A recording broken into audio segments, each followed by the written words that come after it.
For all you listeners who like sleeping to old-time radio shows playing in the background, I've made yet another 8-hour-long compilation just for you. It has a black screen, so no images or video will interrupt the darkness of your room, and I've made sure there are no mid-roll ads for the same reason. And my audio commentary, which only takes up a few minutes of the entire video, will be softly spoken. Lux Radio Theater ran from 1934 to 1955 on multiple networks and was one of the most famous and popular radio drama anthologies in history. It adapted Broadway plays and then later popular films on each episode with a wide variety of guest stars. The great Cecil B. DeMille was the host from 1934 to 45, followed by William Cayley from 45 to 52, and then Irving Cummings. In this adaptation of Death Takes a Holiday, the play by Alberto Cicella, Frederick March plays Death, and Florence Eldridge stars as Grazia. The story follows Death as he takes a human form in order to understand why humans fear him. When he falls in love with Grazia, it changes his understanding of love, life, and humanity. This is one of the great Lux Radio Theater plays and one of the best adaptations of this story, hands down. It aired March 22, 1937. Next, The Silver Theater was another dramatic anthology series that ran on CBS Radio from 1937 to 1947 and also appeared on the Canadian Broadcasting Corporation. In 1941, it switched to a variety show format. In this two-part story, Escape from Tomorrow, a man, Danny, is under arrest and is being returned to the United States by plane by the authorities when the airplane crashes into the ocean. He had originally been the getaway driver for a bank robbery, but claims that he didn't know that was the purpose of the man in the car. He marries his girlfriend and left the country, only to be arrested by a policeman named Max. After the crash, Danny saves Max's life and becomes a hero to the plane crash survivors. This is a fantastic story with great acting by Andrea Leeds, John Garfield, Graham Baker, and the other supporting cast. Next is CBS Radio Mystery Theater and the episode The Recluse, which aired February 10, 1977. A young man loses his father and learns how he died, as well as the fortune that went missing upon his death, and finds that he inherits the family inn, as well as a disturbing number of dark secrets that go along with it. A very dark and mysterious story starring Tony Roberts, Patricia Elliott, Francis Sternhagen, and Court Benson. Then we have The New Theater, also known as NBC New Theater, which was a continuation of NBC University of the Air, and ran for a few months in 1951. It did adaptations of famous novels, featuring guest actors from radio and film each week. In this one, The Willow Cabin, from the novel by Pamela Frankow, and starring Sarah Churchill, it follows Caroline Seward, a burgeoning actress in London during the 1930s. Despite all the success that is at her fingertips, she meets Michael Knowles, a surgeon, and suddenly her promising stage career slips into second place. They wind up traveling to escape Michael's estranged wife, Mercedes. War and separation only increases Caroline's obsession. The ending is poignant and a strong lesson for all of us.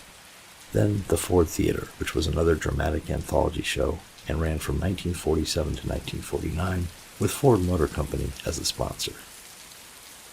Father, Dear Father was broadcast on December 28, 1947, and was an original story written for the show. It begins with Mr. Whitehurst returning to America from Europe aboard the Queen Elizabeth, and once again becoming involved with his estranged family. I won't say any more. Close your eyes, lay back, and let these old-time radio tales take you off to sleep. The Lux Radio Theater presents Frederick March and Florence Eldridge in Death Takes a Holiday with Kay Johnson, Arthur Byron, and Gene Lockhart. Lux presents Hollywood. Our stars, Frederick March, Florence Eldridge, Kay Johnson, Arthur Byron, Gene Lockhart, and Howard Phillips. Our producer, Cecil B. DeMille. Our guests, the celebrated screenwriter and adapter of Death Takes a Holiday, Mr. Walter Ferris, and the famous star of silent pictures, Miss Blanche Sweet. Our conductor, Louis Silvers. So do the makers of Lux Toilet Soap welcome you to another hour in Hollywood and to the 125th production of the Lux Radio Theater. Now, a word to the ladies in our audience. If there's a man in the room with you now, your husband, your brother, your sweetheart, what is he thinking about your complexion? Is it so smooth, so fresh and clear that he's bound to be admiring? If you're not quite sure, better begin today to use Lux Toilet Soap, the soap with active lather. And be sure you're removing cosmetics thoroughly, too. Use Lux Toilet Soap regularly before you put on fresh makeup. Always before you go to bed. Women everywhere find this simple care guards against unattractive cosmetic skin, dullness, tiny blemishes, enlarged pores. Remember, too, that right now in Hollywood, actually 9 out of 10 screen stars use Lux Toilet Soap. And now, our distinguished producer. Ladies and gentlemen, Mr. Cecil B. DeMille.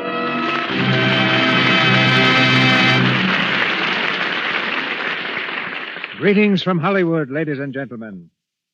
Throughout the thunderous years of the World War, an Italian soldier named Alberto Casella heard the command to die. It was blasted in his ears by screaming shrapnel, whispered by gases that crept into shattered outposts, sung by the fatal choirs of machine guns, until death and Alberto Casella became bosom companions. Yet the soldier survived.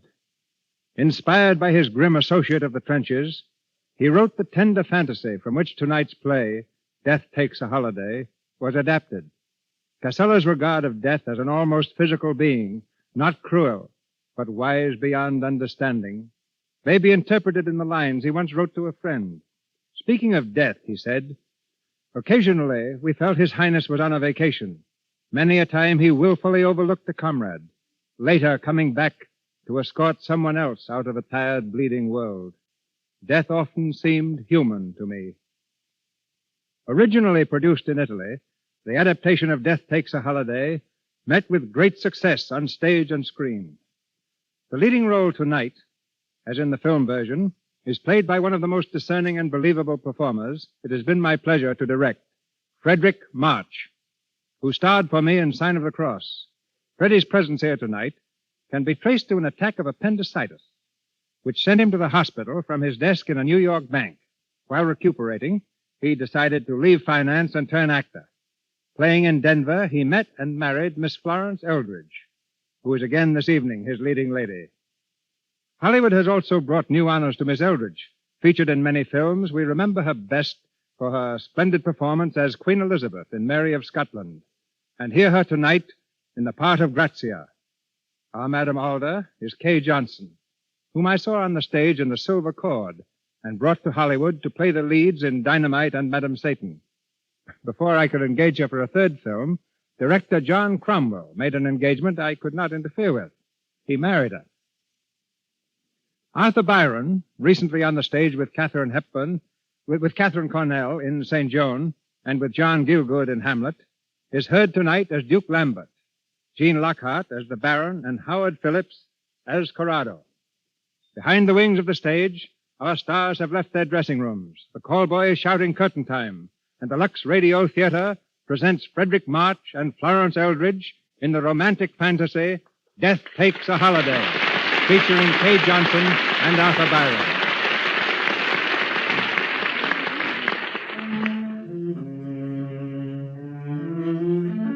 A lonely road in Italy. A full round moon hangs low in the sky, bathing the countryside in ghostly radiance. An automobile purrs softly through the night, making its way toward the old castle of Duke Lambert. At the wheel is the Duke's son, Corrado, and beside him, Grazia Sanluca, a lovely young girl who seems lost in a dream as she surrenders to the beauty of the night.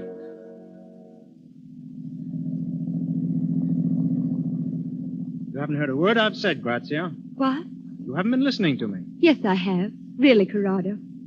It's just this night. It's so beautiful. I asked you when we were to be married. I know, dear. And I told you. Yes, you told me soon. You can't expect me to be dissatisfied with that. I love you too much, far too much. And soon so easily becomes never. Please, let's not talk about it now. Well, why not? I don't know. It wasn't meant for talking this night. something miraculous in the air. Haven't you felt it? Like an old story you can't quite believe. And the strangest shadow is following us. Shadow? You're imagining things. It's been behind us all the way. It's the shadow of a tree, perhaps. It isn't a tree. Maybe it's a cloud across the moon. There are no clouds. And it is a shadow. Sometimes it's close by. Sometimes we almost lose it. Very well, then. We lose it. Watch. Oh, yes, go fast, Corrado. How's this? Faster, faster. Like it? Oh, it's glorious to go fast. It feels like wings. We are almost flying at this speed. The car won't do much more than... Grazia! Corrado! I can't see the road. Get down! Get down!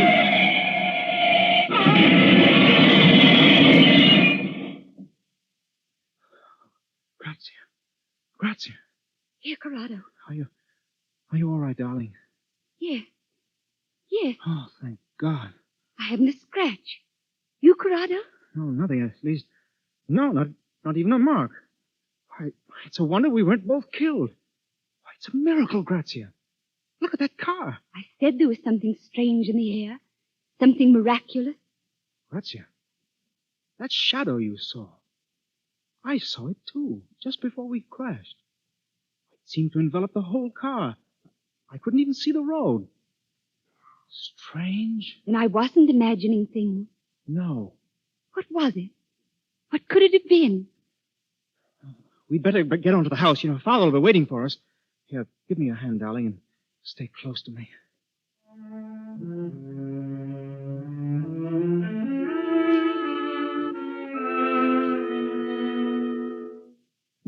And that was it, Father. We seemed to turn over and over endlessly. I'm sorry about the car, sir. Never mind the car. I'm thankful that you both weren't killed. You're sure you're both all right? No, we haven't a scratch between us, Mother. Perhaps you'd better go and lie down, Grazia. Thank you, but it's not necessary. It's a lucky night for all of us, it seems. We had a rather narrow escape ourselves this evening. Who, Father? The Baron Cesaria, Madame Alda, and myself. We were driving home from the village, and we ran into a street vendor's cart. We were traveling rather fast at the time. Must have carried the cart 50 feet, and the peddler with it. Good Lord, Father, he wasn't... No, luckily. We picked him up, and he seemed to be none the worse for it. It was a relief, I can tell you. The strangest part of it was that none of us even saw the cart. There seemed to be a cloud in front of us. A cloud? Well, not exactly that, perhaps. More like a shadow. Shadow? Well, that's what we saw. What? Yes, just before we crashed. It doesn't seem possible. You know, son, I think... Yes, sir? I think the night has been playing tricks with us. And in the future, we'd better have our headlights cleaned more often. It was my fault you found it. I asked Corrado to go fast. It felt as if we were flying. Really? Well, Grazia, we think you've been flying long enough. When are you going to fold your wings and become my daughter-in-law? Yes, we were speaking of that tonight. Well, I've been trying to persuade Grazia to make it next month. Won't you, dear? I wish I could. But It's only a question of making up your mind, my darling. you know I love you all and want to please you. But don't you see, I'm not ready. But why, Grazia? Because life is too full. There's a kind of happiness I want to find first if I can. Aren't you happy with me? Oh, yes, dear. But that isn't quite what I mean. I wish I knew how to tell you. There's something out there in the night, which I must find first and understand.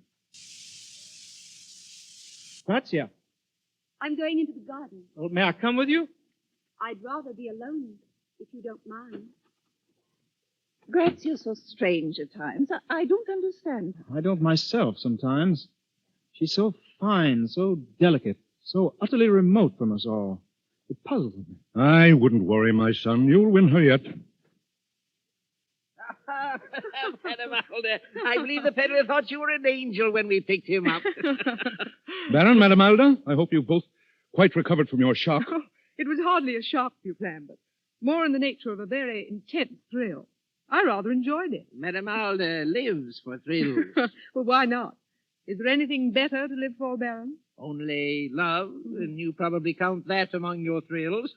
I know I always did, in my younger days, of course. Corrado and Grazia had a lucky escape tonight themselves. Really? Yes, we were driving home along the hill road when... What on earth was that? Grazia! She's in the garden! It sounded as if she... Grazia! Grazia! We'd better see. Came from the fountain. This way. Corrado, where are you? Here, Father. Corrado. Grazia lying on the ground. Is it? Corrado, what's happened? No, No, she was just lying here. Is she wounded? Oh, Lambert.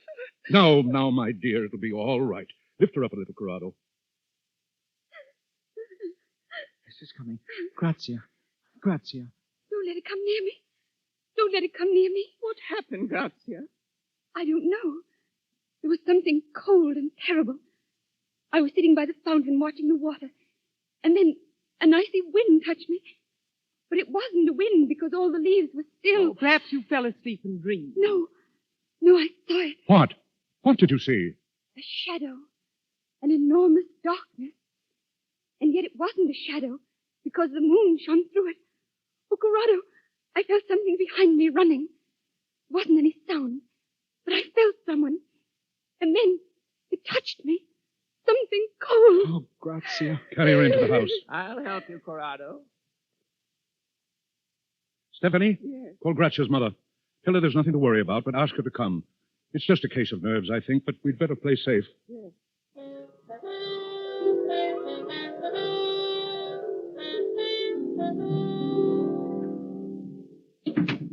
Fidele, have you searched the grounds? Thoroughly, Your Excellency. But we found nothing. Not even a footprint, sir. Oh, there must have been something. I'll have a look myself. Duke Lambert. My revolver is in the desk drawer, Fidele. Give it to me, please. Yes, Your Excellency. Here, sir. Don't tell my wife I've gone out. Don't tell anyone. Very good, sir.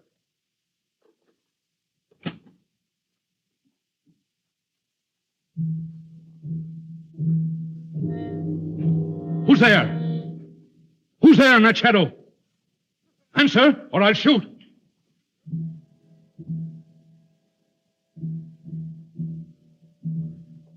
It will be quite useless against me. Stand back. You see? Who are you? What are you doing here? Shall I show you my face? Look, my friend. Good God! Who are you? I am not of your world. I am, how shall I describe it? A sort of vagabond of space. I am, or I was, until I came into this garden, death. Death! But please be reassured. I am not on my usual mission tonight. I have already stood beside one of your number tonight without harm. That lovely young girl in the garden. Then it was you. Yes. And on the road I was there too, and no one was harmed. Doesn't that reassure you that I have no fatal intentions? But why did you come here, if not on your usual mission? Why? That may be rather difficult to explain. However, I am about to take a holiday. I shall take only 3 days, and after that I must go back. But why? Why do you do this? For a number of reasons. For one thing, to discover why men fear me as they do. Don't you know? How should I know? What could terror mean to me who have nothing to fear? Can you conceive how weary I am of always being misunderstood? Can you conceive how lonely I am when there is nothing that does not shun me? What is it you are seeking? There must be something here on earth to be known and felt. Something desirable that makes men fear me and cling to their life. I must know what it is. Will you accept me for these 3 days? As a guest? As a guest? Don't be alarmed. As a mortal, of course. I assure you, I shall be quite a man of the world. Will it be a great trouble for you to put me up? Well? Oh, no, not at all. No, I have a suite of rooms prepared for an old friend who is expected. Prince Serki. Indeed. Prince Serki of Vitalba Alexandri? Yes. Prince Serki will not come to see you. Not in this life. I don't understand. I saw him early this morning. Then he's dead. Yes. I did not know, of course, that he was a friend of yours. Poor Serki. Tell me, was the prince known to your family and your guests? No. Excellent. I shall be Prince Serki of Vitalba Alexandri for these 3 days. What? Oh, please understand that my presence in your house will not be a menace, but a protection. Thank you. But there is one condition on which I shall insist. Yes? I am to be Prince Sept and no other. When I leave you now and return later in his person, I shall be mortal. And I must be treated as a mortal in every particular. No one under this roof must show repulsion or fear on pain of my instant displeasure. I don't understand. No. Let me put it this way. If my secret is divulged, I shall leave instantly at Sept and return in my proper person. Do I make myself clear this time? I understand. Your Highness.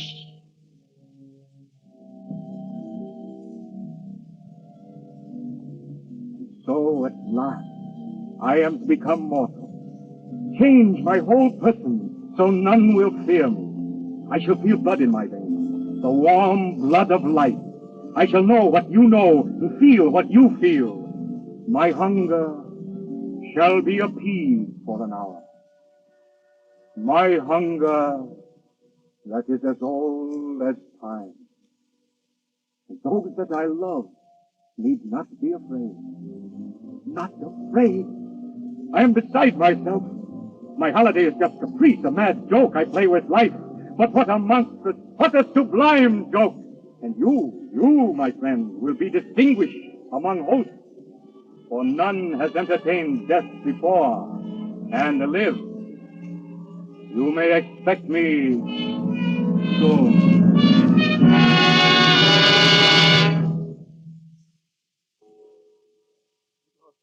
I've never found anything like it. But why at this hour? Unusual, but interesting, Baron. My husband asked especially to see everyone in the library. I don't know why. Ah, here he is.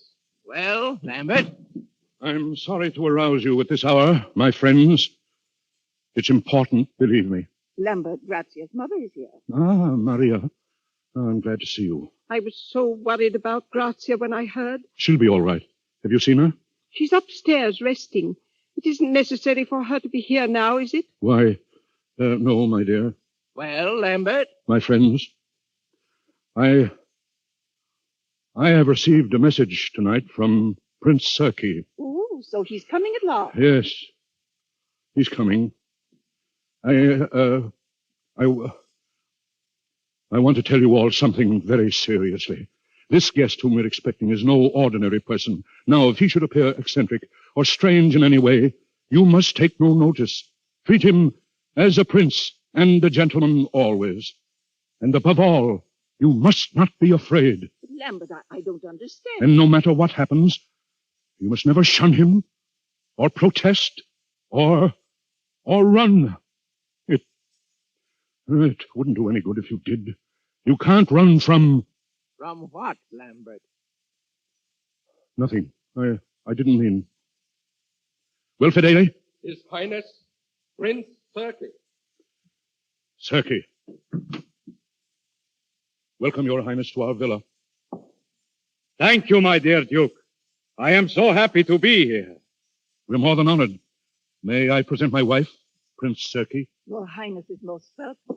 Thank you. I have rarely been so charmingly received. And now, may I present my guests? It will be a pleasure. Madame Alda. How do you do, Prince Sept? Ah, may I say I had not realized that the women of your country were so beautiful. Your Highness is most kind. I wish that we might never meet when you are less beautiful and I must be less kind. The Princess Maria, Prince Sept. Your Highness. Your Highness.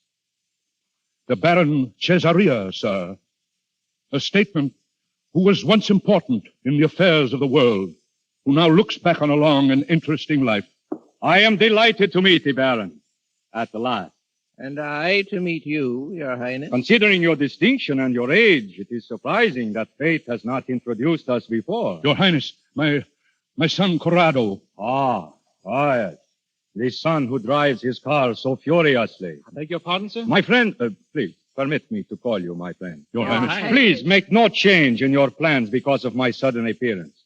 I should like to join in your pleasures, if I may, and enjoy the hours with you. I I beg you not to make a stranger of me. Your rooms are ready, Your Highness. My room? Yes, at your pleasure. Oh, then if you will forgive me, I think I will go now. I have not slept for ages, and I feel curiously tired. Mother, Grazia. I couldn't sleep, Duke Lambert. I was too restless. This is a guest I have not had the pleasure of meeting. Oh, Grazia, this is Prince Serki, the Princess Maria's daughter, Your Highness. how do you do, Your Highness? How do you do? We have not met before, Your Highness? Perhaps. For a few fleeting moments. Yes. Yes, that is how it seems. A few fleeting moments. I am happy to welcome you now, sir. Please, give me your hand, Grazia. Ah, so young and firm and full of life. And it lies so trustingly in mine. Is there any reason why it should not? Thank you, Grazia. You have done me a great kindness tonight. My friends, my holiday begins most agreeably.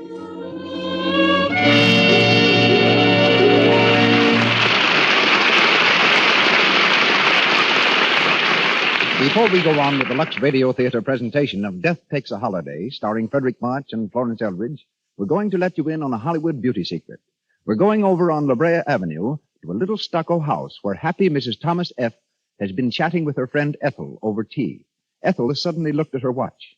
Marion, I had no idea it was so late. It's 6:15.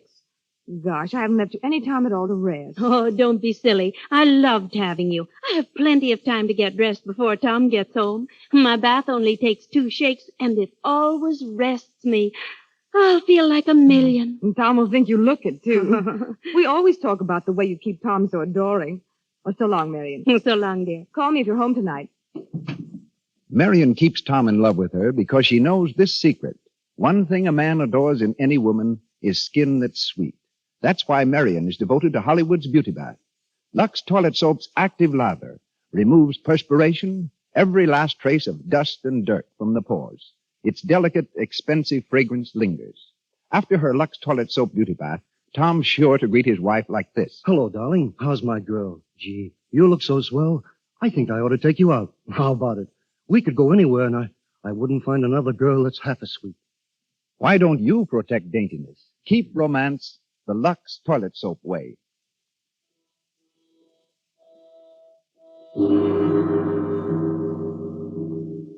We continue with Death Takes a Holiday, starring Frederick March and Florence Eldridge. 3 days have gone by, and the Phantom Death is still a guest at the home of the Duke, still enjoying his brief visit to Earth in the person of Prince Serki. Meanwhile, the world is an astounded witness to a series of miracles. In London, SS Cedric explodes at sea, sinks within an hour. No lives lost. In Paris, man jumps from Eiffel Tower in attempted suicide, walks away uninjured. In Japan, Island of Kobushima totally demolished by heaviest earthquake in history. All residents are safe. And so for 3 days, no life is endangered, no living thing destroyed, while death amuses himself, now at conversation, now at yachting, now at the gaming table of a fashionable resort, where his luck amazes other players. It's unbelievable. He's doubled 7 times on the 6th. If he's right once more, you'll own the casino. You mustn't double again, Your Highness. No, Baron. Should I not? You lose all you've won. Mademoiselle, shall I or shall I not? Yes, play it. I think the world is all yours to do with as you choose. Your Highness? Yes, croupier? I'm very sorry, but it's against the rules of the house to double again. Oh, but look here, you make it necessary for me to take a great deal of this metal away with me. I'm sorry, Your Highness. Very well, but I have no use for it. Here. You divide it, please, among those who need it. Baron, Shall we go out on the balcony? Delighted. A magnificent gesture, Your Highness. Magnificent. You make life exciting again. I felt 20 years younger ever since you arrived. You know, Baron, out here is the night, crowded with beauty. And all of you herd inside in smoky rooms, feverish over little games. Why? Why? One comes here to gamble, and one gambles to win. It seems to me that men have not begun to discover the magnificence of this life. Will you tell me what in the world you're looking for, Prince Sergei? I came here looking for a game to play. A game worth playing. I have been among you almost 3 days, and what you do with yourselves still seems to me so very futile and empty. There are only 3 games: money, love, and war. Have you tried more? Plenty of it. I could never make out what it was they were fighting about. It's usually a flag, isn't it? Or a barren piece of ground that neither side wants. Well, I suppose they fight to make themselves heroic for someone they love. Oh, so. It all comes down to one game. One game. That's what it comes to. One never grows tired of love. Shall I tell you something, Baron? This last great game of yours, this of which you never tire, seems to me to be the strangest, the saddest, the emptiest of all. Can it be that you're inexperienced in such matters? Entirely. You don't know what you've missed. One pair of lips will change your mind for you someday. It depends upon the subject. Madame Alders, for instance. Madame Alda? She's quite taken with you, you know. Oh. Thinks you're fascinating. Oh. You might try your game of love in that quarter, Your Highness. Yes. You don't seem very interested. You were thinking of another, perhaps? Perhaps. Who, Your Highness? It is growing late, Baron. I think we'll go back now.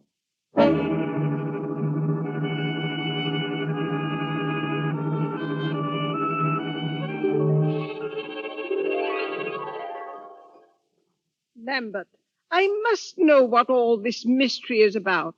Mystery, Maria? I felt it too, Father. I don't know what it is, but you seem afraid of something. My dear boy, please. Lambert, who is this guest of yours? He is Prince Sergei. I feel that you are concealing something. Maria. And Grazia has been very strange these past 3 days. Restless, almost exalted. I think she is attracted to this man. I've seen it too. And Madame Alda. No, they couldn't be. Why? I mean, nothing could come of it. He wouldn't encourage them. And Maria, it's his last evening. He goes at midnight. Why at midnight? That's his natural, that is, it's a whim of his, just a whim, nothing more. Your Excellency, Yes, Fedele? you asked to be informed as soon as Prince Sergei returned from the casino. Oh, yes. He's in the library, Your Excellency. Very well. You'll excuse me, Maria? Of course. Thank you.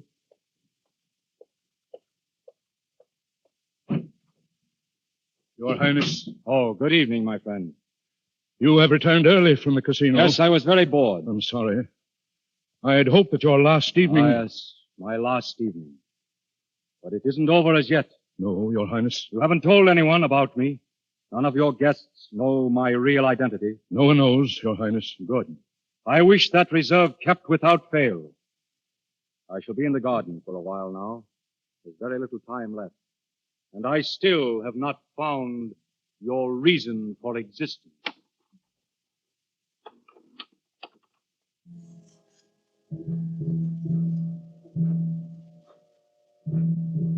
Good evening, Your Highness. Ah, Madame Alda, good evening. You're all by yourself? Yes. I felt that you would be out here. I've been waiting for you. Many people do, but none quite so cheerfully. Aren't you afraid? Of you? Well, perhaps I am a little. But my interest is far greater than my fear. Oh, I am glad. But if you knew... You are so fortunate here, you people. I think I used to despise you all with your little whims and desires, all leading up to nothing. And now, there is nothing I want so much as to share them. I've so often thought all that of myself. Oh, but my dear Alda, you can have whatever dreams you wish. But suppose you had been set down for a few hours or a few days among the inhabitants of the moon, and that was all the life that you could have forever. And you knew no one there. And no one dared to know you. Do you really feel that? Yes. I am not one of you. Then I wish that you were. You do. I've waited for someone like you. Even though I am not what I seem. Oh, but you are. No. I am a fear, a shadow, a wandering thing. Isn't there a story among your legends of a merman who came asking a woman to love him so that he might have a soul? Well, if there is, I'm sure she'd give him what he asked. I think she'd give up her own soul gladly. If she were in love. Yes. You see, I have come asking for that. Of me? Yes. But also, it is impossible. Why? Because you will take one step toward me and know my secret and lose courage. Try me. You do love me? Yes. How much?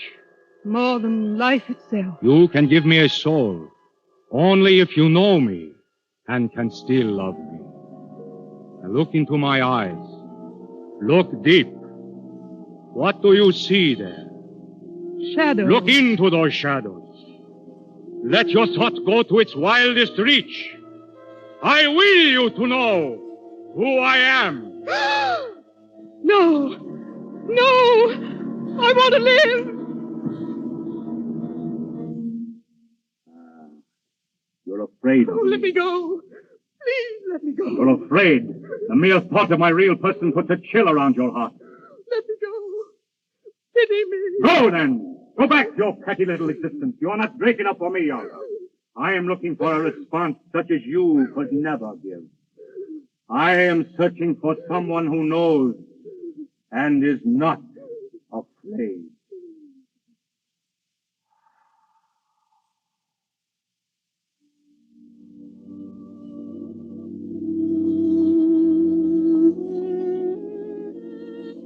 It's such a lovely night, Your Highness. You? A very serene and lovely princess. You do me too much honor, Your Highness. I'm not really a princess, you know. Let me call you so. I like to be called Grazia by my friends. How charming of you. Grazia, then. You make it sound like music. It is like music. It has overtones that go singing on and on. But they are not sad, no, they are full of grace and light. Oh, when you speak like that, I hear music, too. Great sweeping chords. I could say so much more. Your Highness is being very kind tonight. I wonder if I am being kind. Perhaps I should have said gracious. No, not gracious either. I have discovered that even the mightiest must sue for certain favors. I should think Your Highness would never need to sue. On the contrary, I am feeling strangely humble for the first time in my life. And I'm feeling strangely thrilled and proud. Grazia. Yes, Duke Lambert. Your mother is asking for you, my dear. Thank you, Your Highness. Until later, Grazia. Until later, Your Highness. Your Highness. Yes. You'll forgive me, but I'm worried, Your Highness. Worried? About Grazia. She's a lovely child. I hope that one day she and Corrado will be... Enough. Your Highness, I hope that you are not thinking... Enough, I say! If you don't understand, Duke Lambert, I've been caught in this web of flesh, caught and tortured. I thought to put it on like a garment and cast it off as easily. But to put it off is to die. To die without having lived. To die alone, without loving or being loved. And that I will not have. But it is fatal to love you, and you promised to harm no one in this house. Have you forgotten that in an hour I must go with empty hands? Are you certain it will be with empty hands? Quiet! I am an expert at conclusions, my friend.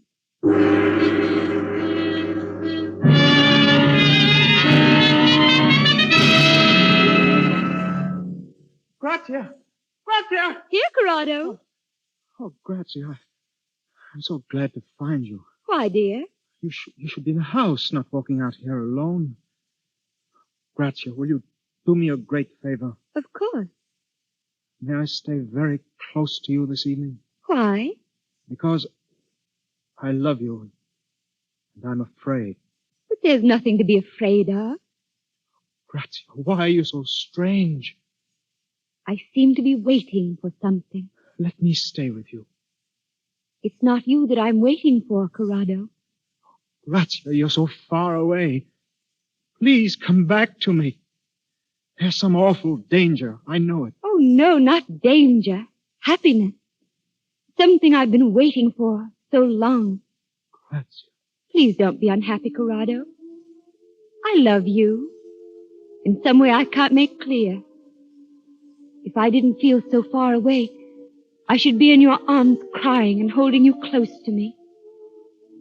I want to do that. But somehow, I think I never shall. Oh, you're trembling. I'm only a little cold. Will you get my cloak from the hall? Oh, I don't want to leave you. Won't you come with me? No. I must wait here, Corrado. Grazia. I must wait here for him. Alone.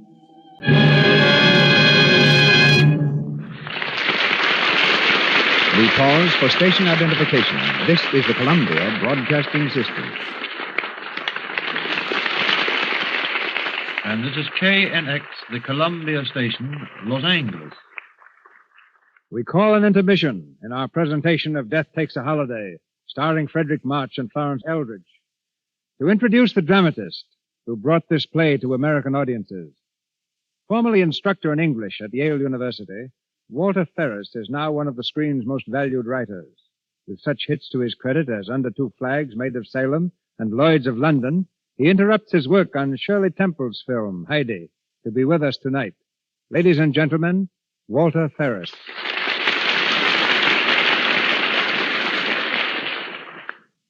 Thank you, Mr. DeMille. There are no doubt people in our audience who think me morbid for having dealt with this subject, but my intention was anything but morbid. Mr. Casella's brilliant and compelling conception of death on a holiday suggested all sorts of fascinating ideas to me. One was this. I thought if I were to treat death as a fellow who couldn't understand why people were afraid of him, since his job was only to escort them from one world to another, that those who saw the play might cheer up a little. I thought they might go out of the theater stepping a few inches higher than when they came in, which was what Mr. DeMille and David Blasco achieved with their fantasy on death, The Return of Peter Grimm. That, to my mind, is what every play or motion picture should make an audience do, step a little higher, whether the theme is comedy or tragedy. The adaptation of Mr. Casella's play must have been a very difficult task. It was. Adrienne Morrison, the mother of Joan and Constance Bennett, asked me to do it. At first I refused, but then the theme haunted me so that I finally accepted and spent nearly 2 years in writing the play you are presenting tonight. 4 actresses found their way to fame through the part of Grazia: Rose Hobart, Helen Vinson, Margaret Sullivan, and Katharine Hepburn. But how did you happen to turn playwright? By playing hide-and-seek with death myself, really. Like Mr. March, I found myself in a hospital with lots of time to think things over. Freddie got better and became an actor. I became an author. You're both getting better all the time. Certainly, Mr. March has recovered splendidly, though I sometimes have doubts about myself. We've been very lucky in the stars we've had in the part of death. First, Philip Merivale on the stage, then Frederick March on the screen. And now on the radio, we have Mr. March and his distinguished wife playing together.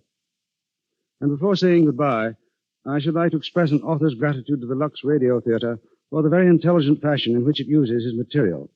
It's been a pleasure to be here and see how you present a program in behalf of a product which we use every day, both at home and at 20th Century Fox Studios, Lux Toilet Soap. Thank you. It's been a pleasure, Mr. Ferris, to have you with us.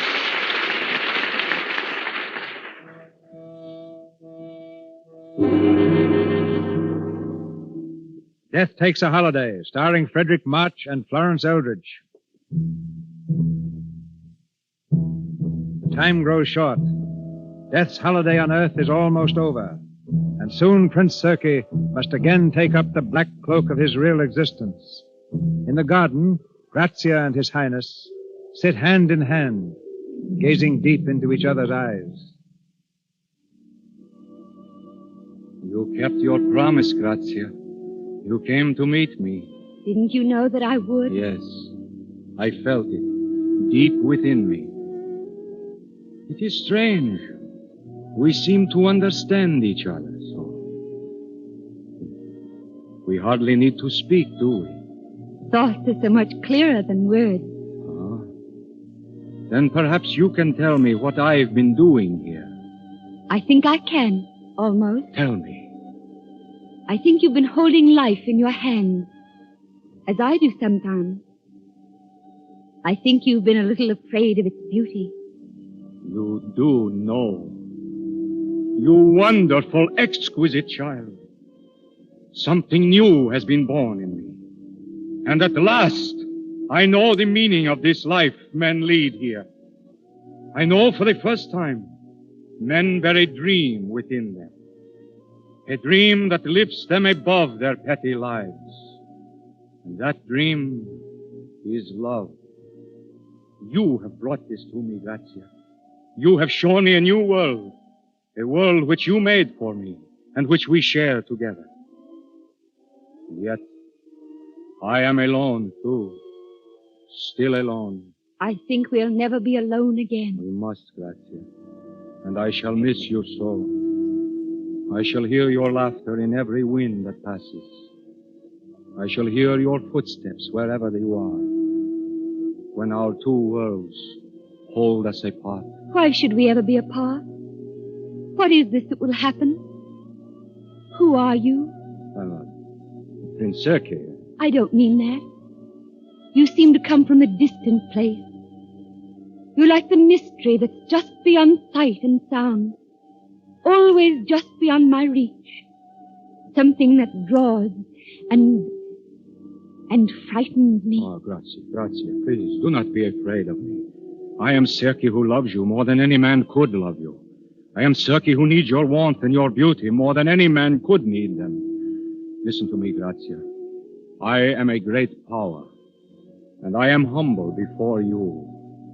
And tonight, I must go back to my distant kingdom. Will you take me with you? Take you? I should be unhappy alone. Take you? Oh, no, not. Do not tempt me. Oh, Grazia, please. Give me 1 hour with you. Let me hold you close to me. For you are the meaning of beauty that I must know. Let me hold you in my arms, Grazia, and know that I have lived. Oh, my love. My love. What is that? Only the chimes of the hall clock. It's striking the 3/4 hour. 3/4 hour? Oh, then soon it will be midnight. Midnight. I tell you, Father, she's slipping away from me, away from all of us. Corrado, please. Maria. She's out there in the garden with him now. He has some strange power over her. We must save her from him. We can do nothing. Stand there and say that. We must do something. We can go out there together and take him by the throat. If we could, should I be standing here? Grazia is in no danger. There is nothing to be alarmed about. But you're alarmed, Lambert. Yes, Father, you're terrified. I must know why. Lambert, let me go to her. No, wait. Then I'll go. No, I forbid you to move. Then tell me why I can't go. Give me your reason, or by heaven, I'll kill that man. You can't kill him, but he can kill us. If he but points out his hand, all of us... Who is this prince? You don't know what you're asking. I don't care. I only know that Grazia's in danger. Very well. I'll tell you. He said if I reveal his secret, he will leave instantly as Circe and return as... Steel yourselves, if you are to hear it. He is not Prince Serki. He is the one who waits, the one whom all men dread. His Majesty, Death, amusing himself on a holiday. Father, Death!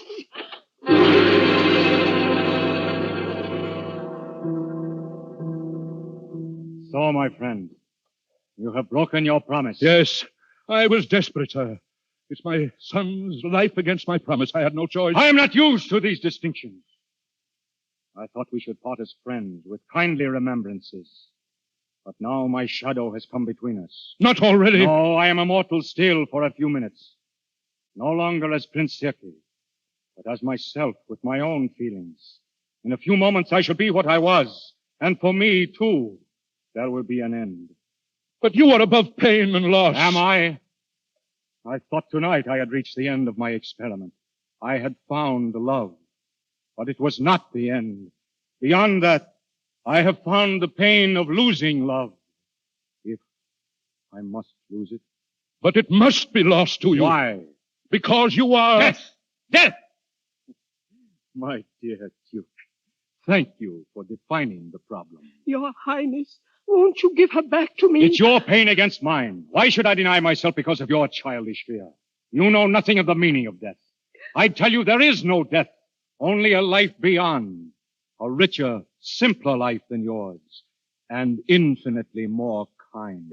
But she is so young to die. Go with me now in love would be triumph, not death, as it is known to you. Oh, in God's name, Give please! her back to me! Give her back to me! One lover must always lose, Corrado. But not like this. Not with death. There are wolves between us, and I cannot reach your minds. Why do men fear my coming? Death. Death is but a word that you've been taught to fear, a symbol of the unknown. And because of that word, you keep her from me.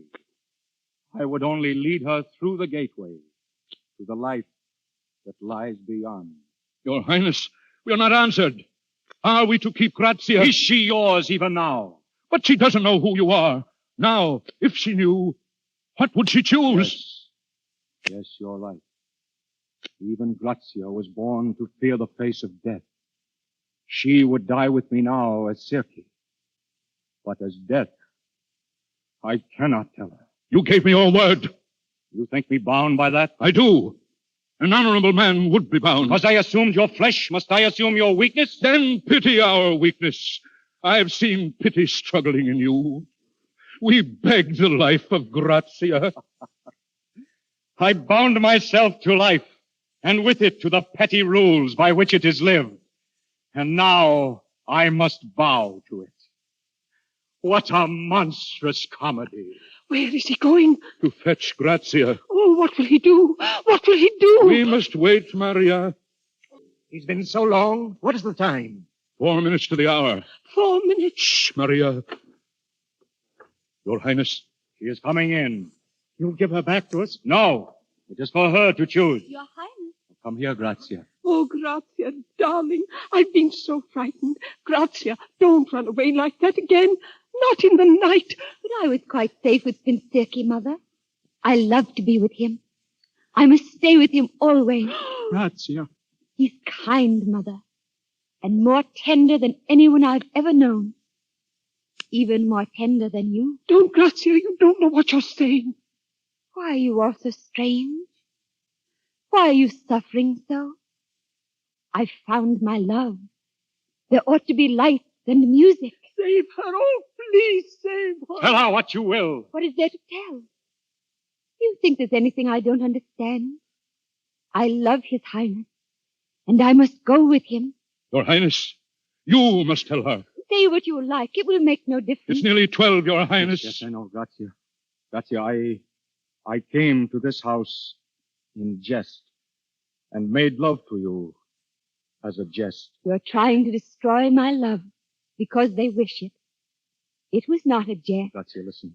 You must stay here with those who love you. I am going far away to a distant country. If you went with me now, you could never see them again. Why must you say these things to me?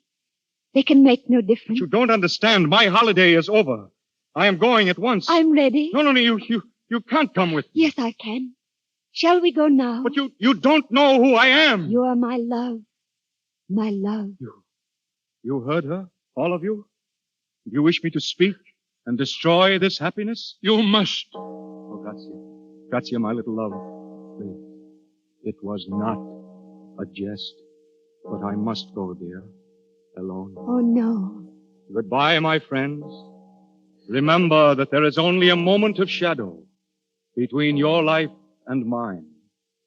And when I call, come bravely through that shadow. And you will find me only your familiar friend.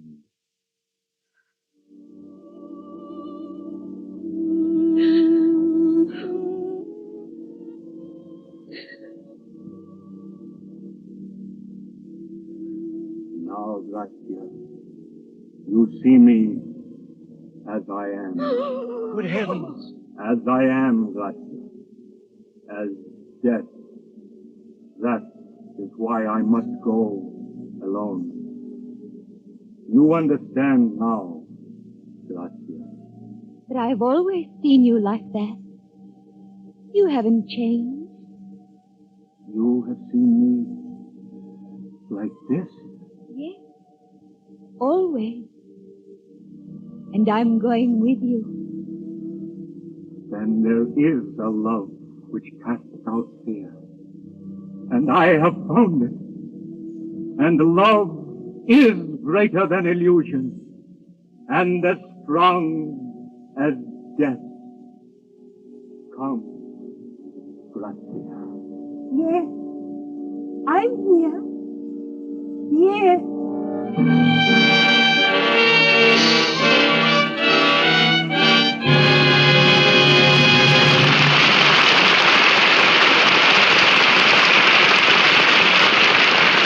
Yes, holiday is over, and with it our play.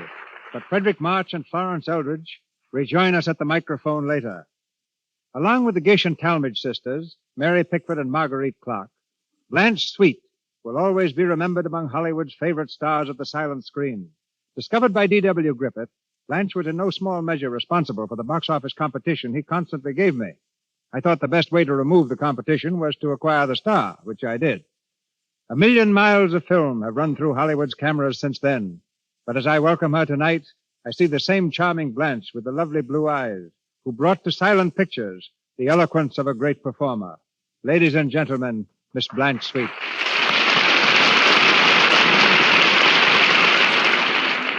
Thank you, Cecil, and thank you all. Rather amazing, isn't it, to think back to what pictures were like when you and I began, long before we ever dreamed of speaking to each other with a microphone between us. You know, I was just 13 when I made my film debut with the old Edison Company back in New York. My salary was the staggering sum of $3 a day. And I remember my first Hollywood film for Mr. Griffith at Biograph. It was a one-reel thriller called The Lonedale Operator. At that time, you know, the names of the cast were never mentioned by the leading studios, and Biograph made it a point to always withhold the identity of their players. Then, names were advertised by independent companies, who chose this as a new means to combat opposition. So quite unwittingly did the system featuring star personalities come into being. Which do you remember, Blanche, as the most outstanding films of your career? Well, now, Cecil, that's not for me to say. But I particularly like doing Tess of the D'Urbervilles, Anna Christie, Judith of Bethulia, and, of course, your own production, The Warrens of Virginia. Recently, many of us saw you on the stage, playing with Leslie Howard in Petrified Forest. After your success in that, have you any thought of returning to pictures? Well, I'm due back in New York this spring for a play. I leave next month and expect to go into rehearsal soon after. I'll miss listening to your program, Cecil, when I'm in the theater. But I assure you I don't have to be reminded to keep on using Lux toilet soap. Mm-hmm. I hope I'm not a fussy individual, but I am particular about what I use for my complexion. I've used Lux toilet soap for many years, and I'm glad to have this opportunity of saying what a marvelous beauty care it is. Now, thank you again. Goodbye. Sweet, isn't she? Patience, as Disraeli once remarked, is a necessary ingredient of genius. And in calling back our leading man to the microphone with Miss Eldridge, I call back the most patient man I know. Forward, March. Ladies and gentlemen, Mr. and Mrs. Frederick March. Thank you.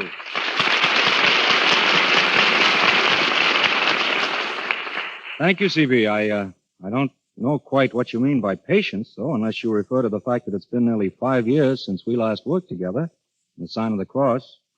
But to have been in another DeMille production tonight has been worth all the patience in the world. Thanks, Freddie, but I referred particularly was the patience you exhibited in the sign of the cross. You mean the time you fed my husband to the lions, Mr. DeMille? I think I deserve the medal for patience, not Freddie.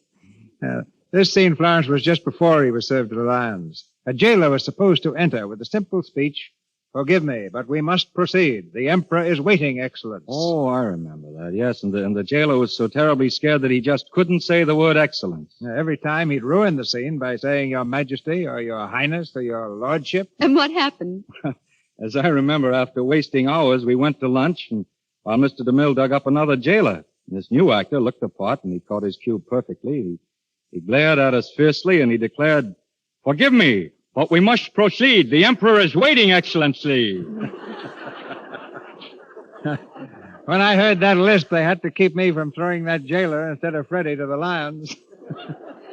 Weren't you just a little bit frightened, Freddie, playing the lion scene? Not a bit, my darling. You see, I had just found out that those lions didn't like ham.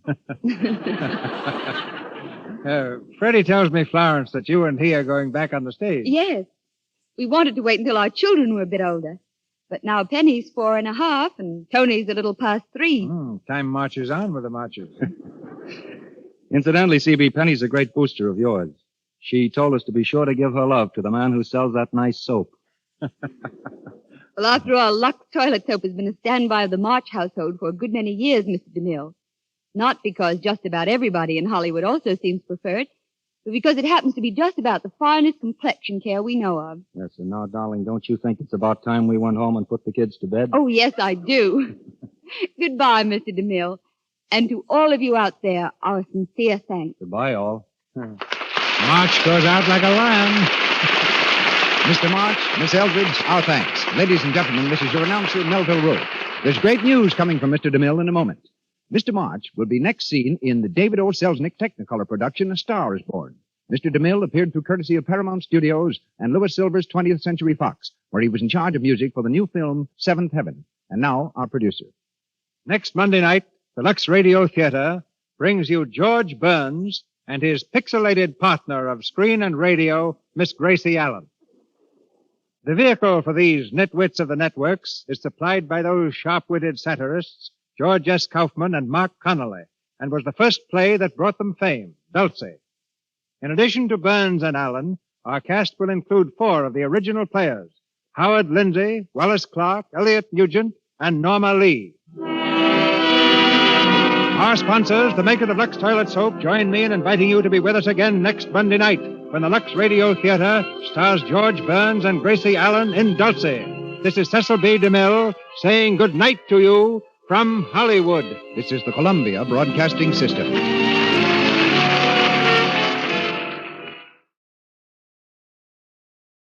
International Silver Company presents The Silver Theater, starring Andrea Leeds and John Garfield in Escape from Tomorrow, directed by Conrad Nigg. Brought to you on behalf of 2 of the greatest names in silverware, International Sterling, world-famous solid silver, and 1847 Rogers Brothers, America's finest silver plate. Good afternoon, ladies and gentlemen. This is Conrad Nagel welcoming you to the 20th of the new series of Silver Theater dramatic productions. Before we introduce today's play and its players, we'd like to say briefly that among those to appear on Silver Theater in the near future are Lee Tracy, Shirley Ross, Helen Hayes, and others.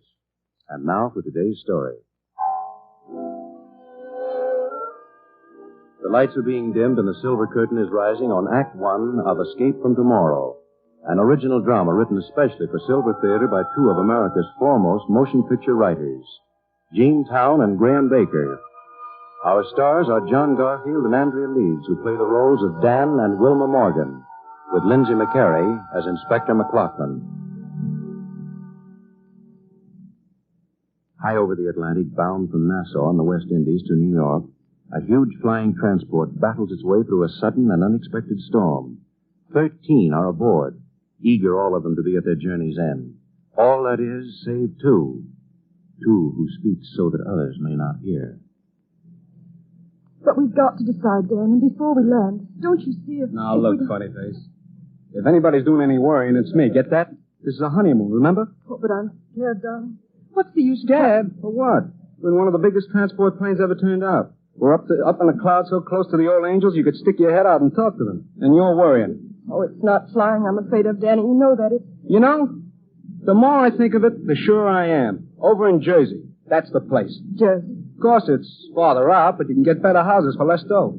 I think we can even get one with a fence around it. What kind of fences you like? Oh, darling. Personally, I go for pickets. You see, picket fences are the one kind kids can't crawl over, while they're little, I mean. And I'm darned if I'm going to let you chase all over the... Dan, will you stop it? Hey, now look, Mrs. Daniel Morgan, you got to take it easy. How can I? Well, be like me. I just let myself think of one thing, see? That's you and me, standing in that little church back there in Nassau, saying forever and ever. Because that's what it's going to be. Is it? Bet you my life. Oh, Danny. That's better. But how, darling? How can it be forever? What does that matter? It's going to be. You see, I never told you this, but I got a special pal who's aces with the guy who fixes things. The guy who fixes things? That's how I got you. I talked to this pal of mine. I say, look, buddy, there's a gal named Wilma, see? Now, I don't know what other people think, but for Danny Morgan, she's Miss America, plus Canada, plus Mexico, plus all the other countries you got around. So how's about a word to the guy who fixes things for me? That's what I told him. And, well, that sure got fixed, didn't it? So now... Danny. Yeah? Sorry to interrupt, lad, but do you suppose Wilma could change seats with me a minute? I want to talk to you. What about? Sure, I'll change seats with you, Mac. Oh, Dan, please keep your temper. Thanks, Wilma. Oh, that's all right. All right, Copper. Too much to expect you to leave a guy alone a minute with his wife. Oh, don't talk like that, Dan. You know that I... But I'm serving chocolate to all passengers in just a few minutes. Would you gentlemen care for some? Huh? Why, sure. I'll have some. Thank you, stewardess. And you, sir? Count me out. Oh, thanks, just the same. Quite all right, sir. Now, Danny. What's up? Decide to put the bracelets on me to be sure I don't run out on you? Oh, now, cut it, lad. There's no one on this plane knows, and no one needs to know. You're just a passenger like all the rest. And, son, I want to help you. Help me? That's a cinch. Just jump overboard. Why do you think I stood up with you and Wilma to get married yesterday? Well, there's nothing I'd like better than to just forget I ever caught up with you and let you kids go on your way. But I can't do that. I'm a copper, and I've got to do my job. What are you going to do, Dan? When we land, I mean. I ought to know for your sake. Suppose I tell the truth. Ah, that's smart. And plead not guilty. Not guilty? Pretty stubborn, aren't you, son? Am I? Now, look, Danny. Hey. Huh? Those motor planes. They sound right to you? Sure, I think so. Sure they are. Oh, you're a little jumpy, that's all, Dan. So it's not guilty, huh? That's what I said. It's crazy, Danny. Add it up yourself. A boy has a taxi stand at 42nd and Broadway, and among his steadiest customers are Tony Morelli and his boys. One day, Morelli and 3 others jump in the boys' cab, and he rides them to the Eastern National Bank. He waits for them and then drives them over to Jersey. Only our boy don't know that his customers have robbed that bank of $60,000 while they were inside. Well, that's on the level. I didn't know. I'd ridden them guys lots of times on Sunday. I haven't finished yet. And that same night, while our taxi driver is visiting his girlfriend, one of the guys he drove that afternoon shows up. He hands our boy an envelope, and he says, "There's your split. Keep quiet." And then he beats it. And our boy opens the envelope, and there's $5,000. And that's the first he ever knew there was a robbery. You really expected jury to believe that, Danny? Well, it's true. Then why did you jump the country and Wilma with you? Why didn't you come to me? Because you got a habit of asking names, Copper, and telling names ain't healthy. Not when Morelli's boys is mixed up in something. I get it. You're scared. For me, no. For Wilma, yes. But I'm going to beat this rap, Copper, and I'll do it without a lot of talking. I can prove that they came to me with payoff dough. How can you prove it? By Wilma. I was at her place when the guy gave it to me. Oh, that's swell. Did you ever hear of a law that prevents a wife from testifying for her own husband? You mean Wilma can't... Maybe you had an alibi, son, but you married yourself out of it at 2 o'clock yesterday afternoon. Oh. Well, that's a hot one.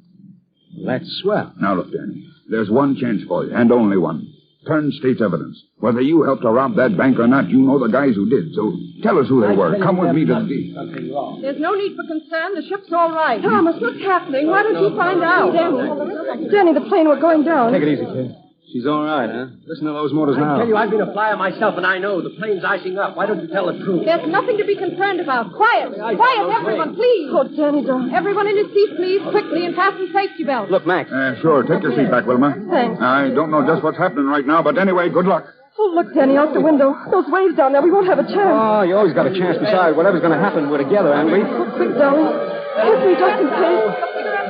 Sure. Oh, Danny. Danny, I love you.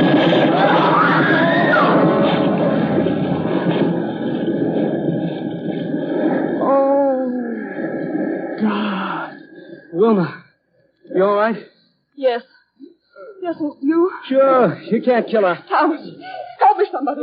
Help me. My husband. Don't get excited. Keep your head. Be calm. Don't get excited. Silence. Silence. Attention, everybody. I'm in command of this ship, and you'll obey my orders, all of you. Now, you'll find life belts under your seats. Put them on now. Here, kid. Here's yours. We may have to abandon the ship, but everyone must keep his head. We've landed in the Gulf Stream, and the water is warm. You can stay afloat for hours. We've already radioed for help. It may be here before the ship goes down. No, it won't. She's sinking now. Dan, look. Mac's unconscious. Hey, Mac. Come on, Copper. Snap out of it. He must have smacked his head when we hit the water. Come on, Mac. Dan, is he alive? Sure, he's alive. Look at him breathe. Come on. Here, Copper. You got it. Danny was thinking. Abandon ship. All passengers into the water and hurry. Oh, darling, we've got... Mac, he's still out. Here, take his life belt. I'll have to carry him. You go ahead there. All right, Danny. Remember, everybody, jump as far from the plane as you can and then keep swimming. Don't cling to the wreck or you'll be pulled down with it. Go on, Wilma. See you in a minute. All right. Come on. Hey, how's about a hand here, buddy? I want to toss this guy out. You sure he's alive? Maybe you better just... No, you'll give me a hand. Shove us both at once. Right. Here you go.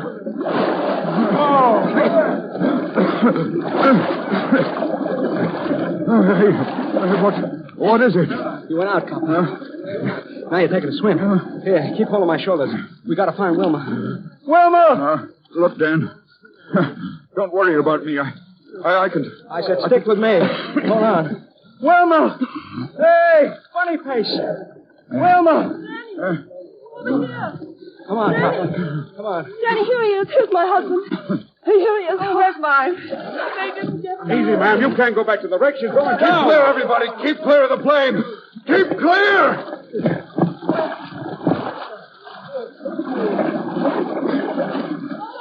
There she goes.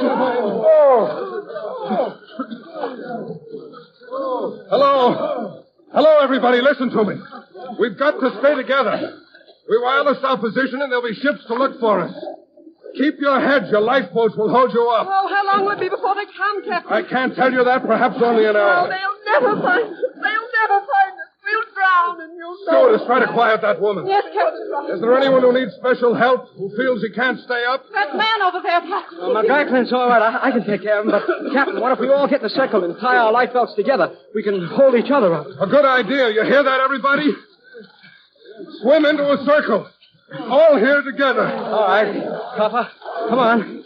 We're swimming again. I can't, Danny. I'm too far gone. Forget it. Stick with me. Wilma. Yes. Make him let go of me. I'll drag him down, too. My legs are lead. I said I'd keep you up. Hey, your bracelets, where are they? Wilma, while I keep hold of him, you get his handcuffs. They'll be hanging from his belt. No, look, Danny, you can't do this. You got him? Yeah. Here, darling. Good.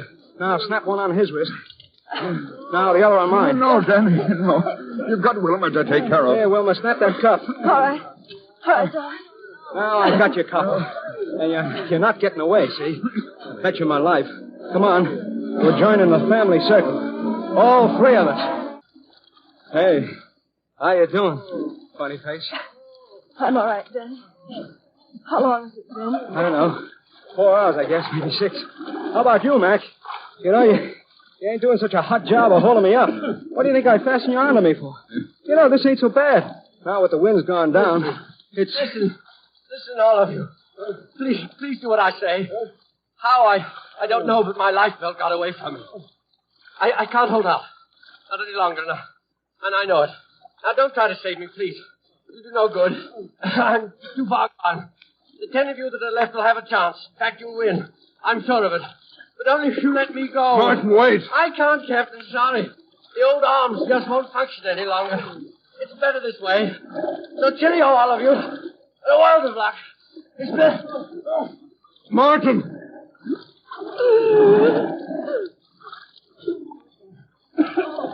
Hey, some music. That's what we need. How many of you can sing? Come on, somebody start a song. I said we gotta sing. Wilma, help me start it. Come on! East side, west side, all around the town. The boys will bring you a rosy.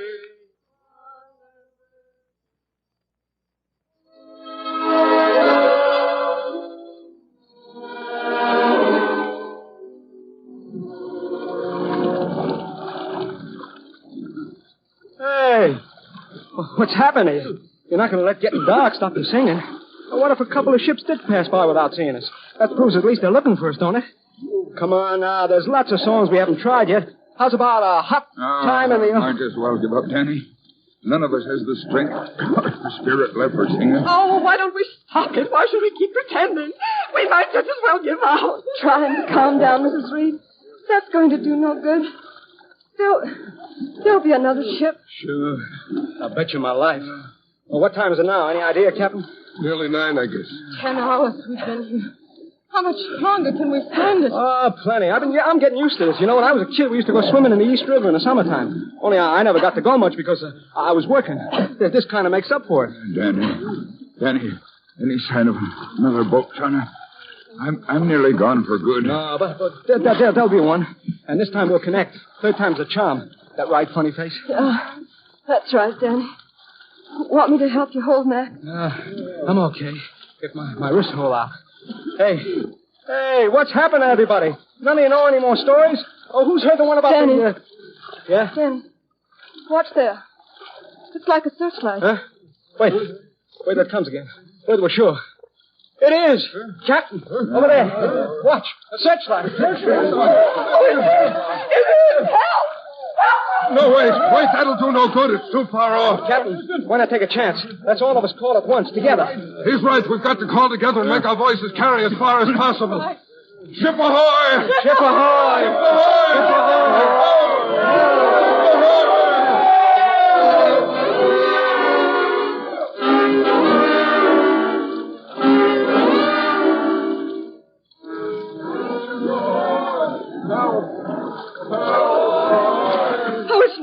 It's no use. They're going to pass us. They are going to pass us. They can't pass us. We're going to keep it up now. Come on. Help! Help! Help! Ship ahoy! They've got to answer. They've got to answer. And they will. I bet you my life. Listen. Listen, everybody.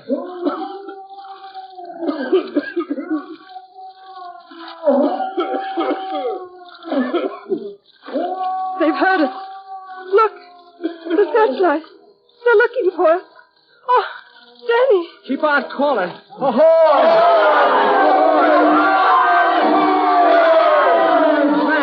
Start shouting. Save! I tell you. Save!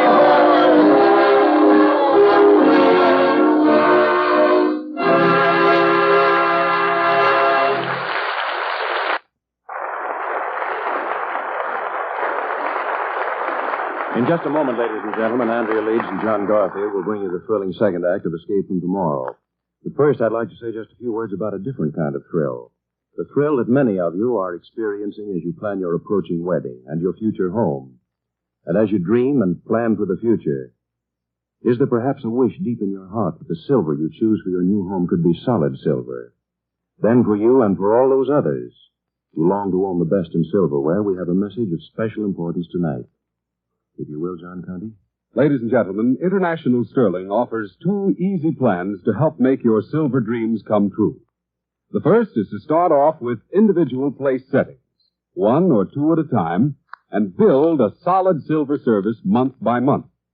A single place setting, 6 lustrous pieces in International Sterling's beautiful Enchantress pattern costs as little as $16.75. Now, the second plan is to buy a complete service of International Sterling out of income, just as you do furniture, fine rugs, and other permanent possessions for your home. But your silverware dealer can give you complete details. So tomorrow, Monday, stop in and talk with him. Let him show you not only Enchantress, but the other lovely International Sterling designs also. No matter what pattern you choose, it will be beautiful and correct always. The kind of silver that not only glorifies your own home, but becomes the cherished possession of your children's children. Solid silver by International Sterling. Once again, the lights are being dimmed and the silver curtain is rising on the second act of Escape from Tomorrow, starring John Garfield and Andrea Leeds as Dan and Wilma Morgan. It's the following evening. Safe aboard the rescuing vessel, a cruise ship bound from Havana to New York. The 10 survivors have been the center of interest and attention for both passengers and crew, and no effort has been spared to ensure their comfort and well-being. And in a luxurious cabin forward on A deck... Mac, I think he's waking up. Will you go now? Okay, youngster. But I'll be back to talk to him. I've got to for both of your sakes. All right. Danny. Awake, Danny? Huh? Hi, funny face. I remember you. Do you? You slept so long, I thought maybe you wouldn't. Oh, sure. I'm funny that way. I always remember my wives. In fact, hey, what is this? Where'd you get that dress? In this room? I didn't go to sleep in... You went to sleep in the Atlantic, Danny. Almost 2 days ago. Huh? Oh, wait a minute. Are you all right? Oh, I'm swell. Now that I've got a husband again. What about the others, Mac? Mac's all right, too, Danny. He's more than all right. That's why we're here. Why, we're here? This happens to be the bridal suite of the cruise ship Mayfair, bound from Havana to New York. The bridal suite? Hey, and these pajamas. They're the captain's, and here's his robe, too. The captain's clothes and the bridal suite. Hey, what is this? Is this some kind of a gag? No, Danny, it's not a gag. You see, they figured it was the least they could do for the hero of the plane disaster. The hero? Who gave him that idea? All the survivors, but mostly Mac. Mac? You mean Mac told him that... He told him the truth, that you saved his life. That's all he told him, Danny. Yeah? The bridal suite! How do you like that? And it's not all, darling. The captain's giving a dinner tonight just in our honor. Really in yours, but they count me in because I'm the hero's wife. Look, will you cut that stuff? Oh, all right, Danny. Oh, but you know I'm so proud of you, don't you? Proud? What right have you got to be proud? I'm the one. Let me look at you. Hey, what'd you do to your hair? The hairdresser on the boat fixed it for me. And that dress. I suppose that's a hand-me-down from Mrs. Astor. Well, I don't think that's her name, but it could be. One of the passengers was determined to set me out. She was, huh? Well, that was part of it. In fact, everything's just like it was supposed to be. Like it was? That Palomar, remember? The fixer-upper? I'm talking to him and I say, how's about a couple of new outfits for Mrs. Mrs. M. And, while you're about it, we could use a swell suite on a boat that's a honeymoon for us. So my pal says, okay, Danny. And here we are. You had the whole thing planned this way, huh? Bet you my life. I'll take that bet, mister. Oh, Danny, darling. You think this is something? This is just the beginning. We're going to do lots of traveling, funny face. In suites like this, we're going to... Danny. Huh? What are we going to do? Max kept quiet till now, but once we reach New York... Look, will you forget New York and forget Mac? Oh. I should have let him drown. Oh, you couldn't. Not be you. I know that, Danny, and so do you. Please don't blame Mac. He hates what he has to do worse than you do. Oh, Danny, why? Why did it have to happen like this? We didn't ask anything except each other. What did we do to make it all go wrong? Oh, I used to pray, Danny. You know that? I used to go and pray. Pray for nothing but to have us married and by ourselves. I didn't ask for any money or even for that little house with fences. I just wanted you, and now... Oh, now they're doing nothing. Oh, they'll railroad you. You know they will. Oh, Danny, unless you turn state's evidence, and you've got to. I know what's stopping you. You've been afraid for me because of Morelli and his gang, but that mustn't stop you, Danny. Tell the DA what you know. Tell him who did that robbery. You've got to, darling. Maybe you're right. Who is it? Not Danny. Come in, Mac. Oh, son. Mac, Danny's going to... I'm gonna... I get it. A little framing with my wife while I'm out. Is that it, Copper? Thought you'd scare her into breaking me down. Danny. Let him talk, Wilma. You don't make it very easy for a guy, Danny. You know, I didn't pass that taxi stand of yours every day for 5 years without getting pretty strong for a lad named Danny Morgan. I haven't forgotten the night you rode me home with the meter up. But that's all apart from this, Danny. Even what you did out there in the water's apart from this. Maybe I feel like a heel, but taking you in is my job. There's nothing else I can do. No? Oh, but there is, Mac. Look, supposing you hadn't found us in Nassau. Suppose you were just to turn your head when we landed. And let 100 other coppers grab the both of you when you step off the gangplank? Oh, he's right, Danny. There's no other way. Well, son, it's up to you. You talk or not. If it's that gang you're thinking of, you have my word that you and Wilma will be as safe as the whole department can make you, and that's pretty safe. Well? I got your word on that? What you said?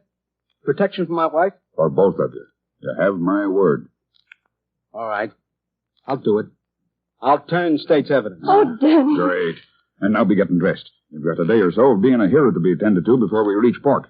And as for your trial, you can forget it. I'll clear you, Danny, lad. As sure as my name's McLaughlin, I'll get you off. And therefore, Your Honor, Dan Morgan can't be held for trial. Not just because of what he did out there in the ocean after that plane came down. That's all beside the point. He's got to be dismissed because he's offered to turn state's evidence. In fact, he's already told the district attorney who really robbed that bank. Just a minute, Inspector McLaughlin. Let me remind you that you're the arresting officer in this case and not the public prosecutor. Stick to the facts, and the court will hear pleas from the proper source.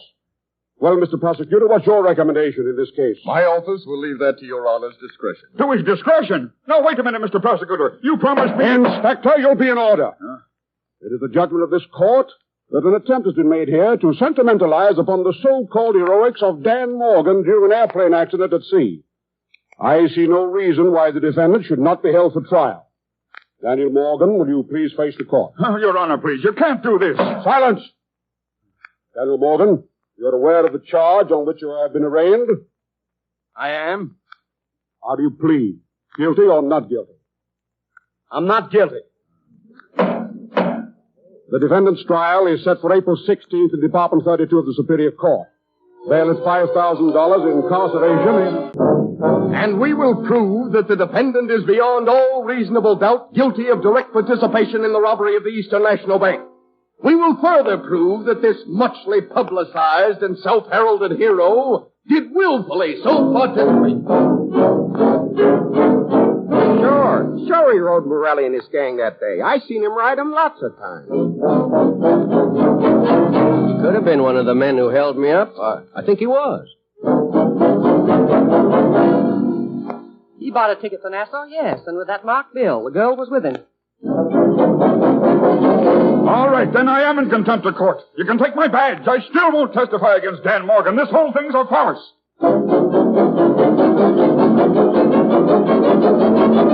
They did, I tell you. They brought the money in an envelope while he was with me. He didn't know why they were paying him. Object. Move that be stricken. Witness is the defendant's wife, can only serve as character witness. Objection sustained. What does it matter what I say? I told you the truth, but it's not the truth you want. Go ahead, you've made up your minds already. The railroad is on its way, so let it go. Go on, and find me guilty. Ladies and gentlemen of the jury, you have decided upon a verdict? We have. The defendant will rise and face the court. Ladies and gentlemen of the jury, how say you? We, the jury, find the defendant guilty as charged. The defendant, Dan Morgan, stands convicted as charged and is hereby sentenced to imprisonment in the state penitentiary for a term of not less than 15 years. No! No, Daddy! They can't! Daddy fainted. Where do you think you're going, Morgan? My wife, and try and stop me. All right. Get back. Give her air. Get back, will you? Wilma. Dan, I'm sorry, kid, you know. Suppose you shut up, Copper. Wilma. Oh, Dan. Hiya. Funny face. Oh, Dan. They can't. 15 years they can't. Not now. You don't know, Daddy. What is she talking about, Mac? You heard me. What's she talking about? Okay, Dan, then maybe it wasn't just the news that made her faint. You can't go to prison, Danny. You can't go now. I get it. A kid. That's wonderful. That's all we needed to make the picture perfect. That's all we needed. The guy that fixes things. Huh? Listen to me, Dan. Wilma's going to have a child, yes. But I'm going to have you out before she does. Yeah? Yeah. Bet you my life, Danny. I'll have you out before your kid is born. Bet you my life. Ladies and gentlemen, before we tell you about next week's episode of Escape from Tomorrow, I'd like to tell you the story behind the most distinguished name in silver plate, 1847 Rogers Brothers. This famous house first came into existence back in the days when the country was expanding on every side, acquiring new boundaries to north and south, pushing steadily westward across the plains. And influenced by the change and growth all around them, a group of New England craftsmen formed a partnership and started developing new and finer techniques in silversmithing. Even then, the skill and artistry of their craftsmanship was really extraordinary. And as the years went by, their skill became even greater, reaching its climax with the latest and greatest achievement, a way to apply sterling silver craftsmanship to finest silver plate. A shining example of 1847 Rogers Brothers craftsmanship is the pattern Lovelace, a pierced pattern, utterly graceful and feminine, with shimmering orange blossom motif and exquisite sterling-like detail. And so that you may appreciate the full beauty of Lovelace and also see other stunning silver plate patterns, 1847 Rogers Brothers extend this cordial invitation to you. Tomorrow, Monday, visit your silverware dealer and let him show you the really gorgeous 62-piece service of 1847 Rogers Brothers. Silver plate that can be yours at a saving of more than $14 over open stock price. Let him tell you also on what easy, convenient payment terms this lasting loveliness can be yours. For now, as never before, you can afford the finest in silver plate. Silver plate that bears the illustrious name 1847 Rogers Brothers. This is Conrad Nagel again, ladies and gentlemen. Next week, Silver Theater will once again star John Garfield and Andrea Leeds in the thrilling concluding episode of Escape from Tomorrow. We know you'll be interested in hearing how Dan and Wilma Morgan face the greatest moment of their lives. In the meantime, I think you should know that Andrea Leeds, who appears on Silver Theater through the courtesy of Samuel Goldwyn, will soon be starred opposite Gary Cooper in The Real Glory. John Garfield may currently be seen in the Warner Brothers picture They Made Me a Criminal. And his forthcoming production for that studio will be Juarez, in which he will appear with Paul Muni and Betty Davis. Remember, if you want solid silver, you want International Sterling. If you want silver plate, you want 1847 Rogers Brothers, both proudly created by International Silver Company. Escape from Tomorrow is by Gene Town and Graham Baker. The radio adaptation is by True Boardman, with original music by Felix Mills. All incidents and characters in today's drama were entirely fictitious. John Conte speaking. This is the Columbia Broadcasting System. International Silver Company presents The Silver Theater, starring Andrea Leeds and John Garfield in Escape from Tomorrow, directed by Conrad Nagel. Brought to you on behalf of two of the greatest names in silverware, International Sterling, world-famous solid silver, and 1847 Rogers Brothers, America's finest silver plate. Good afternoon, ladies and gentlemen. This is Conrad Nagel welcoming you to the 21st of the new series of Silver Theater Dramatic Productions. Before we introduce today's player, we'd like to announce that next week, Silver Theater will star Herbert Marshall and Maureen O'Sullivan. And in the near future, you'll hear Joan Crawford, Lee Tracy, Shirley Ross, Helen Hayes, and others. And now for today's story. The lights are being dimmed and the silver curtain is rising on Act One of the concluding episode of Escape from Tomorrow by Gene Town and Graham Baker, starring John Garfield and Andrea Leeds as Dan and Wilma Morgan, with Lindsay McCary as Inspector McLaughlin. Read all about it, X3. Hero of plane disaster convicted. Dan Morgan gets 15 years X3. Here, give me one of those. Yes, sir. Here you are. It's your X3 here, hero. You get it? Yeah, I got it. What does it say? They nicked him. 15 years. Read it yourself. Let's see, Carlo. Dan Morgan, hero of the recent Atlantic plane disaster, was today sentenced to 15 years for participation in the robbery of the Eastern National Bank. The sentence was of unexpected harshness, inasmuch as Morgan had offered to turn state's evidence, naming the notorious Morelli brothers as the men who'd really committed the crime. Arrest. As a result, Tony Morelli, leader of the Morelli organization, is already in custody, and the other brothers, Joe, Mario, and Carlo, are being hunted by police. 15 years. That's good. Good. What chance have we got to get at him behind 20-foot walls? I want to see him out and quick. Yeah, maybe you've forgotten Tony, huh? Already on his way to Alcatraz because this kid don't keep his mouth shut. Hey, wait a minute. Maybe we don't have to wait so long.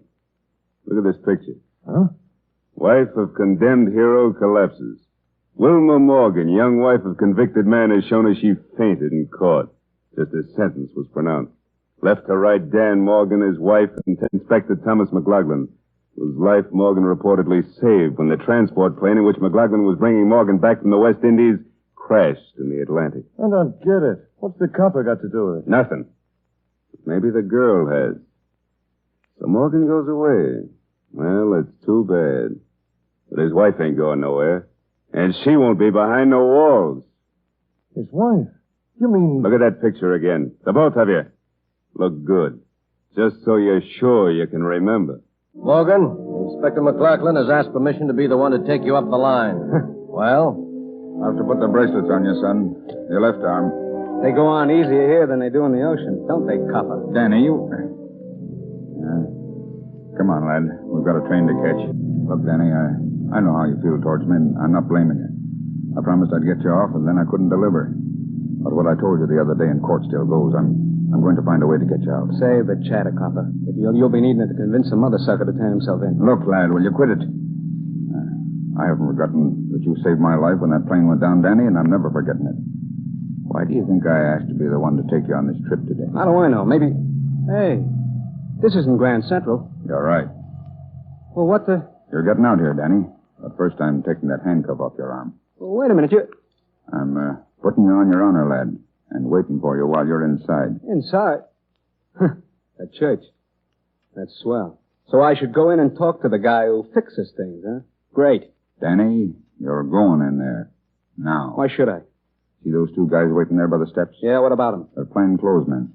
If you remember, I promised you protection for your wife. For Wilma? You mean Wilma's there inside? And waiting for you. I couldn't let you stop off at your house, but after all, a church. Well, Danny, wait. You're on your honor, lad, and not much time. Hey. Danny. Hi, funny face.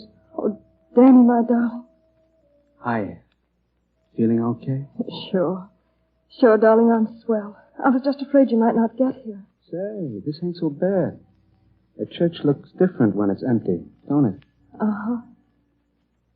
Where's the fellow that's playing that music? Up in the balcony, I guess. Why didn't he learn to play? He's practicing. Don't say anything. I like it. Okay. But he still ought to learn to play.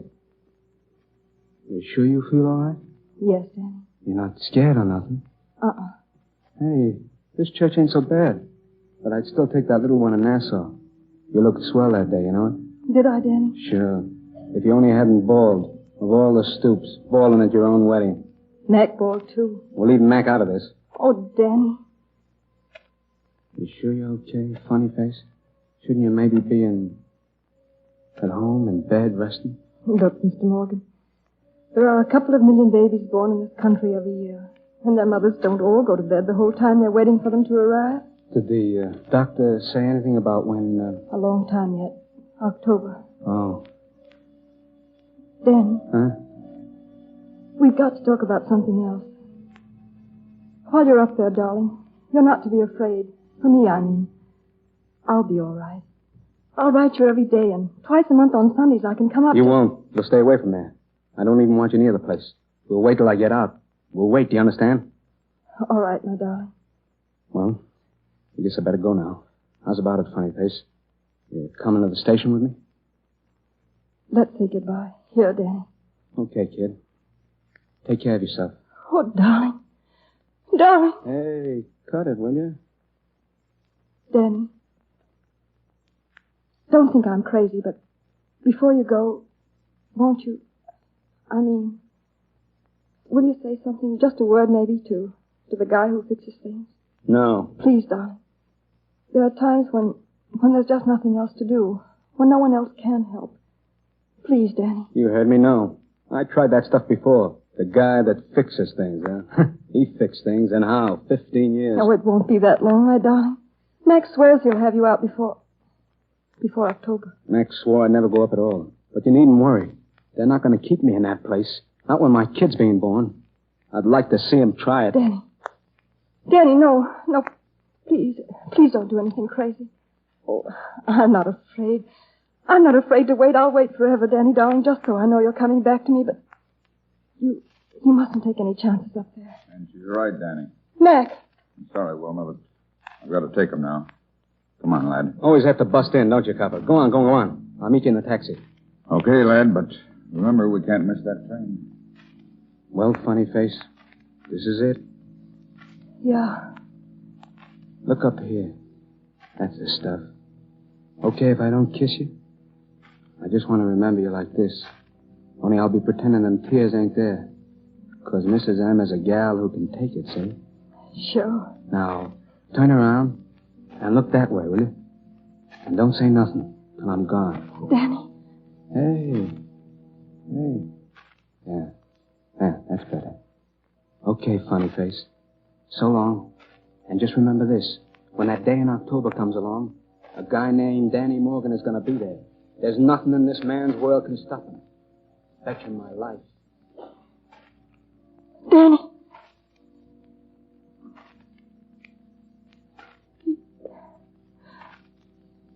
He doesn't mean it. Those things he said. He doesn't really mean it, one of them. You've got to understand it. Help him. Please. If he won't talk to you, then let me talk for both of us. He didn't mean to blaspheme. I know he didn't, but you see, to Danny, you were always the guy who fixes things, and he thinks you've let him down. Oh, I know you haven't, because you couldn't. Not Danny. Not after the things you've done. Why, Danny saved 9 lives when that plane went down. You know that, don't you? You must know, and that's why you've got to help him now. Without his asking. Please. Please, you've got to help him now.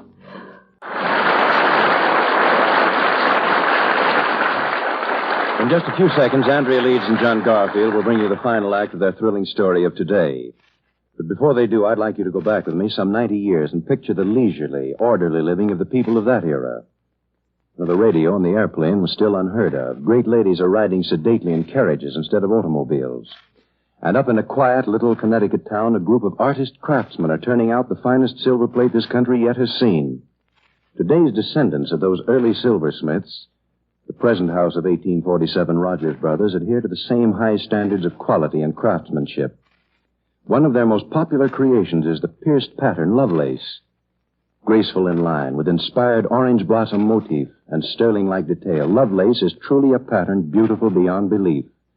Yet lovely as it is, lovely as all 1847 Rogers Brothers silver plate patterns are, you can afford to earn a complete service very easily. Yes, ladies and gentlemen, you can now get a 62-piece service of gleaming silver plate at a saving of more than $14 over open stock price. But why not get the complete details from your silverware dealer tomorrow?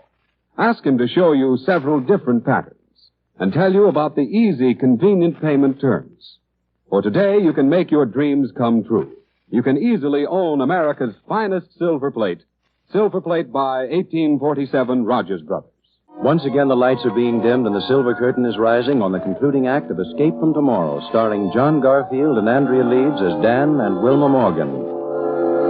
Several months have passed, endless, torturous months to Danny, determined to get out by whatever means and regardless of cost. Anxious, fearful months for Wilma, thinking ever of the danger to Danny if he fulfills his threat to break from prison. And then, on a day early in fall...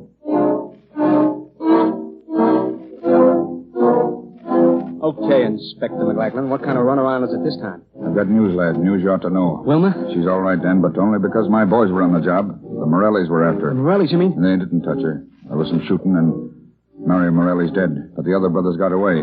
I only tell you, lad, so that you'll know that when you do get out, you must be careful. When I get out. You've been saying that for months. I'm tired of listening, see? You're going to get me a new trial. You're going to get me a pardon from the governor. You're going to... Listen, Danny. The parole board meets October 1st. That's just a week away, and I'm going to make them your parole. Suppose you save it, cop. I heard it all the time before. I'm getting out, see? And without your help. Danny, no. No, lad, listen. You'll ruin everything.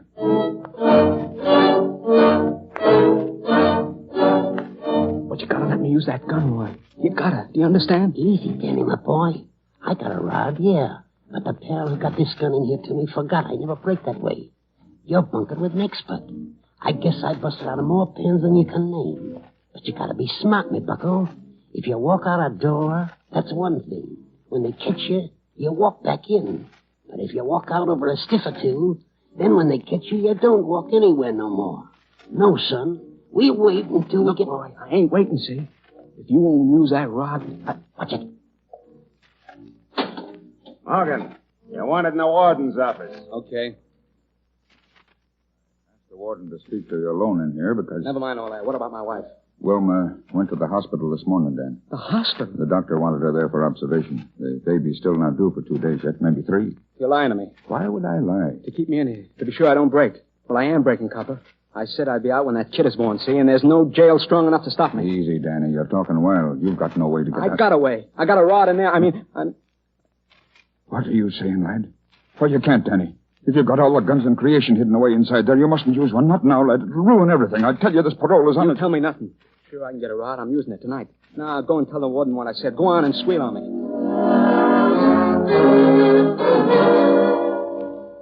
Oh, Warden. Yes, McLaughlin? Warden, I've just been talking to Danny Morgan. Yeah? And there's something you should know. Oh, what's that? He's sick, Warden. I'd suggest you send him right to the hospital now, before he even gets back to his cell. The lad's in no condition to be left alone. Good idea, McLaughlin. Thanks. I've got it. It's signed, sealed, and in the bag. Oh, Mac.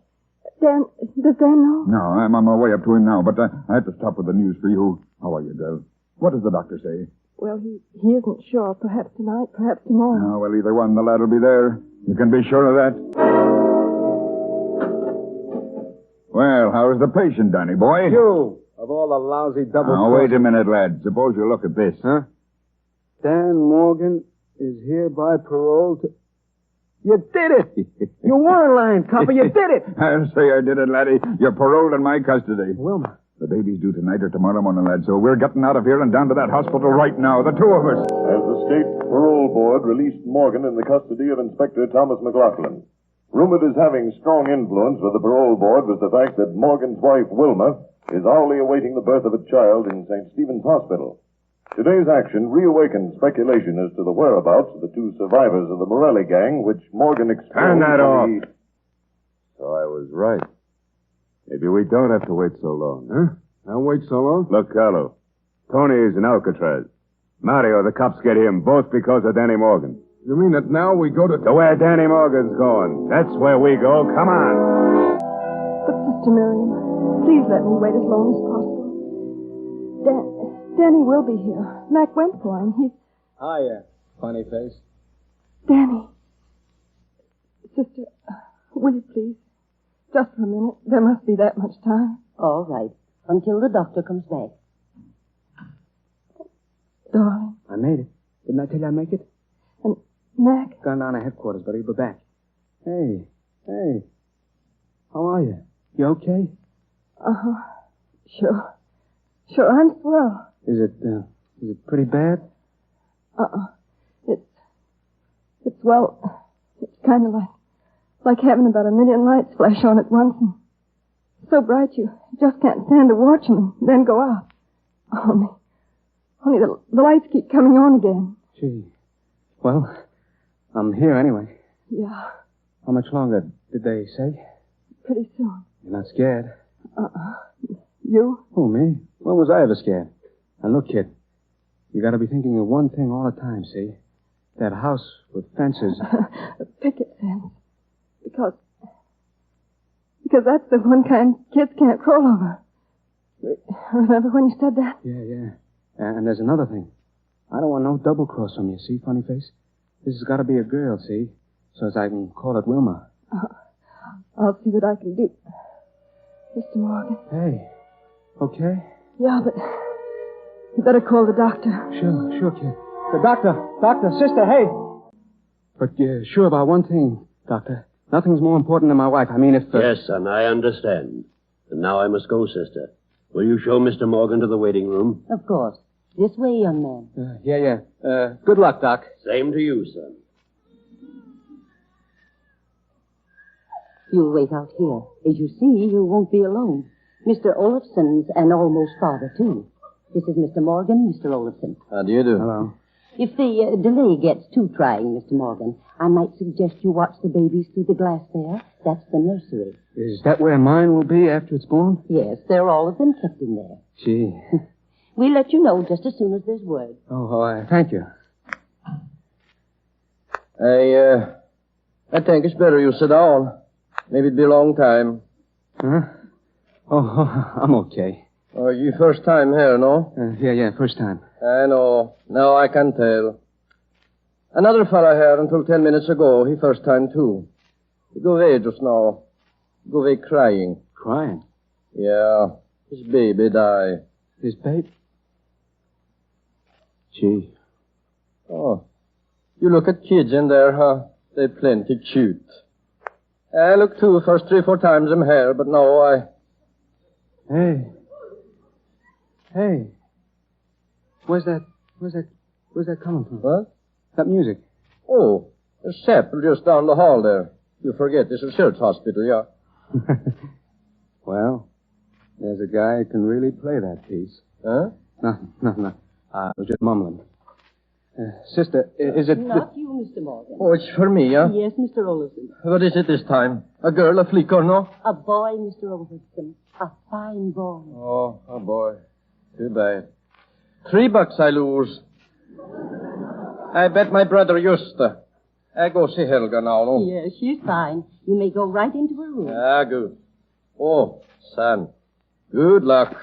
And don't be too jumpy, huh? A lot of kids get born, yeah. Okay, old-timer. Thanks and congratulations. Congratulations when I lose $3. Sister, just a minute. My wife, do you know? I'm sorry. There's no more I can tell you. Well, is she all right? Yes, she's all right. You'll just have to be patient, I'm afraid. Patient? Yeah.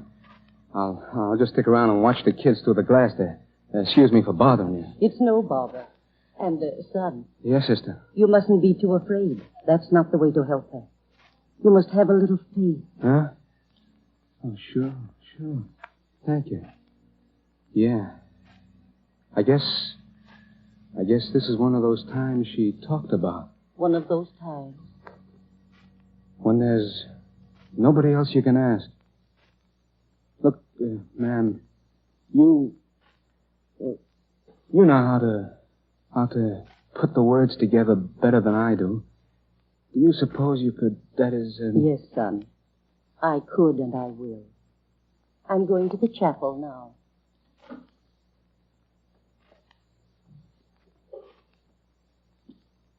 Morgan. Yeah? Morelli. Yeah, Morelli. Stand where you are and don't start yelling. What do you want? You hear that, Carlo? What do we want? 6 months we wait to find him, and he asks, what do we want? Tony goes to the rock because of him. Mario's dead, and he asks, what do we want? Let's get it over and get out of here, Joe. This place... I get it over soon enough. If you got a prayer to say, Squealer, say it now and quick. I'm saying no prayers, and you ain't shooting me, Morelli. My kid's being born in there, and I'm sticking around until I see it. Yeah? We got other plans. Then you changed them. Know what's inside this glass behind me? Take a look. Hey, Joe, there's kids in there. You bet there are a bunch of them. Go on, boys, and give it to me. Knock off a half a dozen kids while you're getting me. See how long before the coppers chase you down. He's right, Joe. We can't plug him with those kids. Shut up, Carlo. All right, Morgan. It's up to you. I'm counting 5, and then I'll let you have it. If you move over so the wall's behind you, there won't be no kids hurt. But if you don't, it's up to you. Make up your mind. 1. You'd do it, too, wouldn't you? Okay. 2. I'm moving. So you came to see your baby, did you? Keep moving. 3. I said I'd move. I'd move till I was clear, didn't I? So... Joe! Hey, Carlo! Come on, Take him to the fire escape. Go after him. No, stay back. They're coming from outside. Hey, kid. They got him. They got them both from down below. Come on. But Mac, he's hurt. Go on, I'll take care of Mac. Sure, lads. Go on. Danny can take care of me. Mac, you crazy fool. You walked right into it. Yeah. Always was a cop who busted in at the wrong time, lad. You told me so yourself. Yes, in here, Doctor. There were no No, children. it's no use, Doctor. No use, believe me. It'd be a waste of your time. Mac, you're gonna... Danny, tell me, lad, is it a boy or a girl? We don't know yet. Yeah, well, when you find out, just slip a word to the guy who fixes things, huh? And you tell me. Mac. Oh, Doc. I'm sorry, son. Your wife, Morgan. You can go into her now. Huh? Oh, yeah, thanks. Mac, you'll... We'll take care of everything. Yeah. Danny, those shots. I heard... Morelli's. They got Mac. Oh no, Danny. Yeah. But how? He jumped in front of me. Oh, Wilma. Darling. Don't you must... But I was a heel to that guy, Wilma. He didn't think so, Danny.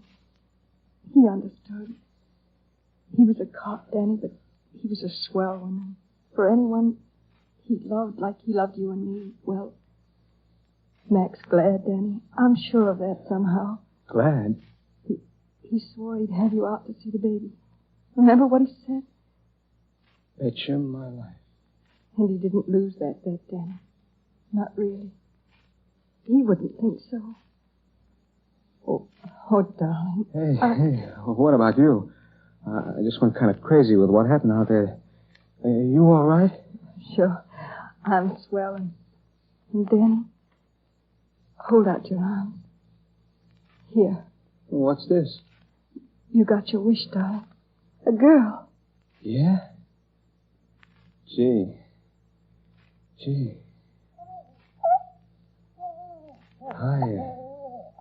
Hi, funny face.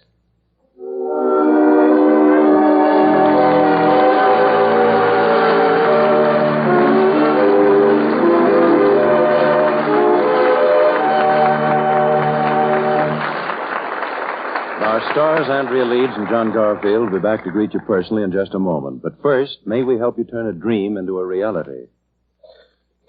Listen to John Carty. If you've ever dined at the home of a friend who owned sterling silver, you probably couldn't help envying her a little. Couldn't help wishing that your dinner table, too, could shine with genuine solid silver. Of course, 10 or 15 years ago, a wish like that would have been pretty much of an idle dream.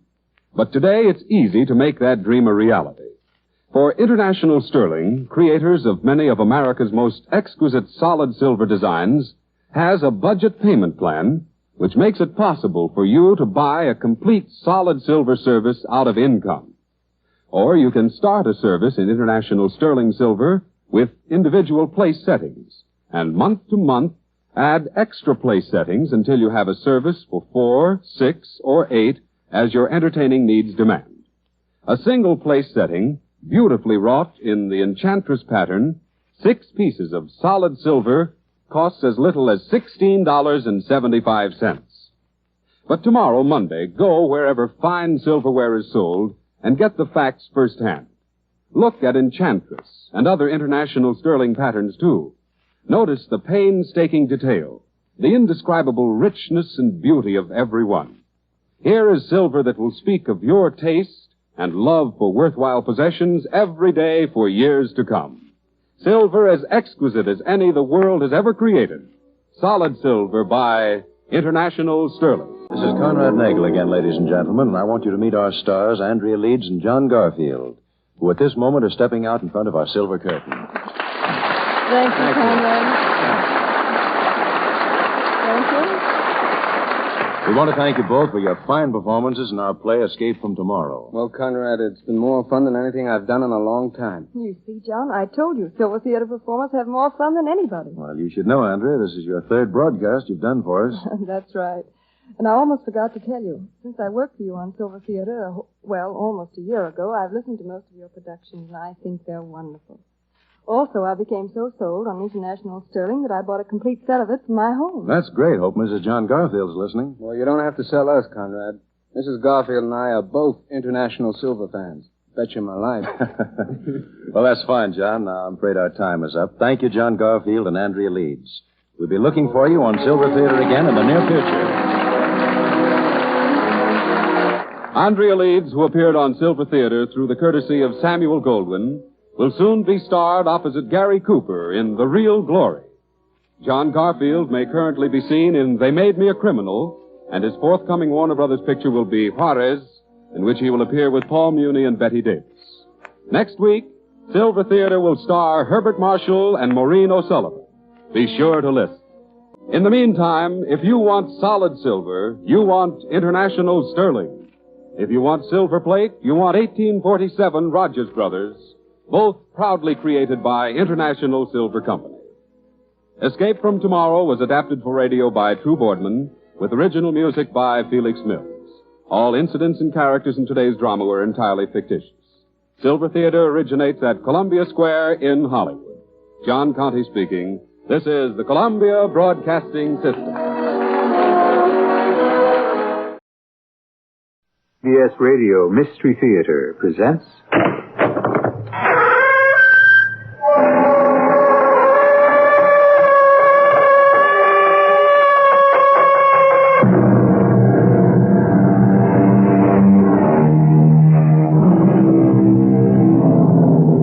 Come in. Welcome. I'm E.G. Marshall. A Chinese proverb holds that nobody's family can hang out the sign, "Nothing the matter here." There's wisdom in that, don't you agree? Think about your own family. Isn't there at least one skeleton lurking in your closet? At some time and for some reason, it will surely reveal itself. The consequences have raised Cain with ruling powers, business, and even love between two persons. That is why Dr. Tom Lodge, a young resident in a Boston hospital, has long safeguarded a dark family secret from his wife, Nancy. Tom, what are you hiding? Nothing, darling. Now, that doesn't ring true. We don't have secrets between us. Or do we? All right, now, look, don't get on your high horse. Well, then don't treat me like a child. What have you done? Are you married to someone else? Is there a girl you left behind you? Did you kill someone on a hunting trip? Oh, Tom, please, tell me. I have a right to know. Our mystery drama, The Recluse, was written especially for the Mystery Theater by Roy Windsor and stars Tony Roberts and Patricia Elliott. It is sponsored in part by Buick Motor Division and Contact, the 12-hour cold capsule. I'll be back shortly with Act One.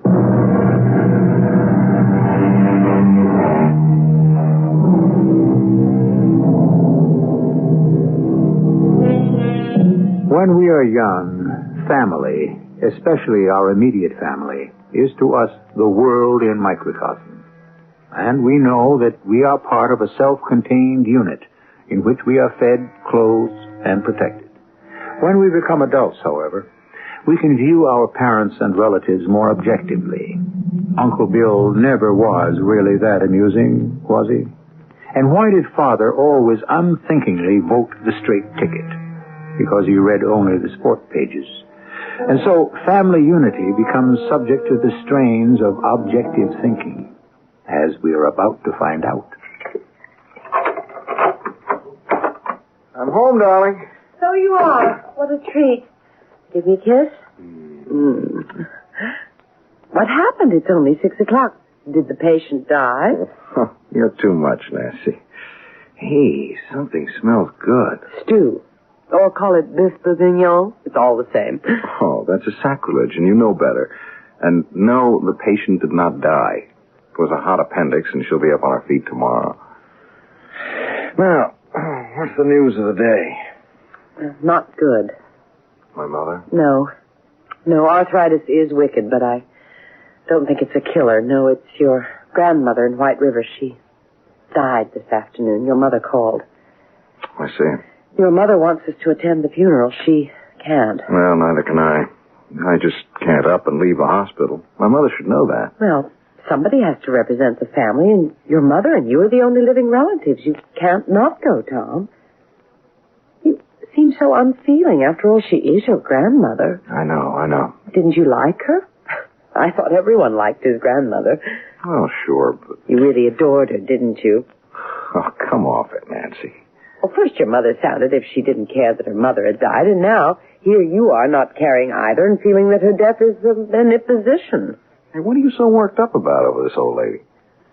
I mean, you never even met her. Maybe I'm lucky. What was Mrs. Schuyler, some kind of witch? No, but... oh, well, let it go. Huh? Why won't you talk about her, Tom? Look, I don't remember her very well. I've kind of lost track. Hey, look, let's have our... Supper will keep. You realize, don't you, that the more you evade the subject, the more you arouse my curiosity. Now, tell me about your grandmother. Well, the Schuyler family's been in White River for hundreds of years, dating from before they built the inn, a place named Riverfront. My grandmother's lived there all her life. An old inn? Ooh, like the ones you see on the book covers of Gothic novels? Yeah, something like that. It's on the edge of the river, and it's more than 100 years old. 20 rooms. Most of them were closed off when the inn was closed to travelers. And you explored every one of them, didn't you? As a matter of fact, I did. But you don't remember her very well, isn't that what you said? Okay, Doctor, what's the mystery? There is none. Really. Grandma lived in 3 rooms, never went out. She's been a recluse since my mother and I left. Why? Heartbroken to see you go?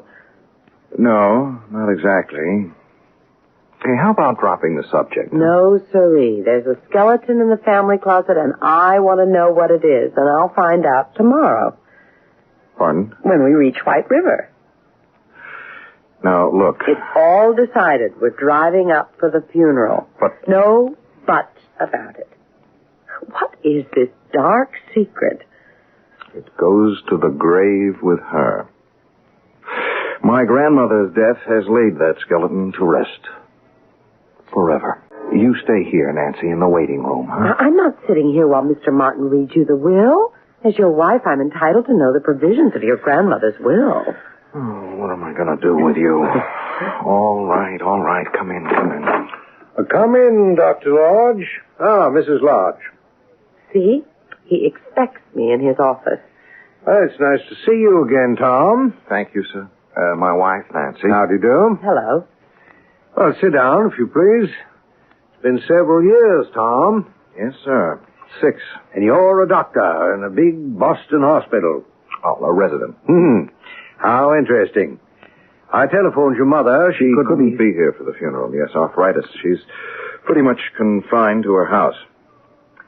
Yes, so she told me. Tasteful service. Simple, but reverent. Thank you for attending, Mr. Martin. Well, your grandmother was my client and a friend.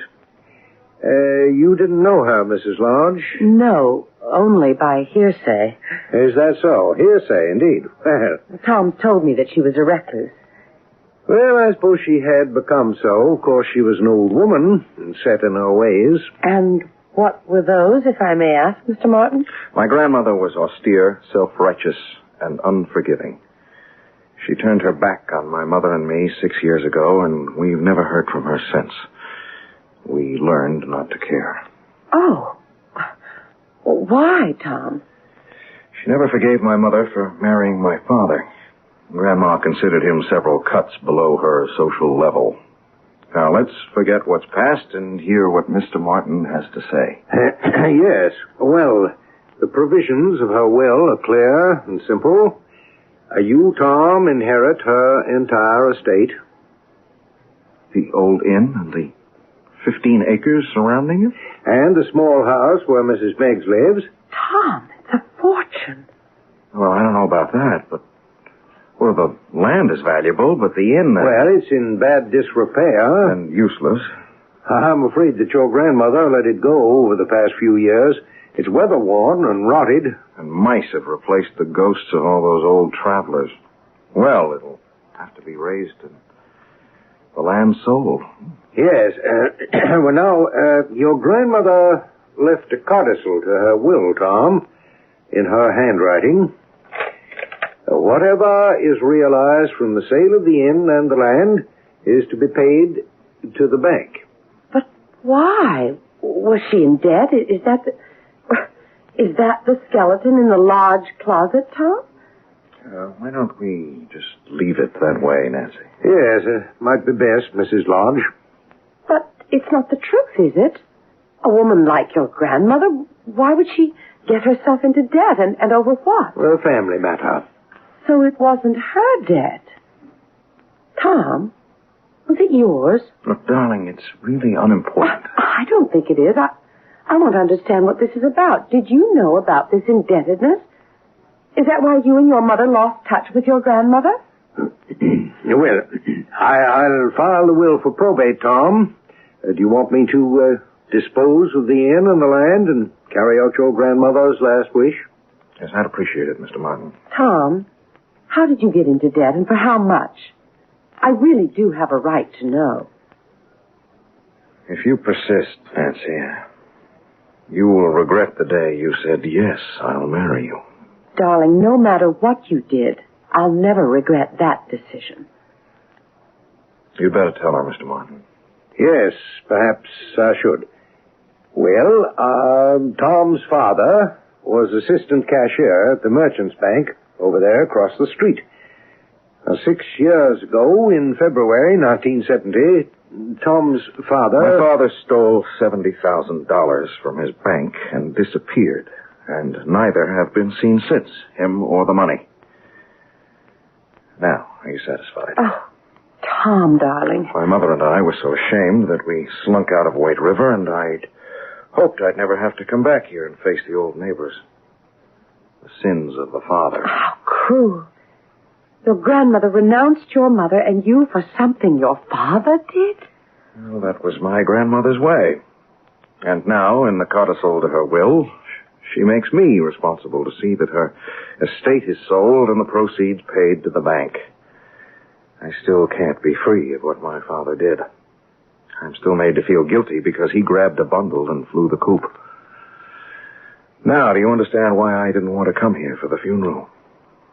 And why I hope my father has already had his. Sit down, Ruth.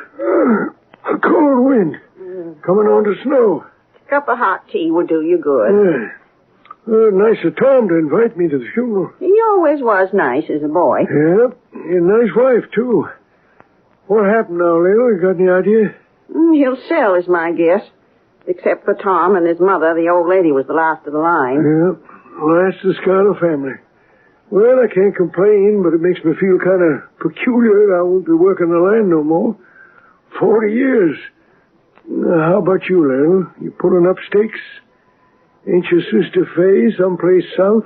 Lauderdale? I'm thinking about it. After all you did for the old woman over the years, I thought maybe she'd leave something to you. It's a nice little house, I'd say. Not her ladyship. She was a tight one. Well, I better get up to the inn and light a fire for him. Every once in a while on a snowy night, I wonder what happened to him, Lil. To the father? Yeah. Snowbound. The car's found stuck in the snow next morning. No sign of him or the money. Where'd he get to, Lil? All I remember is he stormed out of the inn and disappeared. Yeah, that's what I mean. Gone. Without a trace. Oh, my goodness. Oh, it's just Ruth's dog. I'll chain him up in the barn. Thanks, Mrs. Meggs. Anything else I can do? I left bacon and eggs in the refrigerator and No, nothing, thank you. It's fine. Well, then I'll say goodnight and get back while I can see my way. We'll have snow. I wouldn't wander around, Tom. The old place is falling apart and some of the floors ain't too firm. I'll say goodnight. Good night. Good night, Mrs. Meggs. Ooh, creepy. I hate this place. There's been a call over it ever since what happened. I'll tell you one thing, Nancy. I am not spending the night in this mausoleum. What did happen to your father? How could he have gotten away? Search me. Police went all over the inn for days. There was no trace of him. You lived here as a boy? Yeah, sure. My friends and I used to play games here. You know, hide and seek. I remember those days. And you were the hero. I mean, did you ever hide where no one could find you? Oh, well, there were lots of places. Cubby holes, one room with a fourth wall, trap doors and some ceilings. Oh. It's a wonder one of us was never found. Maybe that's what happened, Tom. Huh? But did you have a special hiding place? You knew the old inn better than anybody else. Good Lord. The sealed room. The what? Yeah, the sealed room beneath the long clothes closet off the entry hall. Oh, but no, it's impossible. Is it? If your father couldn't have gotten away because of the snowstorm, he must still be here. Or what's left of him. Well, what have we here? Old deeds have a way of coming to light, and the skeleton in your closet can be made to rattle because of an inquiring mind. If a major premise and a minor premise are true, so is the logical conclusion. Tom Lodge's father disappeared. It was impossible for him to have left the old inn.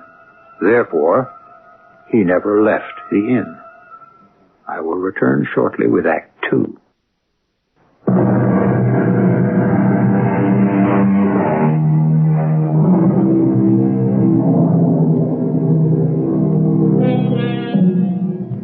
It is unusual and unlikely for a person to disappear and never be heard of again. Exceptions are rare. Rip Van Winkle, to be sure, but that was fantasy. Dr. Livingston, and that was fact. Both were presumed to be lost, but after their disappearance, neither was accused of a crime. Tom Lodge's father was. He absconded with $70,000, and therein lies a difference. He was a criminal and in danger. What happened to him? Tom Lodge hopes to find out. Strike another match, Nancy, and I'll let myself down the ladder. Haven't we got a flashlight? In the car. I'll get it later. I want to see if anything's in there right now. You could slip and break a leg, Tom. No. The ladder's strong. Let's strike a match. Oh, it's really black down here. I can't see a thing. I'll hand the matches to you. I'm flat on the floor on my stomach. Reach up. Okay. Now, let me see. Oh, darling, be careful. Don't worry. Oh, there's the pot-bellied stove, and the wood scuttle, a chair, small table, cot, and... Good Lord. Oh, what is it, Tom? Tom, answer me. I'm coming up. Tom? Yeah. Look, let's get back to the common room. Tell me, did you... Is there something there? My father. His bones. A clothed skeleton. Oh, how horrible. I've got to think. You said that the police went all over the inn, Tom. How could they have missed the sealed room? I don't know. Nobody remembered it, probably. Well, what was it for? The caretaker. Back around the turn of the century, he acted as a registration clerk and a handyman, and he lived down there. In that hole in the ground? Yes. It's a real room with flooring and walls of wood, and it was very snug and warm. After he closed the inn for the night, he lifted the trapdoor in the long closet in the hall and pulled it closed after him. I see. Then the flooring in the closet was covered over. With carpeting, and that sealed it off. Unless a person knew a room was down there, he'd never find it. But you did, as a boy.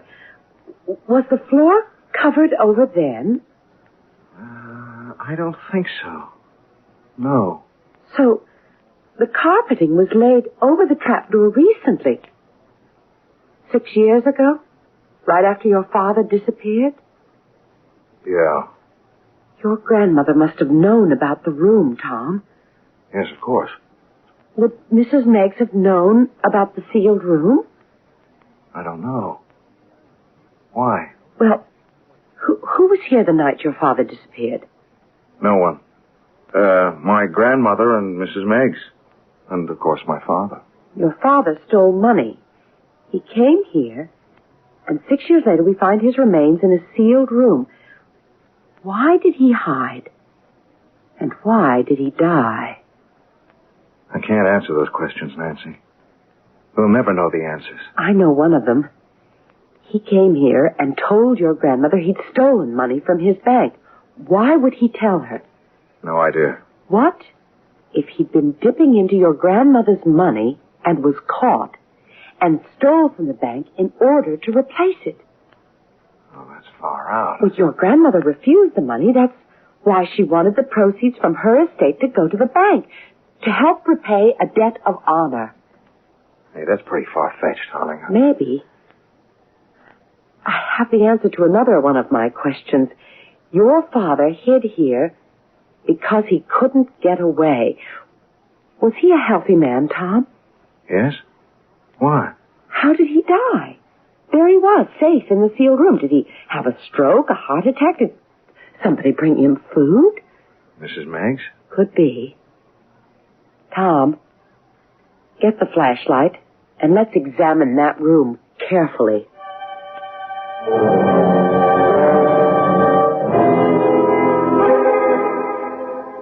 Oh, I feel like I'm in a tomb. It's my father, all right. Look, where I'm shining the light. You see this break in the skull? Oh. Now, that's how he died, Nancy. He was struck a hard blow. He was murdered. And look at this. His watch. Huh. The strap's rotted, but it's his watch, all right. Look, his initials are on the back. Oh, let's get out of here. In a minute. Now it's my turn to ask a question. What became of the money? The 70 grand. Well, whoever murdered him took it. That was the motive. Yeah, but it was hot money, Nancy. It was hard to use for a long time. And the sealed room would be an ideal place to hide it. Where? Where could it be hidden? And I went over the mattress on the cot. It's not there. And the small closet is empty. Let me see. In the stove? No, why not? Tom! How about that? Look at this wad of money. Wrapped in oilskin. Oh, I'm afraid, Tom. Leave that money and close off the room. It was only 15,000. 55,000 is gone. Someone squirreled it away. Tom, let's go back to the hotel and think it through. Okay. I'll telephone my mother. Maybe she'll know the answers to some of our questions. Gee, you are scared, aren't you, darling? Of course I am. Someone committed a murder for money. We found it. If the murderer discovers that we know, he may try to kill us.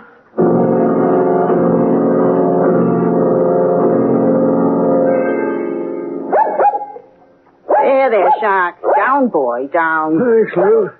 Have a chance to talk with Tom? Nothing to talk about, Ruth. What's on your mind? Well, if you don't sell the land, maybe I could tenant farm it for him. I'd say he'd want to sell. Yeah. Well, if I had 2 dimes to rub together, I'd buy it. Oh, you can always get work, Ruth, so you said. Yeah. Will you change your mind? Oh, I've been thinking about it, that's all. I'm getting on. The winters around here are mighty rugged. I wonder if they could use me down south. Sure. An experienced field hand like you, I'd say so. Why, what got you thinking about moving south? I guess you did, Lou. Talking about your sister down in Lauderdale. That's where you're going, ain't it? Oh, I think so. Of course, if the old lady had left me the house. But she didn't. You got money laid aside? Ooh, a little. I could help you out, Ruth. Not with much, but enough to give you a stake. Oh, no, it's mighty nice of you, Lou. When you thinking of heading on down south? Soon as I can sell my furniture and pack, we could spell each other at the wheel. Yeah. Oh, I'd like that. Then it's settled. I'll be back after I make quick inspection about the inn. If the snow's piling up, maybe I could drive Tom's car down here and put it in the barn. Otherwise, it might get stuck in the morning. Oh, yes, that's true. It's happened before. Yep, I remember. Tom's father. Chains. That's what you need in heavy snow. Mr. Martin had 'em. The lawyer? Yeah. He left that night around 10 o'clock. I saw him drive away. Chains. That's what got him through. You didn't know he'd been to the inn. Thanks, Mother. This has been very helpful. Well? My father did manage my grandmother's money, and he had begun to dip into it. So he dipped into the bank to repay her. That's why he absconded with all that money. How did he think he'd get away with robbing the bank? Oh, who knows? Your grandmother must have been furious. Well, it was through her that he got his job at Merchant's. Must have loved your mother very much. Yes. Well, I'm afraid he wasn't much of a banker. Oh, it's all tragic, and they're both dead because a willful old matriarch couldn't form him into her own image. Well, let's pay a visit to Mr. Martin, huh? I'll turn this money over to him, and he can give it to the bank. 15,000? What about the rest? It's gone. Can't be traced now. I wonder.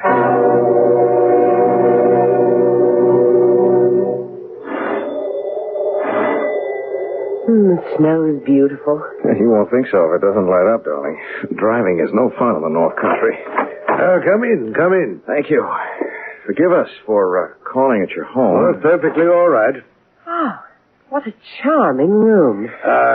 Thank you. Well, let me get right to the point, Mr. Martin.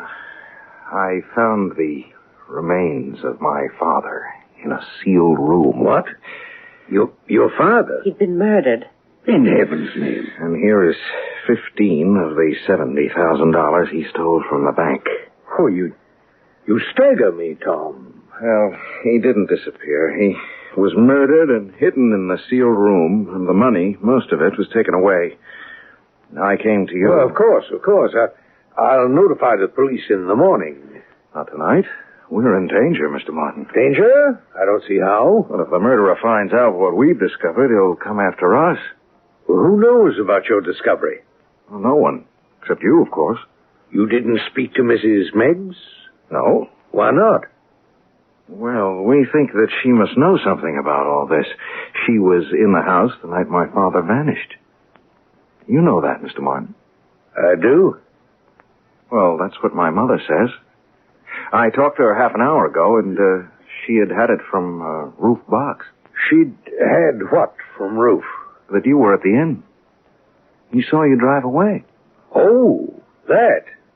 Well, yes, now that you remind me, I'd driven out to see your grandmother, but I left quite early. May I ask a question?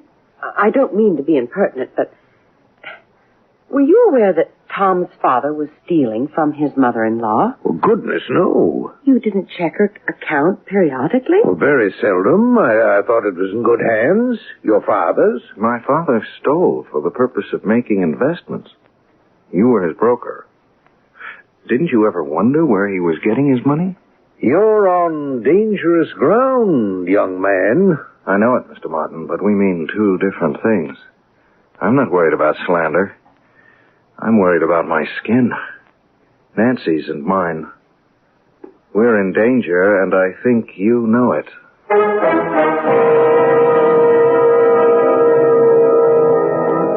200 years ago, Samuel Johnson remarked, "There is nothing which has been contrived by man, through which so much happiness is produced, as by a good tavern or inn."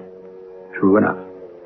All gone now, swallowed up in progress, including Riverfront, an old New England inn which has now divested itself of a murder and its remains. There are more surprises when I return shortly with Act 3.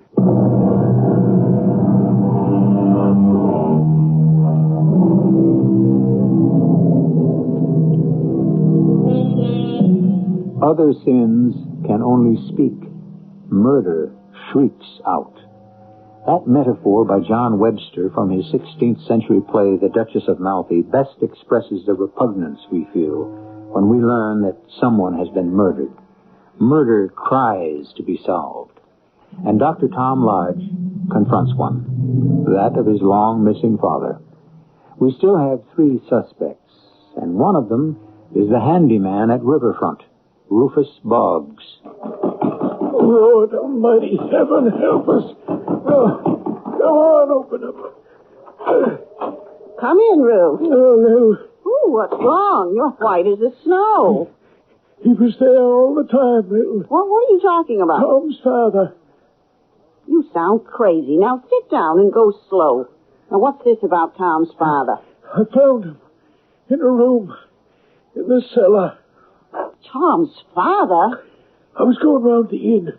I was riverside when they drove off, leaving all the lights on, and I went up to the door, and it wasn't closed tight. I opened it and called hello. And then me and Shark stepped inside, and he began to bark, and the hair went up on his back. Scared me stiff. Go on. He ran into that old hall closet and barked his head off. There's a trap door there. Did you know that, Lil? No. A trap door to where? Well, a room, sort of, under the common room. I had my flashlight, so I kneeled down and played the light around it. And I saw it. A skeleton. Oh, my. Stretched out on a cot. Oh. Which it gave me a terrible turn. A skeleton? Yeah. Tom's father. It has to be. That's where he's been these 6 years. And they drove away? That's right.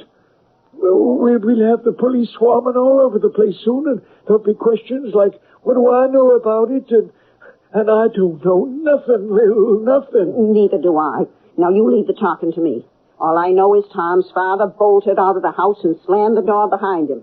That's the last anybody's seen of him. And I was in the barn all evening, except when I left my room to quiet Shark. And that's when I seen Mr. Martin drive away. His car, anyway. Well, we better go back up there, Ruth. What for? Well, they found out the murder. He was murdered? Well, that's my guess. The man wouldn't just stay in there and starve himself to death. No, I guess you're right. Tom and the wife made the discovery, and you can bet whoever killed his father is going to do something about it.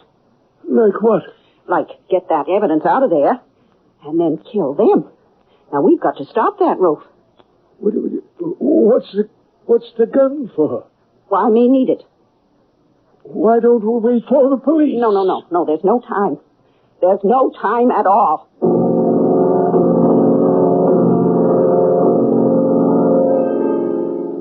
There was a message at the hotel desk? Mrs. Meggs telephoned.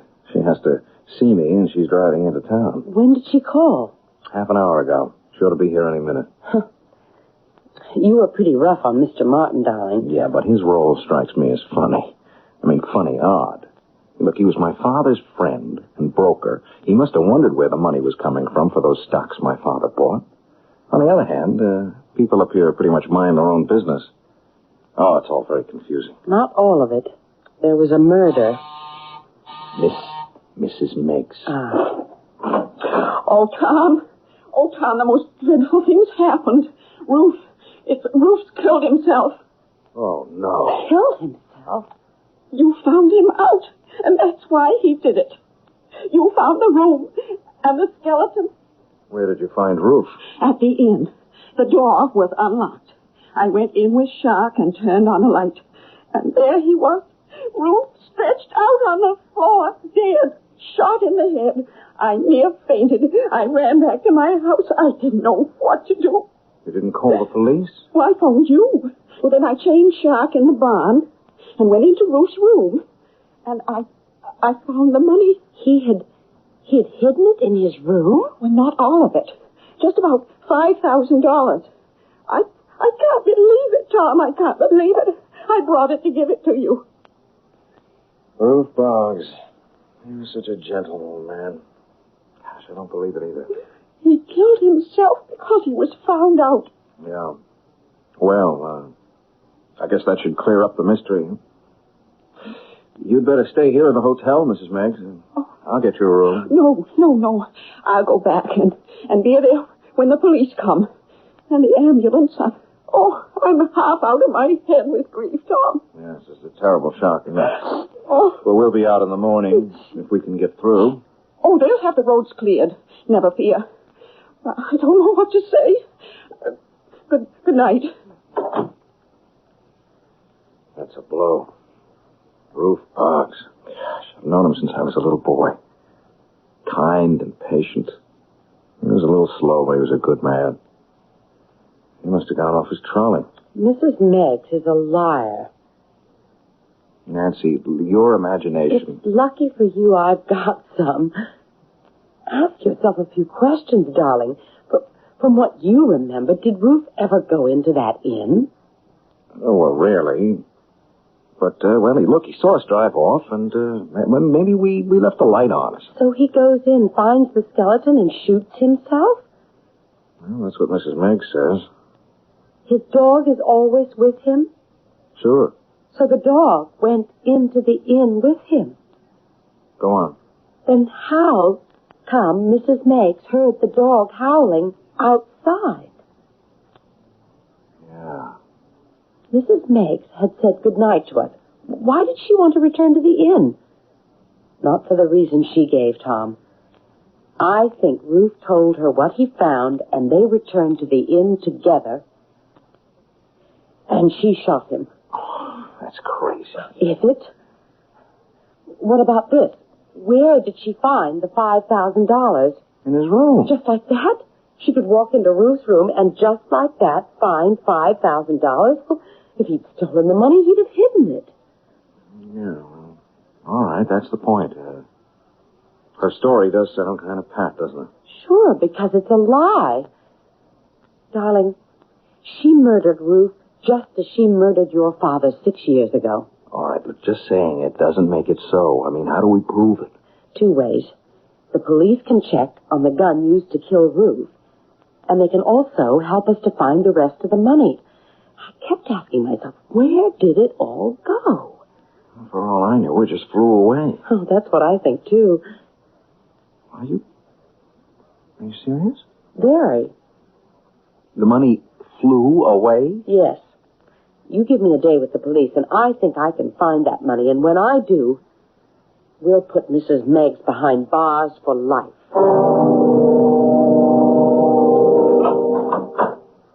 Nancy, where have you been? I've been worried to death. I told you where I'd be, darling, with the police. You want to hear something interesting? Go ahead. Every time your father placed a stock order, he placed a similar one from Mr. Martin and paid for all of it. What? That's right. I'll make a guess. Your father and Martin were in collusion. Your father used your grandmother's money with Martin's tacit approval. You mean the two of them were dipping into the old woman's funds? That's what it looks like to me. Your grandmother demanded an accounting, and to repay her, your father robbed his bank. Oh, gosh, it gets worse and worse. But it's going to get better and better, darling, because the police have supplied me with 2 very helpful pieces of information. The gun? Yes, they traced the gun. Rufus Boggs never had a handgun as far as the police can tell, but old man Meggs did, and he had a permit to carry it. The permit expired when he died, but the gun was never turned in. It was Meggs's gun, which was used to murder Rufus. Well, that should clinch it. Without question. She murdered Ruth. But what about your father? Were the police helpful there? Oh, very. Did you know that Mrs. Meggs has a sister living in Fort Lauderdale? No. Well, she has, and they are very regular correspondents. Remember what you said, Tom? That maybe the money just flew away? Yeah. Well, it did. Can't you guess? You're telling me that... Exactly. Now let's call on her and see if she doesn't fall apart. Well, it's still beyond me. Killing your father and then taking his own life. Is that what you think he did, Mrs. Meggs? Why, it's plain as the nose on your face, Tom. But why would a man shoot himself unless he was guilty of some terrible crime? I guess you're right. I've decided to sell the estate, Mrs. Meggs, because tied down in Boston, and I just couldn't manage the place from there. I'm sorry about that. You've lived here. Rent-free for over 30 years. That was part of the agreements when Meggs and me moved out here. Yes, I know. Well, if you would like to stay on... No, thanks. I don't want charity. Have you thought about what you're going to do? Well, Meggs left me a little insurance, and I kept it tucked away. I might move to where it's a little warmer than up here. Arizona, maybe. Not Florida? Pardon me? Isn't that where your sister is? Why do you ask? Your sister confessed that there are 5 savings accounts in Fort Lauderdale banks in your name, Mrs. Banks. And the police here in White River want you to explain how it happens that there is a small fortune waiting for you down there. Over $15,000. It's no business of theirs. Oh, yes, it is. I found $15,000 in the stove in the sealed room. You placed 5 more where you said Ruth had hidden it, $20,000. That plus the 15 makes $35,000. Half the amount my father stole from the merchant's bank. How do you explain that, Mrs. Meggs? And how do you explain that the bullet that killed Rufus Boggs was fired by your handgun? My handgun? I never in my life owned a handgun. Your husband did, and he didn't fire that shot from the grave, did he? You murdered Ruth to save your skin, Mrs. Meggs, so you'd better tell me, and tell me quick, what happened 6 years ago to my father. I didn't touch him. He didn't crush his own skull, Mrs. Meggs. Martin killed him. His friend, Martin. Uh-huh, that's more like it. Go on. Your father came to give your grandmother money. She turned him away. He had the money with him. Martin spoke to me, said he'd divide it. Half for him and half for me. I was afraid. I'll just bet you were. Well, then he struck your father and killed him. We hid the body in the sealed room. And from time to time, you dipped into your half of the money and sent it to your sister for deposit. And you murdered Ruth to cover the old crime. Well, I didn't know what to do. I was crazy with fear. I just lost my head. I doubt that, Mrs. Meggs. You deliberately murdered the old man. Tom, please, be merciful. If you and Martin don't hang for the crime, the court will be merciful. You're cold-blooded killers. You deserve to die.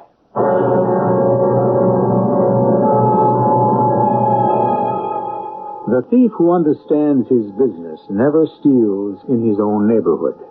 An old Arab precept. But greed and opportunity usually go hand in hand. What a killer does not understand are the consequences of premeditated murder. Not for the victim, but for his relatives and friends. There are degrees of crime, from petty thievery to grand larceny. But murder is the worst and most repugnant. I will draw the curtain on the Recluse when I return shortly.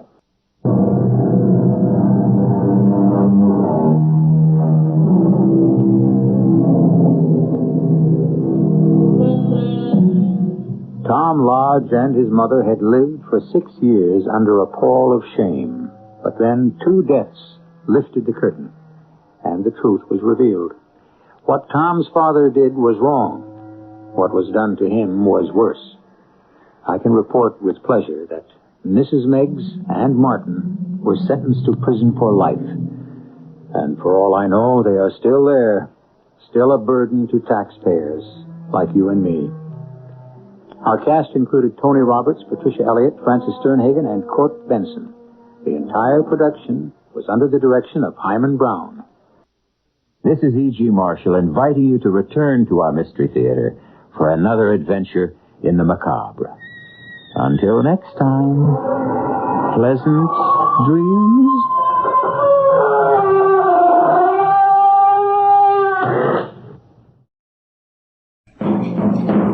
From New York, where the American stage begins, NBC presents New Theater. New Theater, a series of hour-length plays dramatized from the most significant writings of our time and presided over by one of the great personalities of the American stage, the distinguished actress, director, and producer, Eva Le Gallienne. Miss Le Gallienne. Once again, good evening. Or perhaps I should say good afternoon. You see, I've had so many wonderful letters from our listeners on the West Coast that I'd like to say a very special good afternoon to them. For out there, of course, it's only 4:30. Our play tonight, or this afternoon, whichever you prefer, is The Willow Cabin, dramatized from the novel by Pamela Franco. Our star is the very engaging young British actress Miss Sarah Churchill, who is presently appearing on Broadway in the play Gramercy Ghost. So now we bring you The Willow Cabin by Pamela Franco. Each season brings a fresh new crop of young actors. This is true of New York, London, and every other great city where there is theater. And each season there's always one young actress who stands out from all the others. Perhaps she's more intelligent or more talented or just more beautiful. In London, in the 1936 season, her name was Caroline Seward. She was 22, and she had a part in the new J. Brookfield play. Opening night, everyone knew that here was the most promising actress of the season, intelligent, talented, and beautiful. After the final curtain, the usual throng of well-wishers descended on the new discovery.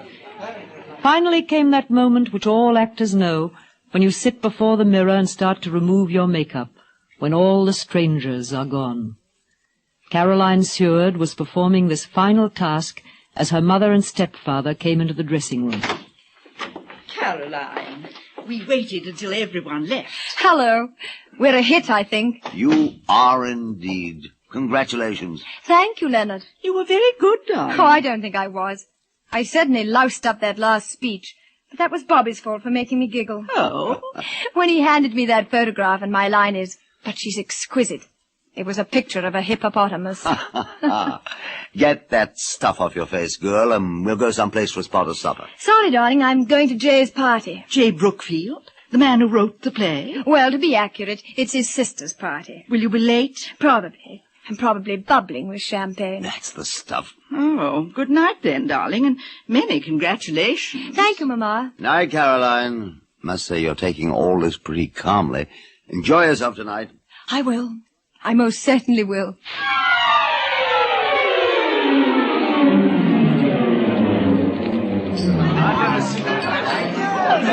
Caroline, you were very good tonight. Thank you, Jay. I suppose that's a real compliment coming from the author. But I don't want you always to play problematic young women. Oh, don't you? In future, Caro, you will come to me before you decide anything at all. Is that a promise? Well... Even your choice of lovers should be submitted. Well, at the moment, there aren't any. Oh, that reminds me. I promised my brother Dennis that he should meet you. He admired your photograph. Wait here and I'll find But, Jay... No, I'll be right back. Caroline, has that brother of mine deserted you? Hello, Kate. Yes, Jay went off to look for Dennis. Curious to have one brother so conceited that he'd give you an autograph on his deathbed, and the other so modest that he's barely audible. I've never met Dennis. Well, you'll love him. Not a bit like Jay. But he isn't here tonight. He had to fly over to Paris. He runs a gallery, you know. Won't you have some of these caviar patties? Thanks. Oh, do take more than one. Are you greedy? I am, very greedy. What's so nice is that I'm always hungry as well as greedy. It would be so sad to be one without the other. Oh, Kate, Why, Michael, hello. how very unexpected of you. You two haven't met. Caroline, this is Harley Street's boy wonder, the most please. brilliant surgeon. Kate, please. Mr. Michael Knoll, Miss Caroline Seward. Oh, there's that frightful Mrs. Mackenzie. Forgive me. Dear Mrs. Mackenzie. You were saying that it was nice to be hungry as well as greedy. Yes, I have all the appetite. Oh. Then perhaps you're ready for some champagne. I have some here on the table, but there's an untouched glass that could be for you. Oh, thanks. All the appetites, eh? Well. You don't look greedy. I was out front tonight. Your performance was enchanting. I thought I loused it up. You thought what? I said I thought I loused it up. You did say it. I couldn't believe my ears. Your voice is much too beautiful to use it for slang. Oh, please don't start about that. Everybody does, and it only makes me worse. Oh, do you not care for words? Of course I care. Then why don't you do them more honor? I don't know. You know, you're very young. I'm 22. Oh, dear. How old are you? I? Oh, I'm 39. You know, I should like to see you play Shakespeare. Which? Cleopatra. May I drive you home? Oh. I was going with J. Brookfield. Then don't. All right. I won't. What are you doing? Opening this beer bottle. With your teeth? Mm-hmm. Good heavens. Where did you learn that low trick? From my father when I was 11. He was an actor. Surely no one who lives in this house takes the tops off beer bottles with his teeth. How right you are. This is my stepfather's house. You know, sometimes I have to walk halfway around Paddington before I can bring myself to open the front door. Your beer. Oh, thank you. This sofa is the only comfortable thing in the entire room. You see, this house belongs to the spoilers of the fun. Oh, is that what you call your mother and stepfather? Not only them, they're a whole race. This house is their headquarters. Well, why don't you leave it? Because I'm a coward. I can't face the fight. And it would be a fight, unless I left it to get married. Marriage for that reason, and marriage at the beginning of a career, can be the most fatal mistake. You see, I made it, and I know. Are you still married? Unfortunately, yes. Well, can't you get a divorce? Not as the position is at the moment. You see, my wife is a woman of whims. Oh, do you live under the same roof? No, she spends most of her time abroad. She's half American and was brought up in France. What's her name? Why do you want to know? I just do. Her name is Mercedes. Next question. Do you think I ought to run away? You'll do what you want to do. What I want to do? Yes. Yes. I suppose I will. Oh, Jay, this is so nice having lunch. Just the two of us. The only way I can see you these days. We'll eat presently, after we have a bit of a chat, Oh? You comfortable? Relaxed? Quite. Another sherry? No, not just now. I want you to take your holiday next week, Puss. Next week? I know you aren't due to leave the play until the end of August, but you've got to go next week. Oh, why? Because you're coming out of this play and going into another, my new comedy. Am I? You're a very lucky little girl. I'm starting rehearsals August 6th. We'll open in Edinburgh toward the beginning of September. And you'll be playing the second lead. Will you like that? Jay, I know I'm going to make you cross, but I can't do it. I beg your pardon? I said I couldn't do it. Would you mind telling me precisely why not? Well, I'm going to Italy with Michael No. Forever, do you mean? To live there? No, for a holiday. Are you serious? I certainly am. Then you're insane. Well, now, look here, Caroline. It isn't any good you're I shall ring up Michael and tell him that I want you for a part that will make your career. Michael's in Sussex. Then I shall ring him in Sussex. You'll do nothing of the sort. Mercedes is there. His wife? They're back together? No, Michael's with his sister. Mercedes is staying at the local pub.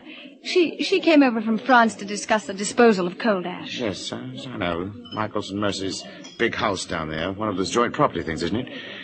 Nevertheless, I shall phone Michael tonight. Now, see here, Jay. If you do, I'll break my contract. Carol? I'm serious, Jay. I'll never speak to you again.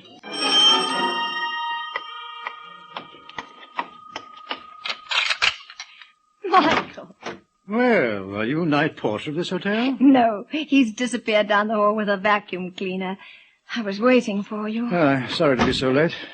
Found your message at the hospital when I got in. Are you tired? Yes, a little. Oh, I'm sorry. It's all right. How was the country? Oh, about as usual. How was your wife? Mercedes was, Mercedes. Nothing was settled. She's gone back to France. Oh. Shall we sit here in the lounge? What are you doing in this hotel? You're the only person I could talk to about it. If you say it's all right, I shall stop feeling guilty. Guilty about what? Running away from home. Oh, yes, I thought it might be like that. Do you propose to live here? Why not? You won't be lonely? I don't think so. I've always been alone a lot. Would you rather I hadn't run away? Is my approval so important? Yes. Well, then, I think you had to do it. But I feel just a little as though I was standing on a railway platform, seeing you off on a journey that you aren't really prepared to take. But you're coming with me. We're off for a holiday in Italy. No, I'm afraid that's all been changed. Oh. Did Jay Brookfield phone you in the country? Yes, but that isn't the reason. Never speak to him again. Oh, no. Never, never, never. Yeah, well, it's just simply impossible for me to leave just now. The clinic can't spare me, and, well, really, you should do this new play. I won't. I think you will. Oh, let's not quarrel about it. I got a splitting headache. Haven't slept in 3 nights. Oh, I am sorry. Are you angry with me? Oh, I suppose I'm just another spoiler of the fun. You're less a spoiler of the fun than anybody I ever knew. Michael, I... Yes? What did you start to say? Well, I know that ladies shouldn't make declarations unasked, but it isn't any good my trying to be reticent.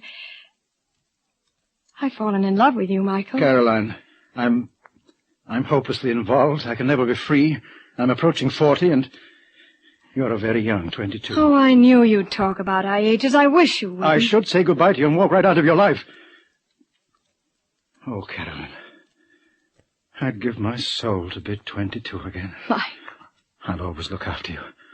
I'll always be with you.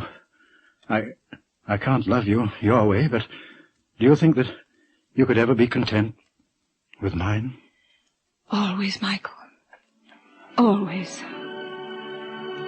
Now and forever? That's how it began, in London in the year 1936. The next years were happy years for Caroline Seward, in her personal life and in her public life. Her personal life was Michael No. Her public life was a series of plays, some hits and some flops. Then in 1939 there was one of those glittering all-star Shakespearean revivals which the British theatre does so well. The play was Twelfth Night, and it settled down to a limited but prosperous run. Then the actress who was playing Viola became ill and had to be replaced. With only a day's rehearsal, with an edgy, nervous cast, Caroline Seward went into the part. Word got around London that night, as it always does, about what was happening. And the theatre was filled with friends and enemies who had come to witness Caroline's triumph or defeat. During the first interval, Caroline waited in her dressing room, waited for Michael, for his familiar knock, his familiar voice. Come in. Caroline, you're magnificent. Dennis Brookfield. Oh, is Michael with you? No, I came with Leopold Rockoff. Well, I suppose Michael had to stay at the hospital. It's sad, though. He always wanted me to play Shakespeare, and now he isn't here. Can I take you out to supper? Oh, dear, I don't know, Dennis. Michael was coming, and now it's all loused up. Oh, please have supper with me. I told you I was with Rockoff. What's the point of Rockoff? He's here to look at you. He's got a play with a leading part that any actress would give her eye teeth for. They've all read for him, but he's still not satisfied. You don't realize what a break it is to have him here tonight. And what work I put in to get him. I doubt if Jay could have done it. Jay wouldn't have done it. Your dear brother hates my guts these days. Will you at any rate promise to have supper if Rockoff does? All right, Dennis. I'll have supper with you. Where's Rockoff? But I parked the car and you let him escape. Well, he had another engagement. He never has supper with the people he means to use. Did you talk to him? Mm-hmm. He wants to see me in his office. Tomorrow morning. Aha. Pleased? Well, of course I'm pleased. Thank you, Dennis. Thank you very, very much. See here, Caroline, I don't want to be thanked. Dennis, you're angry. I'm nothing of the sort. I can see it in your face. It's Michael, isn't it? Oh, if only you wouldn't get upset about Michael. Even if I didn't love you, I should still get upset about Michael. But it has nothing to do with anybody but us. Who are we hurting? Whom? Oh. He is hurting you. You are hurting yourself and your family and... Don't be an ass, Dennis. My mother and I would have declared war anyway. And all your friends. Oh, I hate that expression. It suggests a circle of bright-eyed vultures murmuring... Isn't it a pity about Caroline? Well, it is a pity about Caroline. Why are you like this, Dennis? Is it because you used to be a friend of Mercedes? I'm thinking of you, only of you. You know, there's a speech in the play tonight about a willow cabin. You mean, make me a willow cabin at your gate and call upon my soul within the house? A willow cabin at Michael's gate. Are you satisfied with that, Caroline? Is that enough? What's the fun of always looking over your shoulder, listening for the telephone? Well, anyway, that's my business, not yours. Oh, Dennis, let's not quarrel. Let's have a nice, friendly supper. And then I'll drop you at Michael's? Yes.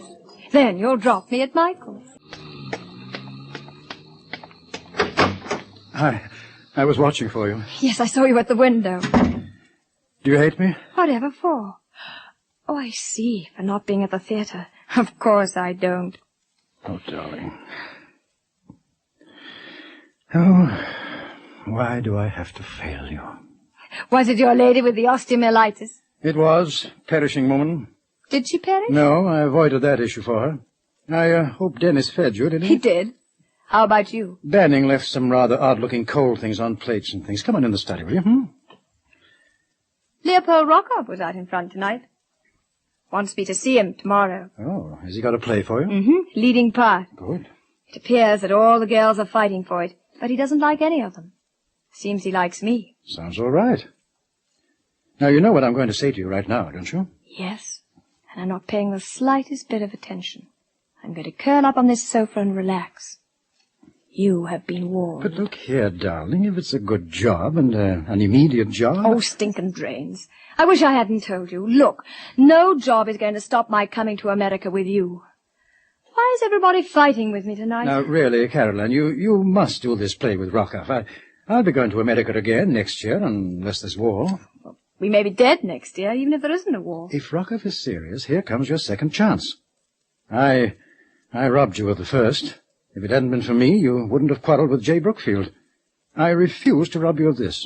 Now, if Rockoff offers you the part tomorrow, you must accept it. Now, promise. I'm coming to America with you. No. I want you to promise me that you will see Rockoff and you will take the part. Now, promise. Promise? All right. I'll promise. But how absurd, Caroline. You told Rockoff you'd be there and you simply didn't show up. Well, I sent him a note, Dennis, but I thought I'd better tell you at once. And you're off to New York on Thursday? Yes, I told Rockoff that in my note. Would you drop me off at Joan Bridges, please? There's something I want to say to you, Caroline. Yes. You know what an idiotic mistake you're making. You're wrecking your life and you know it. What else were you going to say? Caroline, I love you and I want to marry you. I always will. But I've had about as much as I can take. After I drop you off at Jones, I won't see you anymore. Not ever. Because I passed up Rockoff. That's helped to make up my mind for me. Or is it because of Mercedes? I still have the feeling that you're really fond of her. Think she's a kind of martyr. Mercedes? You get the fact of Mercedes, but miss the truth. The truth that I cannot tell you. What are you thinking? Well, I'm thinking that there's a sort of man who can hang around forever, grateful for whatever crumbs he may get. I'm not that sort. I refuse to make me a willow cabin at your gate. I'm sorry, Dennis. So am I. Oh, isn't that an extra they're shouting about? This is the last spring. The guillotine is coming down. After that, it won't matter who loves and who is unloved. We are all for the dark. Well, will you drop me at the next corner, please? The next corner. Joan, can I help? You just sit and be decorative. Nothing much to do anyway. I'll put the tea on. Well, I think I've already told you everything. But what I want to know from my oldest friend is, do you really think I'm crazy? No. Well, I couldn't imagine you're giving up America for a part in a play. Well, what does Michael say? I haven't told him what I've done. It's the first time I've ever been frightened of telling him anything. Well, I don't really see the point of telling him at all. Go off to America and have a lovely time. And tell him what? Oh, tell him that Rockoff cancelled the appointment. Just lie. Just lie. For once. Oh, don't think I wouldn't do the same thing. Most women would. Going to America for a month with a lot of new clothes and a sense of guilt. That would make my mother happy to contemplate. Very happy.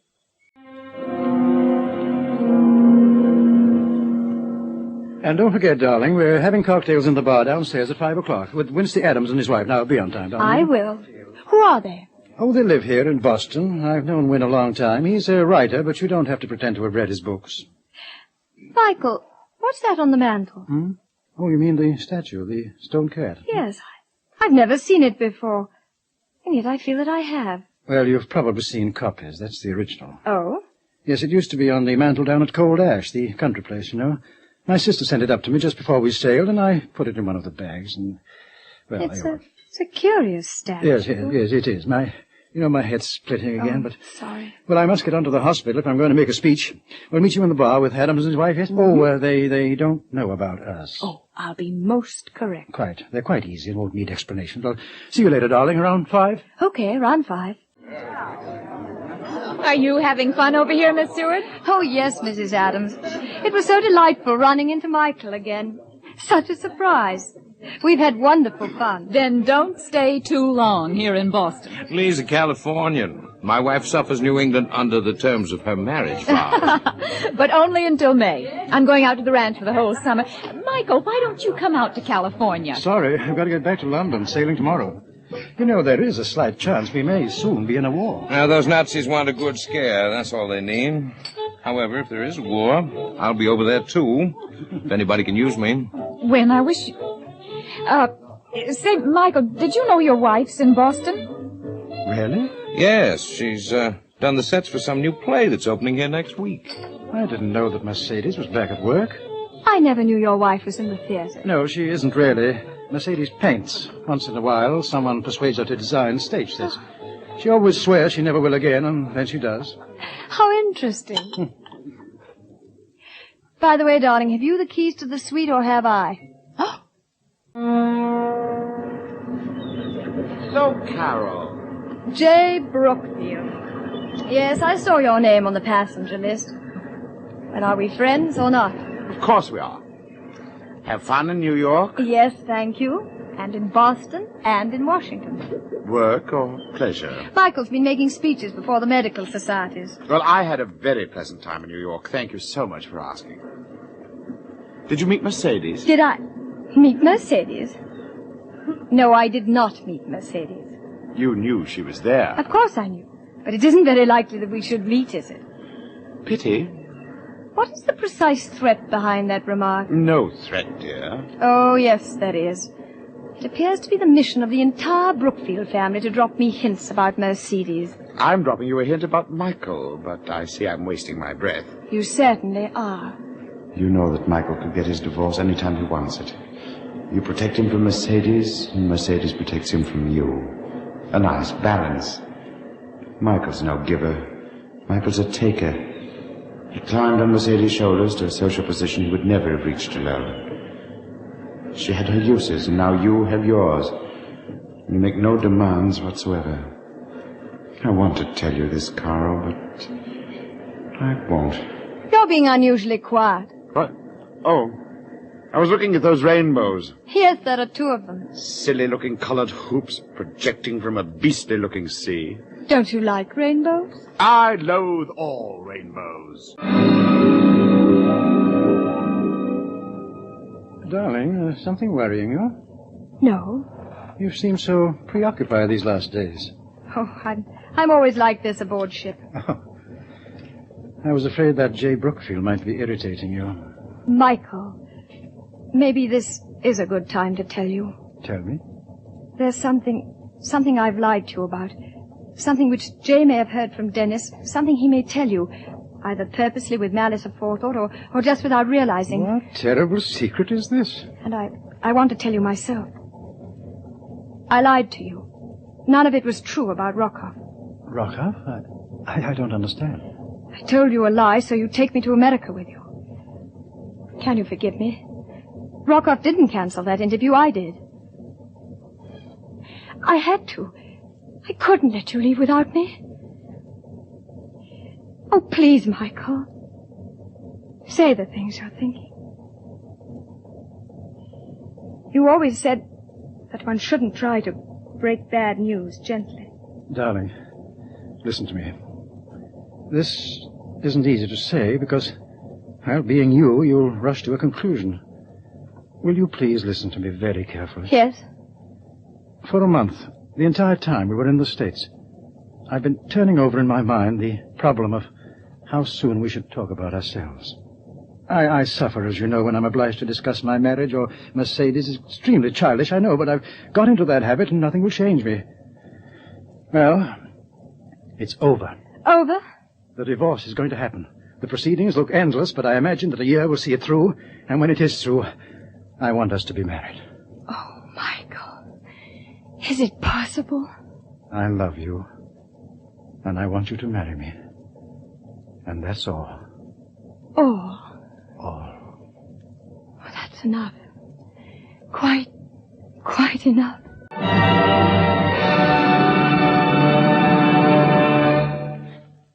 You are listening to The Willow Cabin, starring Sarah Churchill. Here again, Miss Eva Le Gallion. Miss Franco observes life with a shrewd and sensitive eye. Her deep compassion and what one might call her sense of the poetry of living never rob her of a good sense of humor. Her writing has salt in it. It's clean and invigorating. Speaking of poetry, Miss Franco frequently allows her characters the use of famous poetry to express their thoughts. Now this, in a bad book, can seem like a pretty dreadful device, but The Willow Cabin is a fine book, and far from seeming a device, the occasional use of poetry seems natural, and indeed inevitable. The title of the book, of course, is taken from one of the loveliest lyrical passages in the English language. Make me a willow cabin at your gate, and call upon my soul within the house. Write loyal cantons of contemned love, and sing them loud, even in the dead of night. Halloo, your name! But I shall get into trouble with Miss Churchill if I keep on with that. I'd better leave that to her.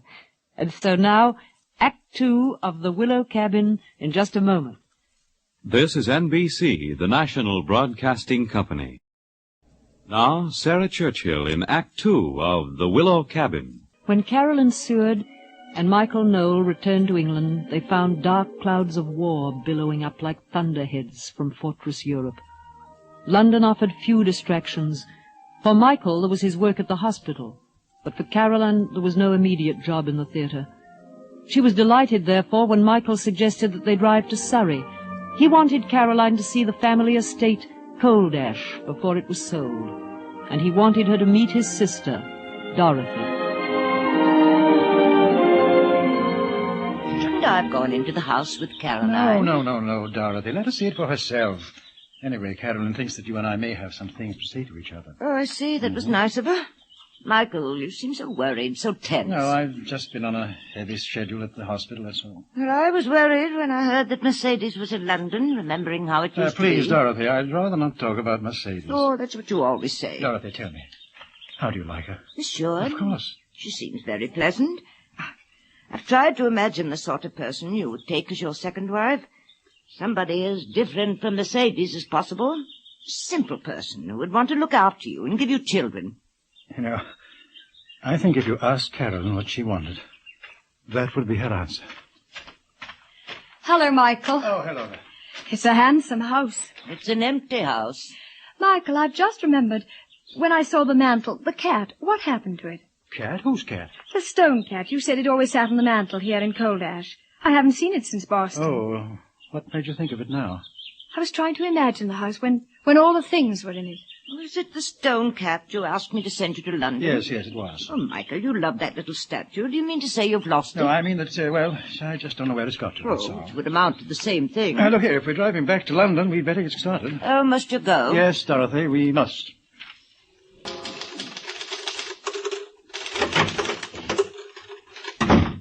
Joan, I had to see you. Caroline, why are you roaming around Paddington at this hour of night? Well, sit over here. Anything wrong? It's Michael. I don't know where he is. Well, I haven't got him. Where's he supposed to be? At a medical banquet. He was due there at 7:45, but he never turned up. Dr. Lloyd needs him urgently to talk about a case. Michael's butler phoned the banquet, then called me. Are you sure Michael was going to the banquet? Certain. Well, nothing serious could have happened, could it? Joan, is it possible to lose one's memory from lack of sleep? Oh, is he sleeping worse than usual? Yes, he's had 5 bad nights in a row. I haven't slept too well myself since Mercedes arrived in England. Why? She's left you both alone, hasn't she? She's left me alone. What? You think she's been seeing Michael? I suppose she has. Doesn't he tell you? I never ask. Are you suggesting that Michael's with her tonight? I wish I knew. But only because I want to know that he's safe, that he isn't ill. Look, do you know where Mercedes stays? You could ring them up and ask if she's there. I already have. They said she'd left for the continent last Saturday. Oh, well, I'd better go. Where? Back to my hotel. In case Michael phones. Oh, Miss Seward? Hello, John. Any messages for me? Mr. Noel is waiting for you, Waiting? Where? Miss. In the lounge. Oh, thank you, John. He's been here half an hour. Michael! Caroline, I have endless patience, you know. Darling, where have you been? I don't know. I waited for you. What's the matter, Michael? What's happened? Why didn't you go to that dinner? You're not drunk, are you? Drunk? No. I don't know. I don't know what's happening to me. I don't remember. And help me, darling. Why were you such a long time coming? Well, that isn't quite fair. I didn't know you were waiting. Darling, you're not making sense. Caroline, I'm very sorry, but I think I must go home. If I can only sleep, it'll be all right. Do you see, darling? Come along, darling. I'll get you a cab.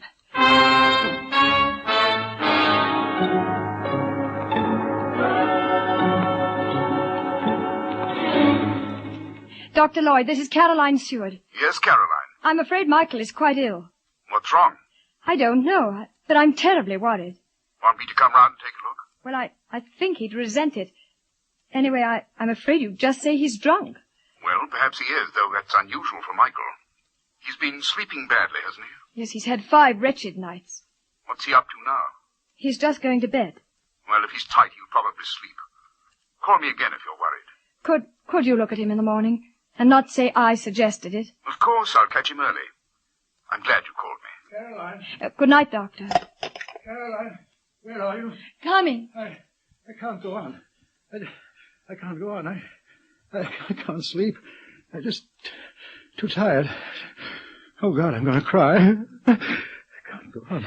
All right, darling. Just cry. Don't try to stop. I'm here. I'm holding you. Forgive me, Caroline. Forgive me. Soon you will sleep. Have you taken any of your sleeping tablets? No, not yet. Not yet. Give me 4 of them. 4? Yes. And some water. Yes, Michael. And take the rest of them with you when you leave. Take them with me? Yes, all of them. The whole bottle. Out of this room. Out of the house. Take them away where I can't ever find them. Dennis! Caroline! Welcome to the Riviera. I didn't know you were here. I'm staying with some friends. That villa on the hill. The one that looks like pink ice cream. It was inevitable that we would meet. I saw you at Eden Rock last night and Juan Le Pin yesterday. Would you prefer that I head Michael off? I can tell him the beach is full of seaweed. Oh, no. I'll slip away into the sea before he comes. I heard that Michael had some sort of breakdown. He's fine now. Is he going back to work? Of course. Michael isn't a person who rests easily. What about you? Is that brother of mine writing a new play for you? No. In any case, you'll soon be a nice little girl in overalls making munitions. Yes. Or, if you prefer, I imagine you could put on silver spangles and sing cheerful little songs to the troops. When do you go back to London? The end of this week. Too bad. We must go back. This has been time stolen. Time stolen? We must go back. Time stolen. And what about Mercedes? What about her time stolen? Do you know that Mercedes is only 100 miles from here? Alone. On her farm. Does she still hold him, Caroline? Has she begun to hold you? Has she?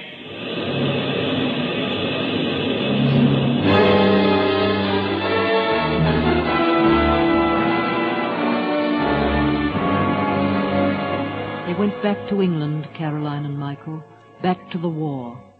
The nights were filled with flaming destruction. Soon Caroline and Michael were in uniform. Subaltern Carolyn Seward of the ATS and Colonel Michael Noel, RAMC, and stationed far apart. They were together again for the first time in July 1943, where they met on leave at Cold Ash. Michael. Caroline. Oh. Caroline. Oh, darling. Let me look at you. How you can look so enchanting in that uniform is a mystery to me. You still love me? Darling, I am you. Well, you must think that when I go. Promise? Promise. Whatever happens to either of us, I haven't the smallest doubt that somewhere we'll go on as two. Oh, we've shared so much. You think they'll send you to the continent? Well, I had a board today. Passed it with no trouble. Category A? Yes, Category A. Clever chap. Thank you very much. Oh, Michael. What now? Carolyn, in case I don't get a chance to say it later, take care of you. Please take care of you. Oh, what harm could befall me? Oh, I don't know, but I had a dream last night, a very precise nightmare about your death in a blitz. It began with Dennis arriving at my tent to tell me, breaking it gently in most careful terms of understatement, you know. I had a dream about Dennis last night. You? Yes, there was something he was trying to tell me. Good heavens. Only I couldn't hear it. Why do we both dream about Dennis? Why shouldn't we? Well, I don't know. Oh, dreams don't mean a thing. Michael, I wanted to ask. Yes, darling? What about Mercedes? Mercedes. Well, what's happened to her? Wasn't she in France when the Nazis marched in? Mercedes is missing. She may even be dead. Oh, how terrible. Remember that winter in Boston, that writer, Wednesday Adams? Yes. He's with the Quakers, trying to find some trace of Mercedes. She hated the Germans like poison. Wouldn't know how to keep quiet. They probably got her in some prison camp. Oh. Yes, well, this is a magnificent morning. Michael, there's one other thing. Yes, darling. What about your divorce? Well, I'm afraid there's nothing to be done until they locate Mercedes. Well, of course not. I understand. Breakfast ready, you two? Oh, hello. Oh, Dorothy, you've given me such a heavenly leave. But I've enjoyed having you. Come any time you like, only I don't suppose you'll like Hamlet without Hamlet. I would love to come, even without Hamlet. Well, I do wish you didn't both have to leave today. I hate to have people leave. It gives me indigestion.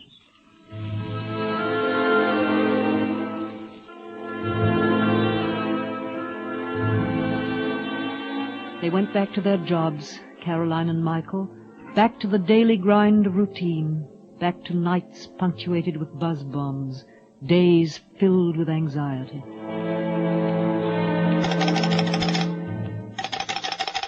Hello. Is that the Chester OCTU? I must speak to Subaltern Seward there. Yes, this is Subaltern Seward. Caroline, this is Joan. Joan, why are you calling? Something wrong? You heard nothing? What are you talking about? Darling, this is going to be tough. I don't know how to tell you this, but Michael's dead. It's in the evening paper. Here in London, he was found this morning in his bedroom, Strand Hotel, bottle of sleeping pills. Oh, no. There's to be an inquest. Caroline, are you still there? Caroline?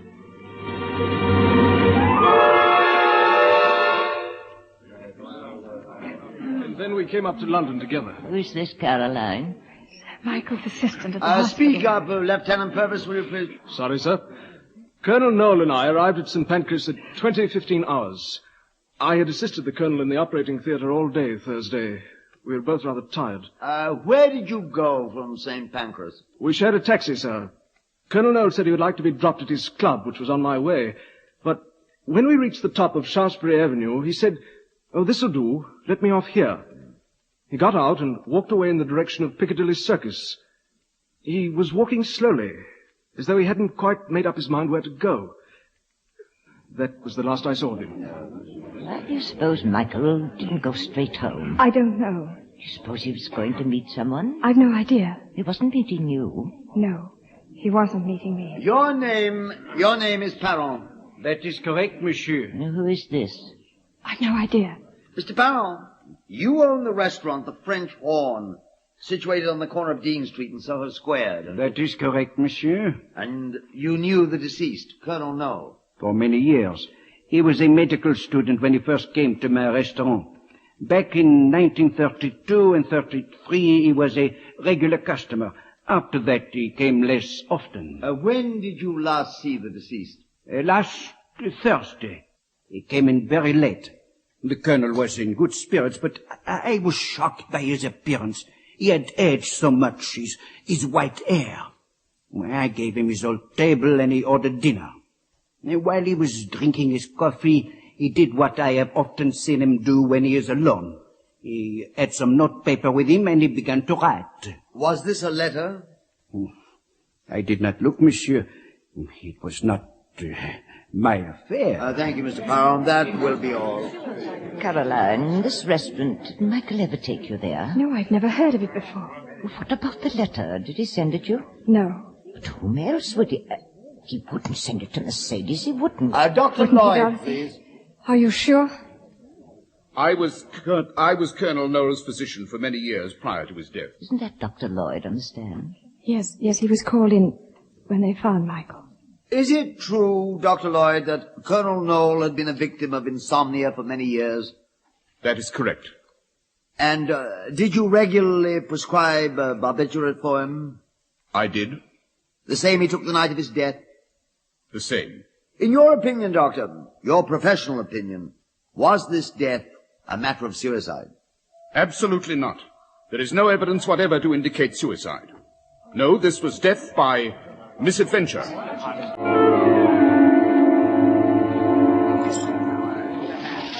Death by misadventure. Another beer, Caroline. Thank you, no. What became of Michael's sister? She had to catch a train back to the country. Dr. Lloyd, there's something I must ask you. Yes, Caroline. That other time, 2 years ago, when Michael blacked out. What about it? Well, did he tell you anything when you came round to see him next morning? Nothing. Did he say where he'd been? All I got from him was that he'd blacked out on his way to a dinner and ended up somewhere else. It was the same restaurant, the French Horn. How do you know? Michael told me weeks later, without realizing he was telling me. There was nothing odd there. You heard the Frenchman say Michael had been going there for years. If that 1939 incident was a sudden amnesia, there's nothing to suggest that Michael had a similar crack-up this last time. What about that letter he wrote? To whom did he write it? Not to you. No, not to me. Was it a suicide note, do you think? There can be no question of suicide. Get that out of your mind. How can I? How can I? The end of the war brought Caroline back to London, back to a changed city where familiar faces were missing and familiar streets were bombed beyond recognition. Dennis Brookfield was dead, somewhere in France. But J. Brookfield was very much alive. He even had a new play with a magnificent part in it for Caroline. That was one way to revive oneself, to work. The Grape and the Vine, co-starring Caroline Seward and J. Brookfield, was an immediate success. It had a year's run in London and another 6 months on Broadway. After that, it toured the United States, ending its run at the Curran Theater in San Francisco. Closing night, J. Brookfield gave a party for the entire cast. A huge party. How sweet of you to say so. We have had enormous fun, and we've adored every second of San Francisco. Miss Seward, isn't she lovely? Yes, darling girl. Oh, these fresh eyes are exactly like hiccups. Won't you have another glass? Miss Seward. Yes? I wonder if you remember me. I'm Lee Adams. Of course, Miss Adams. Oh, no, you don't, after all. It's been so long. It was in Boston. My husband and I had cocktails with you and Michael. Your husband, he was a writer, a friend of Michael. Yes. Yes, Michael told me later that he was in the war, working with the Quakers. That's right. He was killed. Plane crash. I'm so sorry. I didn't know. Michael said that your husband was trying to find Mercedes. Michael thought she was dead. I've often wondered. Oh, no, Mercedes is here, with me. Here? Out on the ranch, Boulder Creek. Well, I'm glad she's alive. I'm driving up there tonight. I should have left immediately after the play, but I did want to see you. Well, that was very kind. I was terribly sorry about Michael. Good night, Miss Seward. Good night. Well, Caroline? Well, what? Why are you being more cryptic than usual tonight? Are you going to see Mercedes? Then you know. I know about everything, darling. Did Mrs. Adams invite you up there? No, she didn't. Probably a good thing. Oh, why? You shouldn't see Mercedes. Why not? Well, if I may use an understatement, you wouldn't like each other. Well, why should that stop me? Carol, you aren't going to see her. I thought you said you knew about everything. What? Hello, Miss Seward. Mrs. Adams. Did you come to see Mercedes? Yes. Because if you did, I warn you, you're leading with your chin. All right. I'm leading with my chin. Where is she? Well, that's her house down near the river. Does she ever talk about me?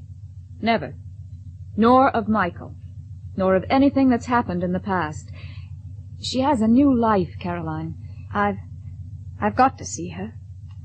Well, don't hurt her, Caroline. That's all I ask. Don't hurt her. So this is Mercedes' house. The person who I once hated so much. For Michael she made the rain and the fine weather.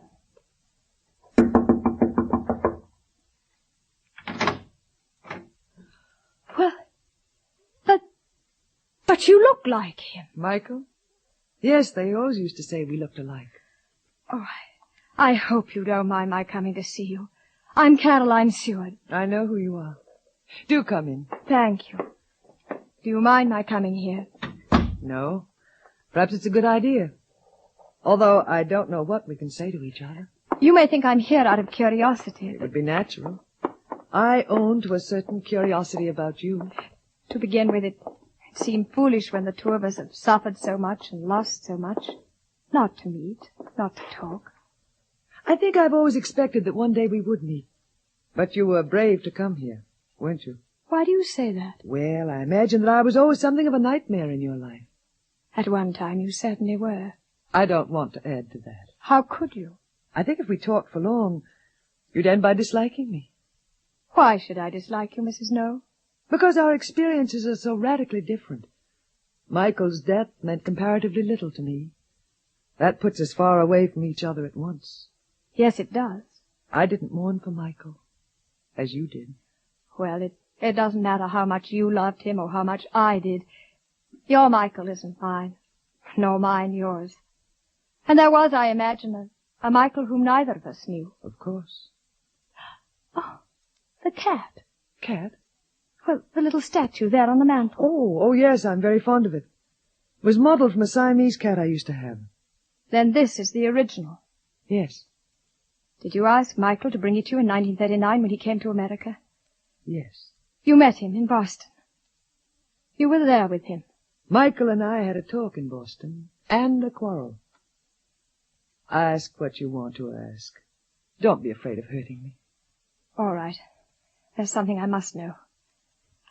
Michael committed suicide, didn't he? Suicide? Michael? He was with you. Forgive me, I don't understand. He went back to the French Horn. That was your place, that restaurant, wasn't it? Yes, it was. I was sure of it. He went there the other time. That time he gave me the bottle of pills. Made me take him out of his room, out of the house. I wasn't with him either time. But I'm certain he didn't kill himself. I have his letter. Letter? It's a happy letter. You have the letter he wrote? That night in the restaurant? He sent it to you? Yes. Dear God. I have it here in this drawer. How could he write to you? For all he knew, you were dead. He didn't believe I was. He wrote care of my bank in New York. I found it when I got back. Please read it. Read your letter. I couldn't. I don't know why you think he killed himself, but this would disprove that absolutely. Ever since he died, I've lived with this. That my love drove him to suicide. And you tell me that he sat in a restaurant and wrote you a happy letter? Yes. Was it a sane letter? Was he in good spirits when he wrote it? Read it. You really don't mind? Here, take it. It's your letter, not mine. It is handwriting. Dear Mercedes, I think that this letter will reach you one day. Perhaps it is a superstition to go on thinking. I'll know the exact moment when you die. Or perhaps the present powerful certainty is due to the fact that I am dining at the French Horn. I am being sent to the front shortly, and there's always the possibility that I shall be killed. So, tonight, I had the feeling that I should take a last look around. I couldn't leave the French Horn out, could I? I have come here before, in rage, in sorrow, and once, it appears, in a state of near amnesia. That was just after you left England in 39. Why do I write you tonight? Oh, because I suppose you will always haunt me a little. There's a reality of which you know, and there is a shadow who is you. With the reality, with Caroline, I share all that can be shared. I love her, and I am happy. Between me and you, there is only anger and sadness. Because you were the person who ceased to love first. I am suddenly very tired. It occurs to me that I have no place to sleep. If I do find a bed, I shall have nightmares. Yes, they go on, and I am still afraid of them. Good night, Mercedes. I have ceased to love you at last. You are no longer my enemy. All the bitterness is gone. Good night. You see, that is not the letter of a suicide. No. No, it isn't. It's a letter of release. Because he loved you, he wrote this to me. Yes, I see. Thank you for letting me read it. Did Michael never tell you the truth about us? No. He could never forgive me because I was the one who stopped loving first. He knew it. Everybody knew it. I never knew it. Well, now you know. He was at peace. He wrote to me, but his love was for you. Yes. Take the letter with you. May I? I think that's why I've kept it. I think I knew he meant you to have it. The nightmare is ended. Now you're like a young girl. I have moved out of the Willow cabin. The Willow cabin? A line from 12th night. It's run through my head for a long time now. Make me a willow cabin at your gate, and call upon my soul within the house. Write loyal cantons of contemned love, and sing them loud even in the dead of night. Yes. The nightmare is ended. I can live again. You have heard The Willow Cabin by Pamela Franco, starring Miss Sarah Churchill as Caroline Seward. And here again is Miss Eva Gallion. I liked that. I liked that very much, The Willow Cabin. It's a beautiful book, made a nice play. Considerably enhanced, I might add, by the presence of Sarah Churchill. Miss Churchill, I hear you're going to leave us soon. You're going back to England. Yes, I'm sorry, but I'm leaving the cast of Gramercy Ghost and going home. Well, are you going to play a play in the West End? Well, I don't know, but I hope so. Well, God bless you and good luck. Give my love to Europe. I will, thank you. Thank you. And now, about next week on New Theatre. We'll be doing another American story on that occasion, a love story of the Kentucky Hills.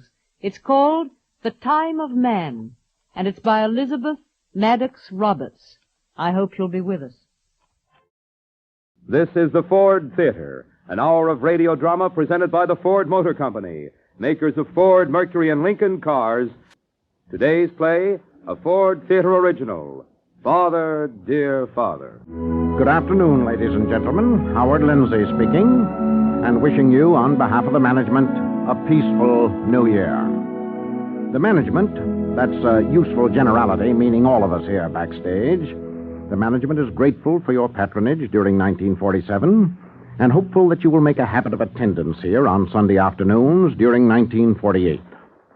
Our resolution for the new year, to provide you with 52 excellent and various reasons for making the Ford Theater a weekly listening habit. We have chosen to wind up 1947 in a burst of innocent merriment entitled Father, Dear Father, by Therese Lewis and Irving Pincus. Father, Dear Father is the second play written especially for this radio theater during our first season. And we recommend it with confidence not only to the attention of listeners, but also to the consideration of motion picture producers on the lookout for new material. Radio has borrowed from the movies long enough. It's time radio started paying back its debt to the stage and screen. Here we think is a good start. Father, Dear Father.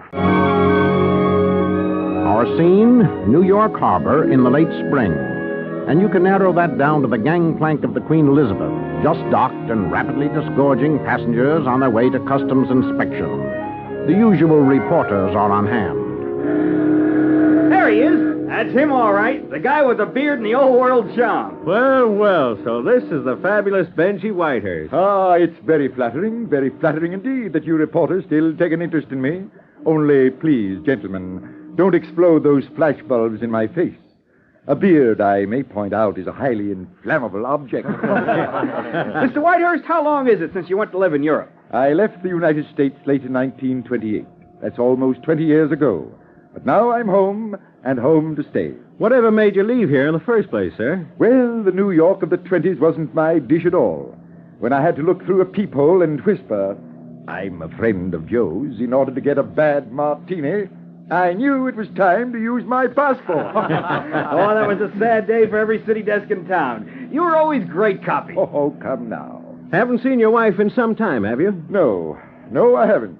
Is it true you settled $1.5 million on her in the old days? The good old days, if I may correct you. What do you think of your daughter's engagement? My daughter's... Why, I'm delighted. Absolutely delighted. You know how it is with most modern girls.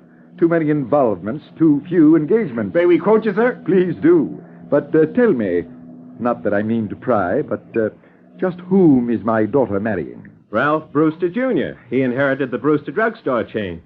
Their engagement was announced last week at your place in Belden, Connecticut. The Belden house, eh? Well, glad to hear it's still in the family. What are your plans for the future, Mr. Whitehurst? Yes. Where are you going from here? Where did Enoch Arden go? Home, of course. Yeah, but when Enoch Arden got home, he found his wife married to some other guy. True, but as for my wife and me, neither of us have ever sought a divorce. So, gentlemen, my answer still holds. In me you see a man bound for Belden, Connecticut. I hope you don't mind my asking, sir, but aren't you Mr. Whitehurst? Yes, I am. Now, how did you know that? Well, the beard, of course, the Homburg hat. No. You always wore a Homburg when you went into town from Belden? From Belden? But you must have been an extremely small boy at the time. I was. By the way, my name's Drake, Scott Drake. My father used to run the drugstore. Oh, yes, Drake's Drugs. Is it still the thriving village center? Oh, far from it. The Brewster drug chain opened up across the street and grabbed off all our business. This Brewster, I take it, is the same one who's grabbed off my daughter. Yes. I read Dana was engaged to him. Oh, you know Dana? I used to. We were great friends as kids. Tell me about her. Oh, she was quite a direct sort of girl, curious about everything, a bit stubborn, very pretty. Hey, wait a minute. I just saw a picture of her here in this magazine. Mm-hmm. Here you are. Look. She's engaged. She's lovely. She uses Charmo. Well, my daughter does me proud. With or without Charmo, that's a very good face. But who is this with her? That's Ralph Brewster. He, I'm afraid, looks a little lacking in Charmo. Well, he must have something. Yeah, he'll need it. I wonder if Dana's changed much in all this time. I haven't seen her in years. Why not? Oh, after she went away to school, there wasn't any place in her life for a guy like me. Besides, her mother never did approve of our seeing each other. That's typical. Well, to a woman like Mrs. Whitehurst, I'm just small town, small potatoes. So was Liz Whitehurst when I married her, but then she got ideas. She wanted to swim rings around the social bathtub. I've never known such a change.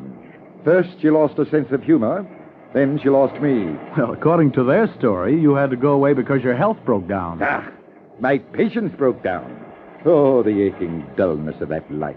2 months at Newport, 3 months at Palm Beach, 6 years at the opera. I bought my wife a box, but I didn't want to live in it. What finally decided you to clear out? I can recall every detail of that last night. We were in our box, as usual. Liz had come away without her opera glasses. I went home to get them and took a boat for Europe instead. Actually, I haven't seen my wife since the first act of Aida. More tea, Dana? No, thanks, Mother. I'll have another cup, Mrs. Whitehurst. 2 sugars and just a dash of cream. Oh, now, Ralph, as if I didn't remember. Well, some people don't. It's very irritating. New York is calling, Miss Dana, the Charmo Manufacturing Company. Shall I plug the phone in here? Yes, please, Andrew. Oh, I was afraid those people would keep pestering us once we posed for their advertisement. Personally, I don't hold with that type of publicity. Not even when the proceeds go to charity. Hello? Yes, isn't Miss Whitehurst? Oh, I see. Well, hold the line a moment. Mother, it's about my fee for the endorsement. Don't you think they may as well make the check directly payable to St. Anne's Orphanage? Oh, but darling, I did so hope that part of the money might go to my fund for indigent artists. Oh, I see. Hello? Well, as the money's going to be divided among several charities, I think it'll be simpler to issue the check in my name. Not at all, thank you. Goodbye. It's getting dark, and I promised to pick up Mother at the country club. Well, you'd better get cracking. I think so. I'll bring her straight back. Goodbye, dear. Goodbye. Andrew, I'm going to keep my promise. As soon as that Charmo check comes, you and Nellie will get most of it for back wages. Oh, thank you, Miss Dana. I'll tell Nellie the good news at once. Oh, but Dana, we need that money for bills, for clothes, for taxes. No, Mother. Just for my wedding. Once I'm married, there won't be any problem about money. You know, Ralph, we really ought to make some sense about when we want to be married. Just what I've been thinking, dear. What's your opinion, Mother? Late August, my mind's made up to it. That's when I was married. Of course, I always say July's nice, too, Mrs. Brewster. Have you anything against August, Elizabeth? Oh, no, I love August. Please, sir, I must ask you to wait. Wait! Nonsense! I've waited 20 years. Who's that? Sounds familiar. Liz, my dear. Benji. Oh, no. I can't believe it. Darling, here are those opera glasses you wanted. I decided to buy them in Paris. Well, in that case, the shipment was certainly delayed. And this, I presume, is my loving daughter? Well, your daughter. Benji, these are our house guests, Mr. and Mrs. Brewster. I mean, Mrs. Brewster and Mr. Brewster. Mr. Brewster is Mrs. Brewster's son. Unmistakably. How do you do, Mrs. Brewster? Mr. Brewster. Ralph, to you, sir, since Dana and I are soon to be wed. Oh, yes, I just saw a very flattering photo of you. I must say you look quite fit, Mr. Whitehurst. And what did you expect, madam? A mere eggshell of a man? Well, considering your years of ill health. If this is ill health, I heartily recommend it. You must have found some miraculous new health spa. Oh, those European waters, what do they have in them? Mines, dear lady. They are still clearing them out. Benji, you planned this as a surprise, of course. Of course. Yes. Oh, Liz, it is good to see you. And you're still wearing the pearls I gave you. They were a peace offering, remember? Vividly. Oh, one night, when Liz was throwing a big party... Benji, Let me tell it, dear. I borrowed an Armenian sword swallower from the circus, brought him home, dressed him up, and introduced him as a visiting Maharaja. Things went very well until the distinguished guest began to swallow all the cutlery. But I thought they could only swallow one knife at a sitting. Well, these were butter knives. Speaking of sword swallowers, young man, you're quite a point killer yourself. Now, Benji. Benji, did you cross by boat? Yes, from Naples. I flew there from Algeria, where I'd been visiting Arkamuk Bey, Sultan of Batsi El Niro. Ah, nice fellow, Harry. A sultan, did you say? And a magnificent host as well, Mrs. Brewster. You see, in addition to all Harry's servants, he's got 20 women to look after him. 20 women? How immoral. Why? He's married to them all. Well, really, sir. It occurs to me that you and Dana will probably be traveling on your honeymoon. You ought to look up Harry. Dana and I have planned our honeymoon to combine both business and pleasure. There are 22 Brewster drugstores in 22 cities. We plan to visit each and every one. Dana, my dear, how nice for you. Always to know there's an aspirin waiting. And now, if you'll excuse me, I'll just go and change for dinner. Come in, come in. Oh, Benji, how could you? How could I what, my dear? Come back like this, without any warning. But, Liz, this is my home. You're my family. We were your family. You mean you're still irritated? After all these years? You're just as irresponsible as the day you went away. And you'll have to go away again. Go away? Yes, you can't stay on here, shocking and antagonizing the Brewsters, upsetting Dana. You shan't spoil her life as you spoil mine. This marriage must go through. Why?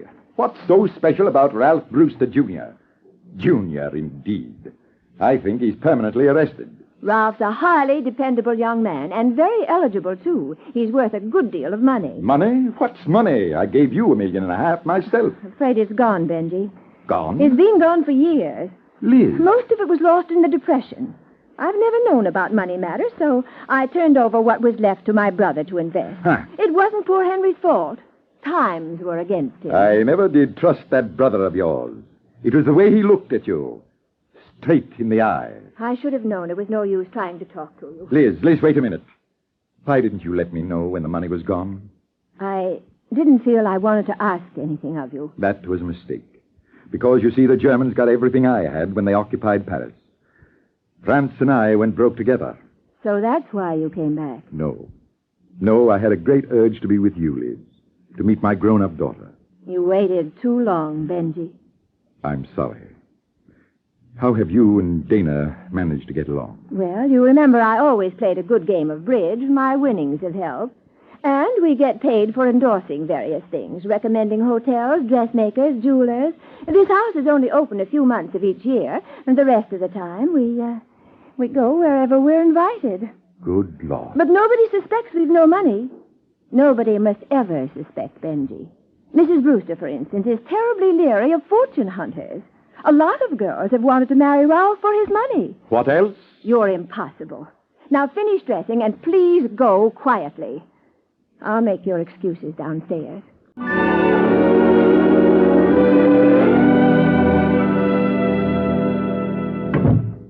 Mother told me to bring you this timetable. How very gracious. There's a train to New York in just about an hour. One moment, young lady.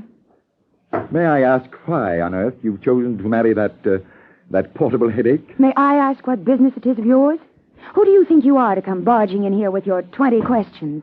When you walked out on us, you forfeited the right to walk back in. Well, that's telling me. And as for Ralph, at least when we're married, I can count on him to stick around when the going gets tough. At least my children will grow up with their father in the house. That's the usual procedure, I believe. But when I was a little girl, they used to tell me Daddy'd gone looking for Rip Van Winkle. I can't recall ever being so heartily disliked at such close range. Then move out of our range, that's all we ask. And it's certainly no problem for you. You've always taken such pride in being a rebel.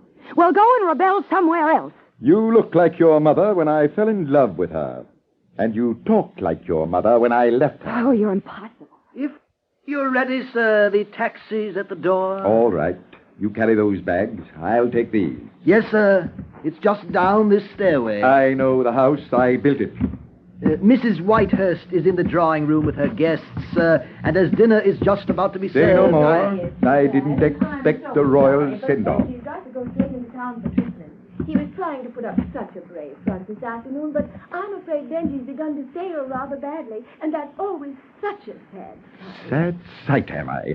Good evening. Oh, Benji. Well, I'm so sorry to hear about your condition, Mr. Whitehurst. I hope they'll be able to do something for you. Come now, good people. There's no need to distress or alarm yourselves. I've just had word of a new prescription. Typically American, I believe, and highly recommended. Oh, what are you taking? A powder, madam. I'm taking a powder. Curtain down, house lights up. Smoking in the outer lobby only. We take leave of Benji, broke and on the beach at Belden, to call on Kenneth Banghart, who speaks in no uncertain terms for the Ford Motor Company. Ken? A few months ago, a group of experts began one of the most important research jobs ever done in the automobile industry. A firm of life insurance actuaries, men whose business is estimating the life expectancy of men and women for insurance companies, did the job. In the same manner that they determine the life expectancy of human beings, they set out to determine the life expectancy of the 5 largest-selling makes of trucks in America. They wanted to find the facts about how long a truck lasts, how much service it gives. This was the first time such a study had ever been made, and the study was based on facts, not guesses or claims. It involved an analysis of all the trucks of each make, registered each year for an 8-year period, and it covered all models of all ages. In all, the histories of almost 5 million trucks were studied. Out of that study have come some amazing findings. The study proved that one make of truck had a far better record for long life than the average, considerably better than that of the nearest competitor. It proved that one make of truck had a life expectancy of more than 10% greater than the average and almost 20% greater than one of the other leading makes. The truck, which was proved to last up to 19 6/10% longer, was the Ford truck. The study proved that Ford trucks give that much better utility, extra years of usefulness. The histories of 5 million trucks proved that Ford trucks last more than 10% longer than average, that Ford trucks last up to 19 6/10% longer, that Ford trucks are saving their owners up to 19 6/10%. That's the kind of quality and endurance you expect and get from products made by Ford. The second act of Father, Dear Father will be heard after a brief pause for station identification. The Ford Theater, Father, Dear Father, Act 2. At the end of Act 1, you will recall, Benji had just been given a rapid brush by his wife and daughter, who quite definitely prefer life without father, and a hard life at that.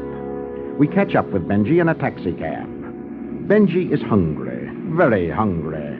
He has confided this urgent inner state to the taxi driver, who has promised to do something about it. Oh? What's this? Said you want to eat, didn't you? This is Brewster's Drugstore, best food in town. At a drugstore? Well, if you say so. Here. Here you are. Keep the change. Thanks.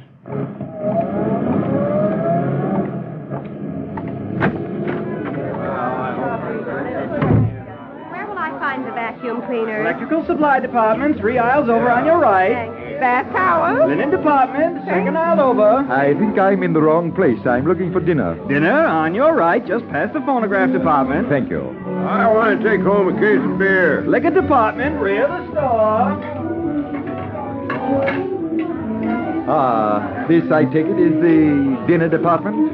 Just give me the order, Bud, and I'll take it. Well, have you any lamb chops? Only sandwiches, hot or cold, double or triple deckers, minced ham, tuna fish, grilled cheese, chicken. I'll have chicken, please. With or without dressing? Without. Double or triple decker? Is there a staggering difference? Look, chum, with a double decker, we take a piece of bread, put some chicken over the top, then another piece of bread, with lettuce, covered with another piece of bread. On a triple decker, we put the white meat over the first piece of bread, the dark meat over the second, the lettuce over the third, with some sliced tomatoes, and... Another piece of bread.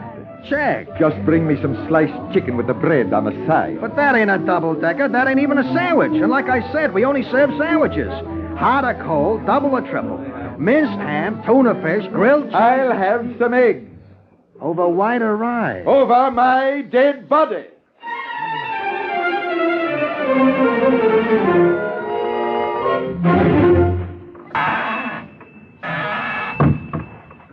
Hello, Scott. Why, hello, Mr. Whitehurst. How are you? See here, Scott. I'm trying to find something to eat that doesn't come on bread. Well, I'd like to help you out, but our fountain boy goes off at 6. Of course, you're perfectly welcome to get behind there and shift for yourself. Splendid. Oh, that's very decent of you. There ought to be some eggs and cheese and stuff. Oh, that will do nicely. I'm a great hand with eggs, my boy. Have you any garlic? I doubt it, but you better look. I'm a stranger here myself. You are? Sure, I just came back today to take over. My mother's been running the place since Father died, but she's due for a rest.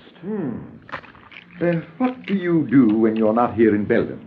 I've been at Columbia Medical School since I came out of the Army. Oh? But I've given it up for the time being.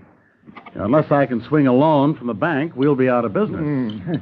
And all because of that Brewster Emporium across the street. Tell me, do they ever stoop to filling a prescription? Well, I suppose if you know the manager, or Ralph Brewster. By the way, have you met him yet? How'd you find things at home? Oh, fine. Were they happy to see you? Happy, my boy. They boarded on hysteria. And what are you doing with those suitcases? Oh, well, I've got to see to some business in New York. Most unexpected, but there it is. Now then, I simply dice this olive, stir in the cheese, and in one moment, it's ready for the fire. Say, you're an expert at this. Well, I learned in France where they know about such things. Besides, I contend that men make the best chefs in the world. My wife was always a total loss in the kitchen. And as for that arrogant daughter of mine... But you hardly know Dana. I've seen friendlier specimens in cages. Well, maybe you ought to consider her side of this. See here. Are you in love with that girl? What's that got to do with anything? Just that you're a lucky man. Losing her is the best thing that ever happened to you. What sort of a wife will she make? A girl who'd turn her own father out of the house. Ah, I sort of figured it that way. Listen.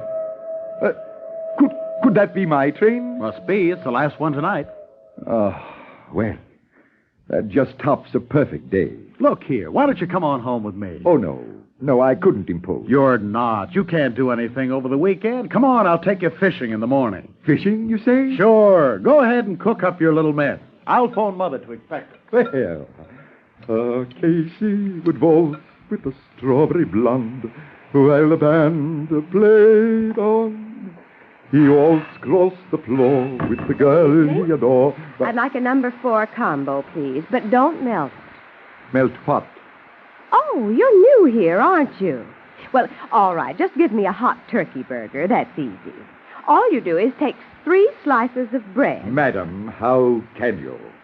In America, apparently, bread is not only the staff of life, it's the flesh, the blood, and the sinews. The sandwich is an American institution. Where do you come from? I arrived from Europe only this morning. Oh, you don't say. Say, what's that you're cooking there? It smells yummy. It is yummy. This, my good woman, is an omelette fromage à la crème. An Olympian concoction, the very quintessence of perfection. Well, gee, could I have just a teensy-weensy taste? I haven't the heart to deprive you.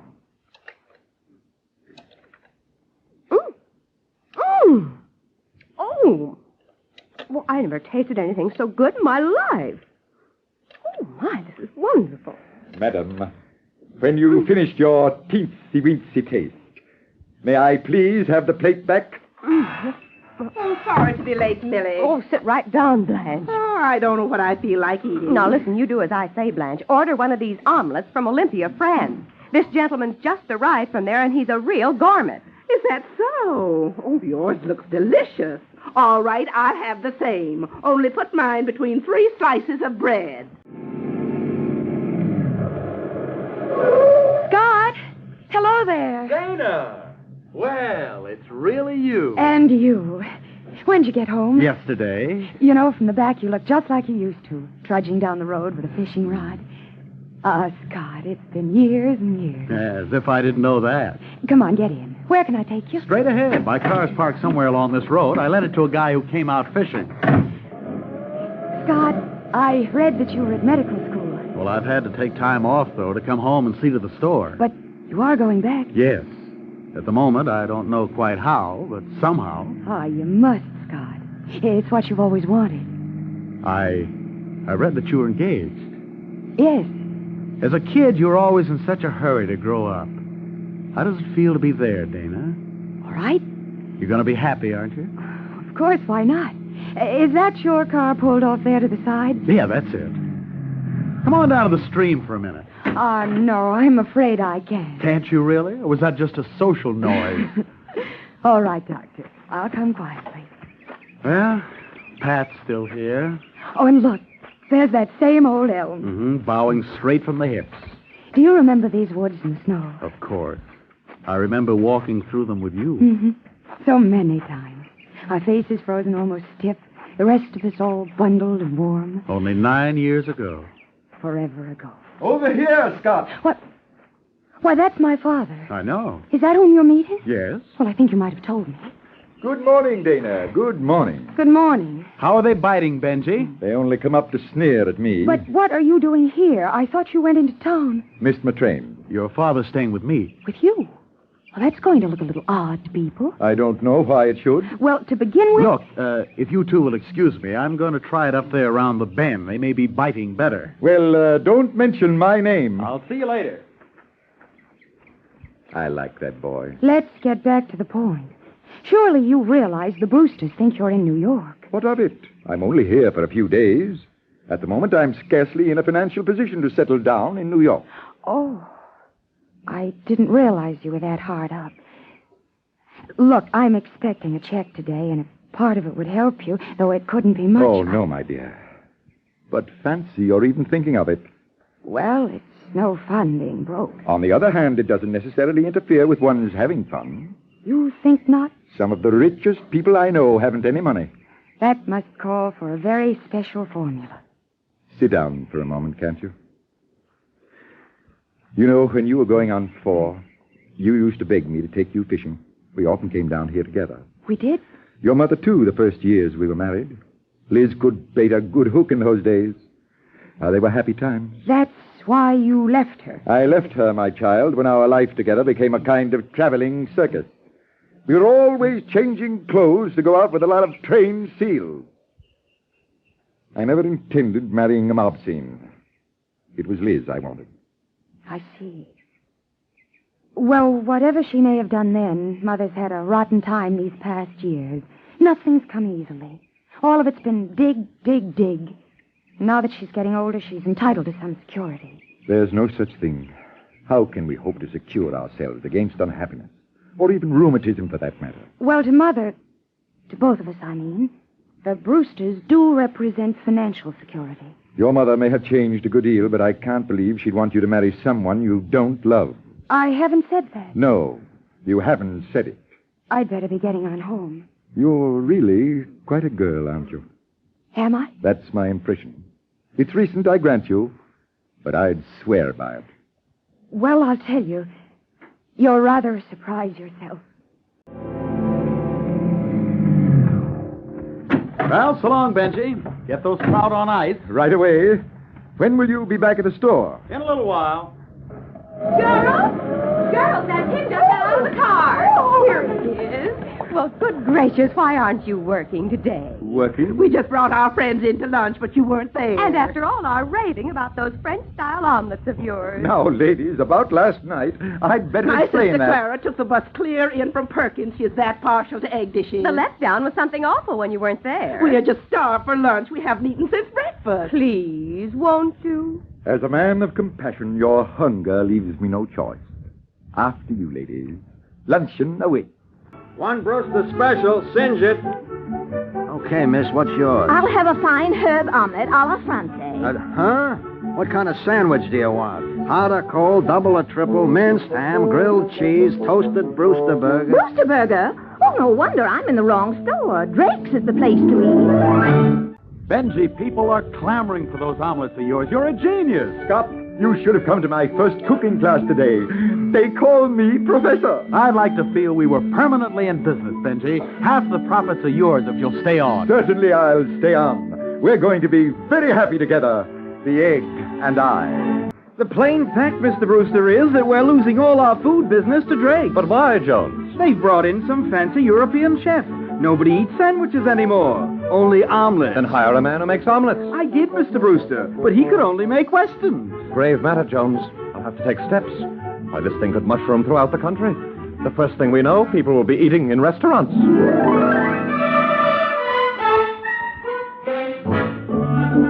We're doing all right, Benji. The customers are lined up waiting. I'd like it better if they were sitting down eating. Well, that's our problem. Space. And atmosphere, Scott. Continental atmosphere. Now, I have an idea that will give us a little of both. In Paris, in Rome, in Istanbul, people take their meals at colorful outdoor places. Well, we'll simply set up some tables on the pavement outside. You and I, my boy, will transport the sidewalk cafe to Belden. And now, lovely ladies of Belden, having successfully blended our eggs, mushrooms, artichoke hearts, peas, tarragon, and rice, the secrets of come in, the secrets of Omelette Monte Cristo in all its mysterious goodness have been revealed to you. Are there any questions? Benji, what are you doing here? Liz and Mrs. Brewster, oh, 2 new students, how very nice. Mr. Whitehurst, it's obvious we're intruding. Oh, not at all. My little course is open to all. $1 an omelet, 40 omelets, $40. Benji, you, omelets. Well, you always liked them, my dear, when I made them at home. I refuse to discuss this matter in public. It's intolerable. Benji, please, can't we... Of course we can. Ladies, class is dismissed. Oh. We'll meet as usual next week when our subject will be omelette basquez, as prepared with tomatoes and zucchini in the French Basque country. Oh, I can hardly wait. Now then, Mr. Whitehurst, there's only one thing we need to know. Are you this local cook we've been hearing about? The word cook has a somewhat feminine connotation. I prefer to think of myself as a chef, a culinary Are you expert. or are you not employed by a drugstore? Oh, indeed I am. Benji. Isn't it immense, Liz? A whole new career. And at my age, too. I consider it a profound disgrace, Mr. Whitehurst. Shocking, shameful, and altogether inexcusable. I'll speak with you later, Elizabeth. I don't know how you can look me in the face. It's a very appealing face, my dear. I should have known you wouldn't go to New York. That was too much to expect. You've never thought of anyone but yourself. Your own selfish way of life. That's what always came first. And now Dana must pay the price for having you as her father. What's Dana got to do with this? Don't you see that you're working in such a menial capacity can only mean that we haven't any money? But that's right. We haven't. Oh, if you only knew how we've struggled to keep that from the Brewsters. And now to have the whole thing come out in this most horrible and humiliating way. Oh, I am sorry you're disturbed. Disturbed? Our good name is all we have left, and you, the head of the family, you choose to become a cook. Well, after all, Liz, I'm not a murderer or a thief. I'm not even a Bluebeard. You're worse, Benji Whitehurst. You've spent the past 25 years torturing one wife. And I came straight to your office to tell you. But, Mother, you must be mistaken. I am never mistaken, Ralph. The man is working as a common cook at that place across the street. At Drake's? Good Lord, and our manager's been trying to hire him away. Oh, I shudder to think of the notoriety if this thing becomes public knowledge. We can't let that happen. Yes, Mr. Brewster? Get me my attorney on the wire. Right away, Mr. Brewster. Oh, just think of it, my future father-in-law, a short-order man in a drugstore. Benjamin Whitehurst must go away, far away. Definitely. It was bad enough to have him cut in on the business, but now he's endangering our family position. You must bring pressure to bear on Dana. I intend to. If her father is given to these appalling adolescent pranks, I don't foresee a very happy future. Hello, Leonard. About that Drake drugstore matter. You told me this morning you checked all possible violations. Well, recheck them. You've got to find something and find it quick. If I have to hire 10 new attorneys, I'll close that restaurant. Is Mr. Drake here? You'll find him in the back room, miss. Thank you. Yes? Scott, may I come in? Dana. Why, of course. Please do. Oh, I'm glad I found you. Have you time to talk for a moment? Sure. We don't get busy till people start coming for dinner. Scott, well, we've always been such friends. The point is, I've come to ask a favor. It matters to me more than I can say. Well, sit down. What's got you so upset? Well, I've only just found out that my father didn't go away. That he's here working for you. With me. Oh, you must see, Scott, how horribly embarrassing it is. More than that, it's serious. This little joke of his can miscarry and mess up everything for Mother. For Mother and me, that is. And also the Brewsters.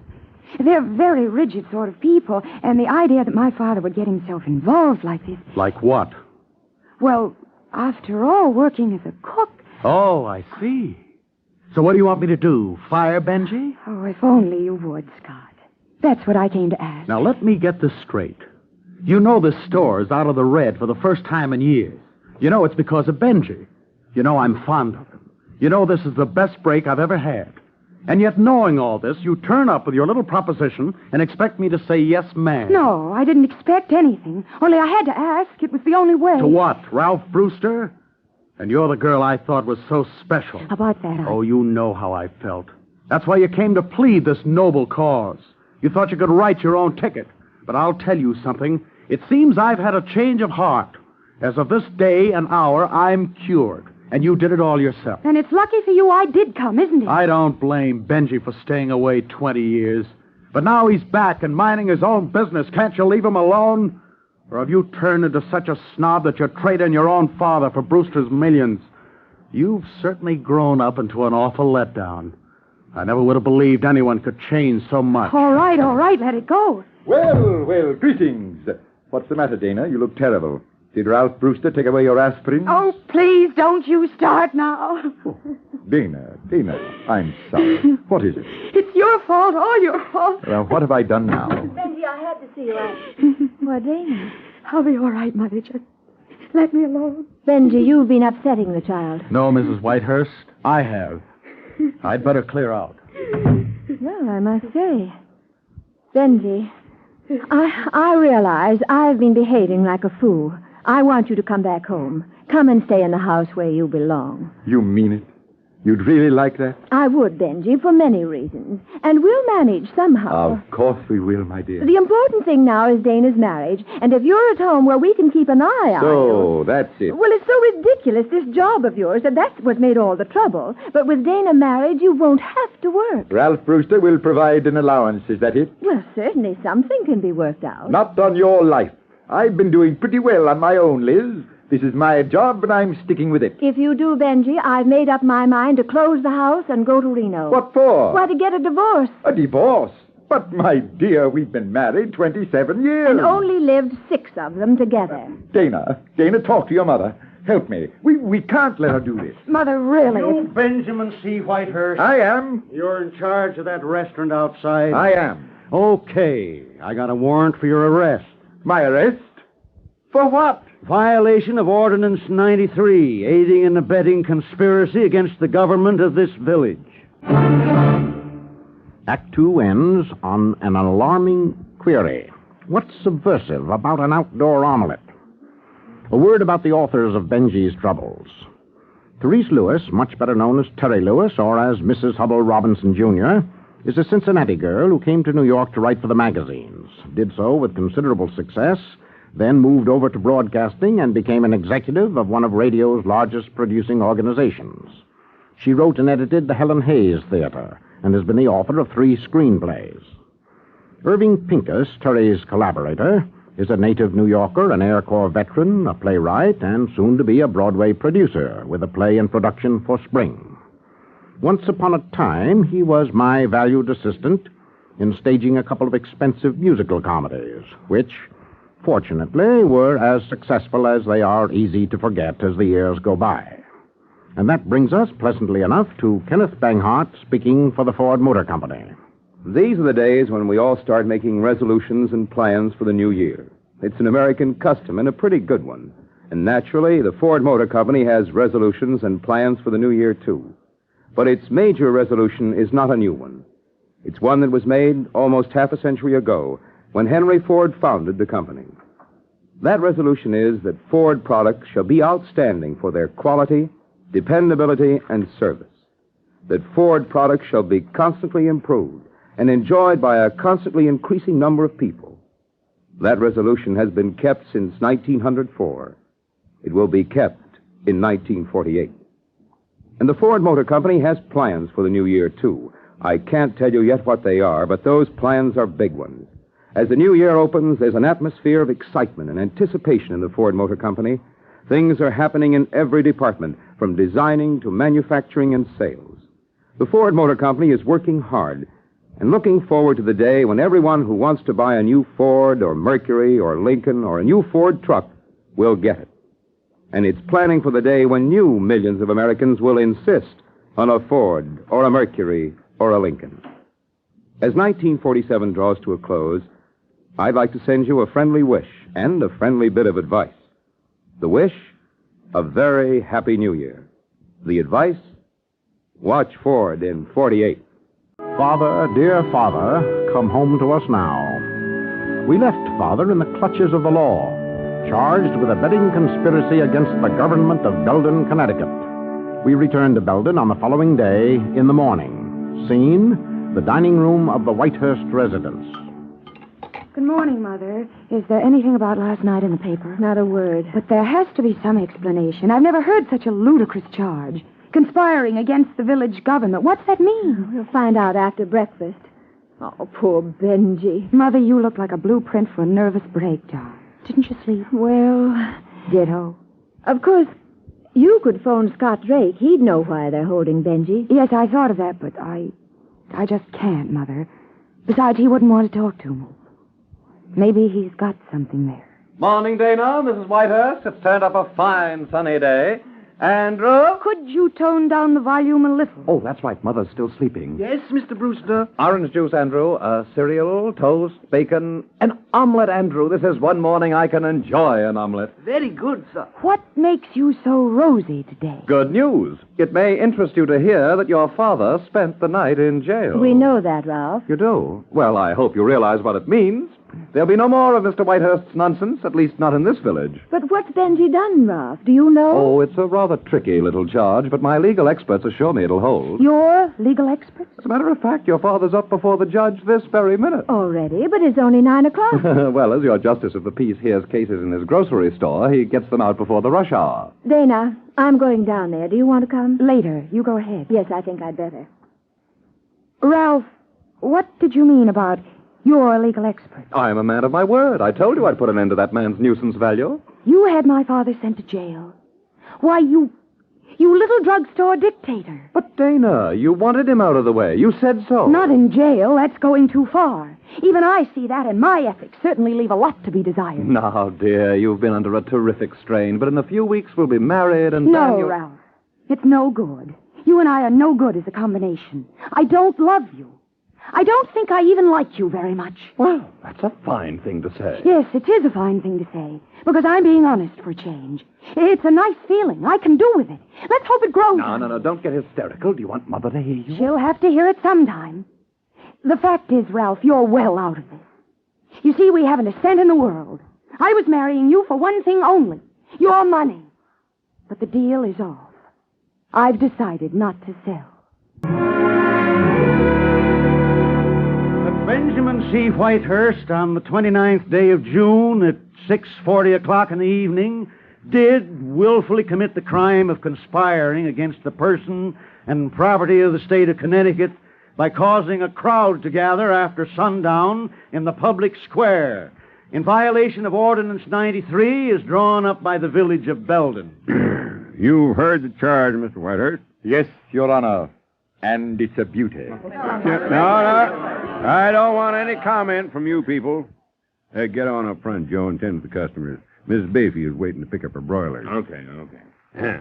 You plead guilty or not guilty, Mr. Whitehurst? Not guilty, Your Honor.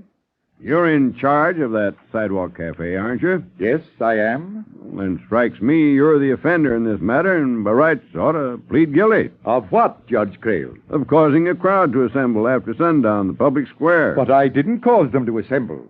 They came of their own free will. Because you set out tables for them to eat at. Is there a law against setting out tables? Well, there's this old ordinance none of us ever heard of till some city lawyer dug it up. And seems it's been on the books since 1768. 1768? Yep, dates back to before the Revolution. And so does the punishment they figured out for the offenders. But I tell you, if you'll act reasonable and plead guilty, like as not, I'd suspend sentence. On condition you stop serving people on the outside. But where's the harm in that, Your Honor? Oh, now, don't go taking a big stand, Mr. Whitehurst, or you'll regret it. Better let me read you this Ordinance 93. It says, any assemblage of 15 or more persons foregathering after sundown in the public square shall be judged a conspiratory group, and the instigators thereof punished on the ducking stool in the Barnstable River by no less than 12 submersions. No, none of that. Well, Mr. Whitehurst, you see what I mean? I reckon you're about ready to change your plea. Not at all. A preposterous law can only be shown up by its preposterous punishment. Oh, where's your sense, man? Come on now. You're going to look mighty foolish thrashing around in that river. And your village will look twice as foolish for putting me there. Not guilty, Your Honor. Well, as I see it, you are guilty. Guilty as charged. And that being so, you're forcing this sentence on yourself. Benjamin Whitehurst, I hereby... Grail, please.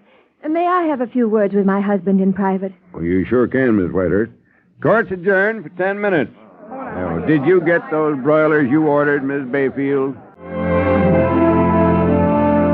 I tell you, Liz, this law is an early American antique. It should have been repealed 150 years ago. Well, let someone else put it to the test.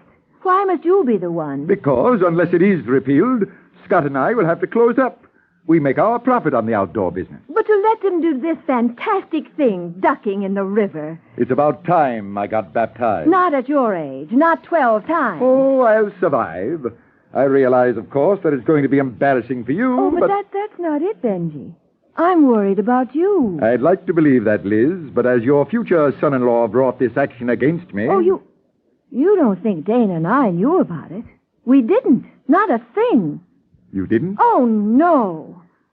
Though I can't blame you for suspecting we might have. Benji, I'm so sorry about the way I've behaved. Oh, come now. My own record's nothing to be proud of. Last night, for the first time, I began to see your side of all this. Liz, my dear. I didn't sleep a wink. Well, it must run in the family. Neither did I. You know, Liz, a cut like the one I had ought to make that riverbed a pleasure.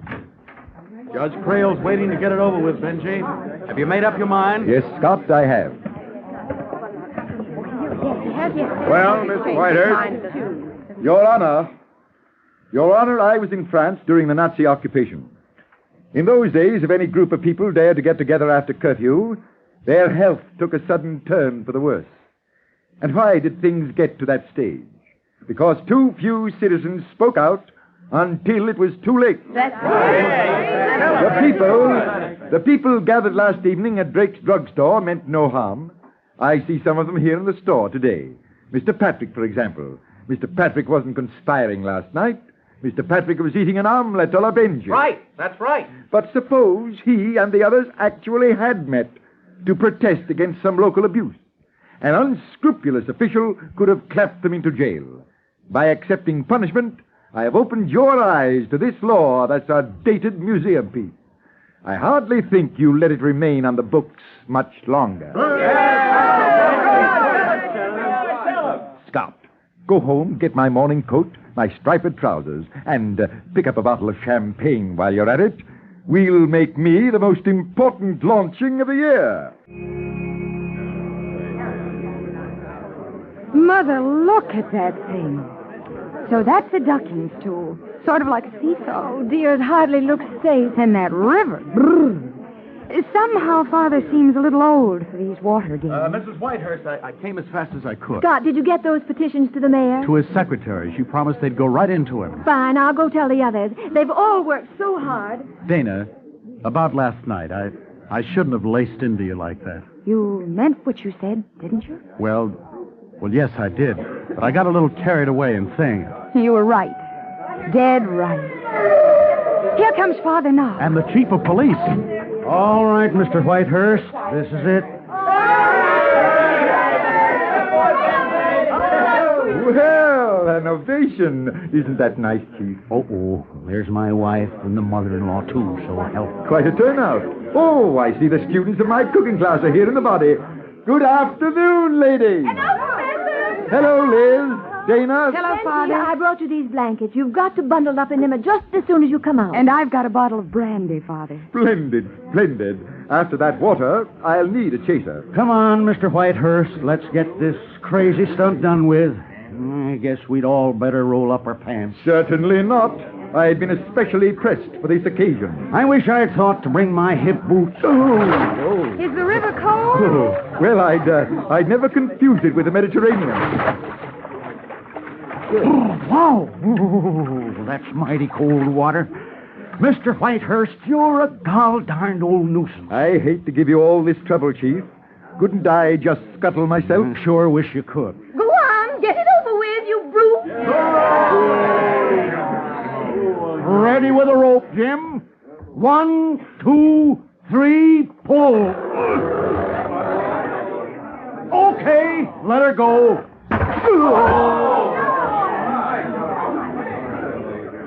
That's enough. Pull him up. None too soon, gentlemen. They're still having winter down there. Anything you'd like me to bring you back this trip? A trout, a pickerel? Let her go again. Now what? Who do you suppose that is? Well, look who's here. It's the mayor. Late as usual. Please, come now. My friends, your petitions have been received and duly noted.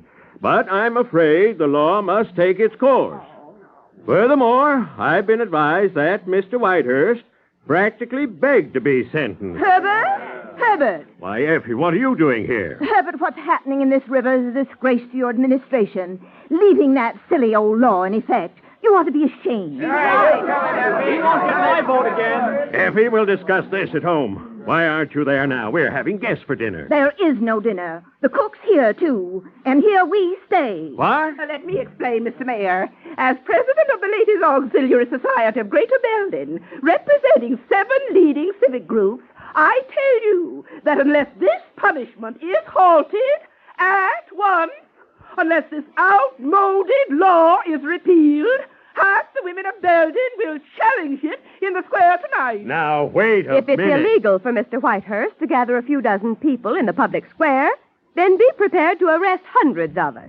Because we're parading there in a body. We'll line up in front of Drake's, waiting for your chief of police, and we'll wait it out till morning. Curfew shall not ring tonight. Be reasonable, I beg you. After all, I'm no tyrant. This is mass hysteria. Come along, Effie. Certainly not, Herbert. Not until you do as we say. Mayor, you get Benji out of that water. Ladies, join ranks. We march on Belden. Wait, everybody.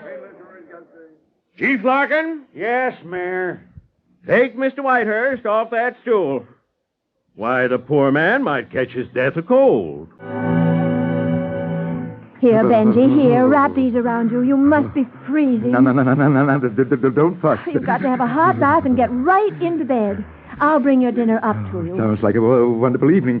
You sure I won't be in the way at your house? Our house, Benji. And having you in the way is exactly what I want. It was such a simple solution, Liz.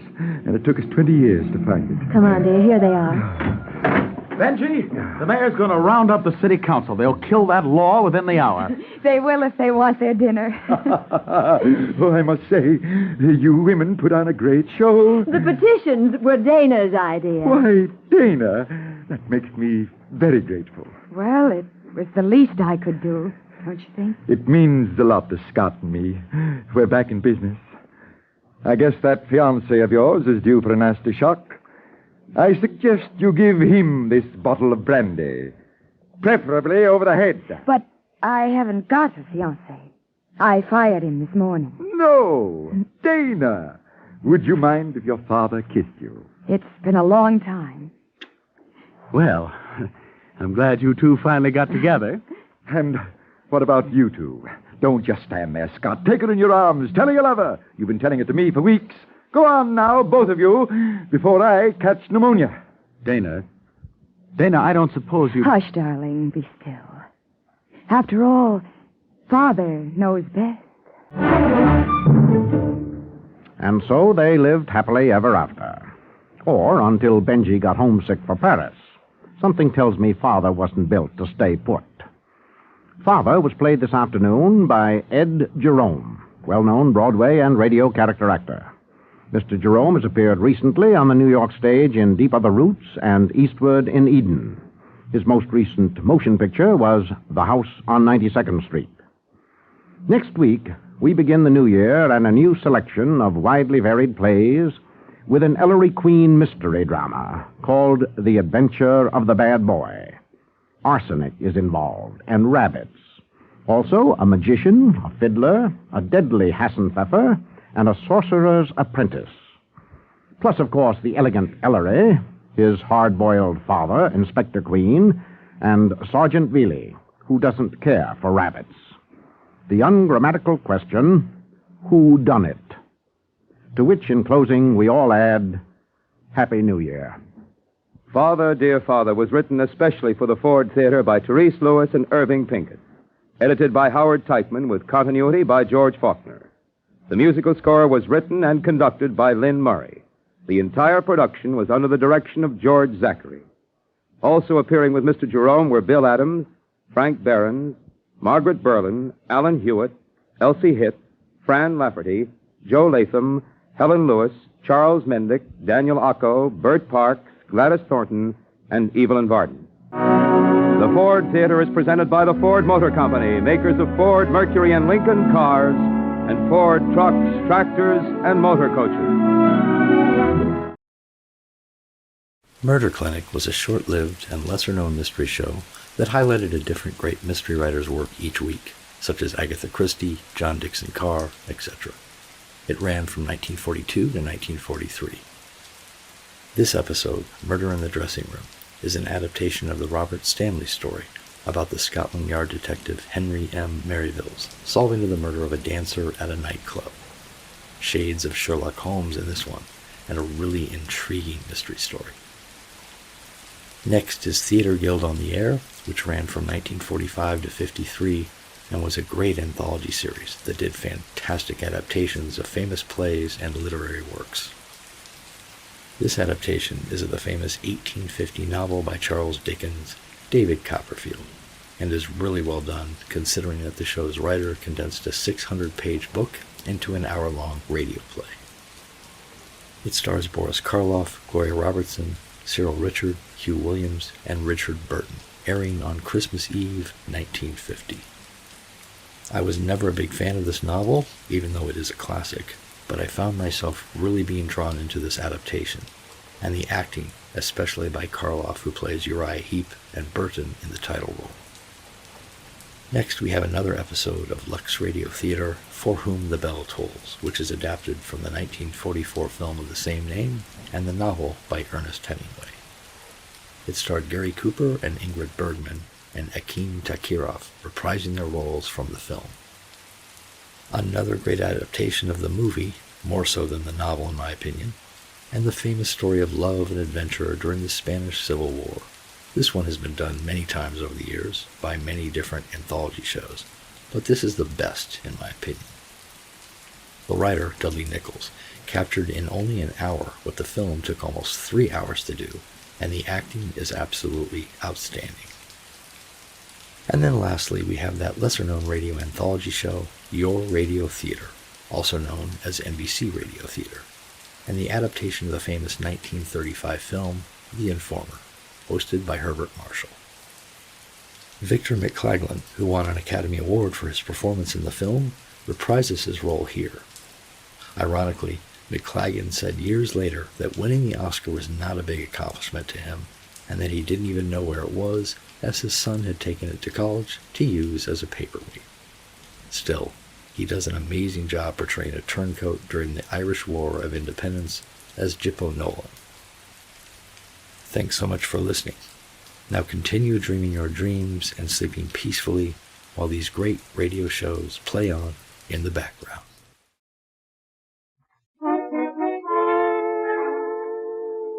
Murder Clinic. Stories of the world's great detectives. Men against murder.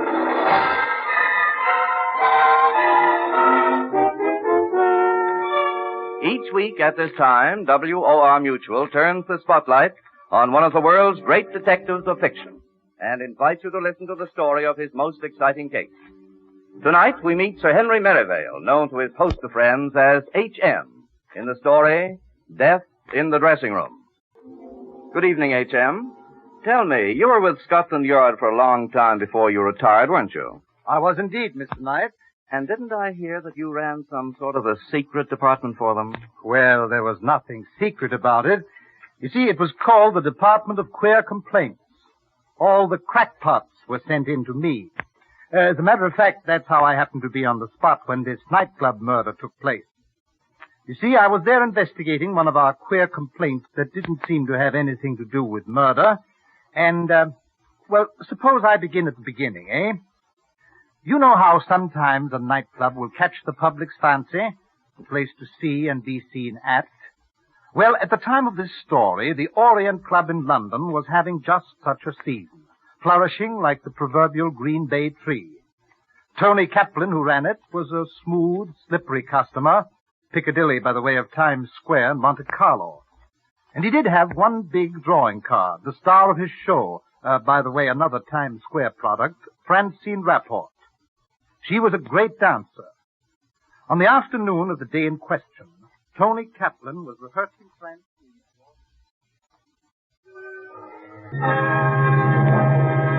Francine, what's the matter with you? You're introducing this Javanese temple dance tonight. Come on, quit clowning and get with it, will you? Oh, let's cut it out, Tony. It's too corny. Standing in the middle of the floor, waving your arms around like snakes. That went out with the art. They'll eat it up. Listen, Francine, since when did you start masterminding your routine? You dance and leave the thinking to me. Oh, yes? Well, maybe I don't like the way you've been thinking lately, Tony. And maybe I don't like the way you've been acting either. Where were you last night after the show? Oh, nuts. Let's not go through that dialogue again. Put on another record. Well, don't get any big ideas under that patent leather hair of yours. I got plenty on you, Tony, and I might use it. If you make me, see? Yes, I see. Another thing I see is that I pay the orchestra to rehearse, not to referee a love match. Now, come on, let's try that ending again. Okay, fellas, okay. The Java number. Pick it up 8 bars from the finish. Okay, That's it, Fran. Now you've got it. A 1 and 2 and finish.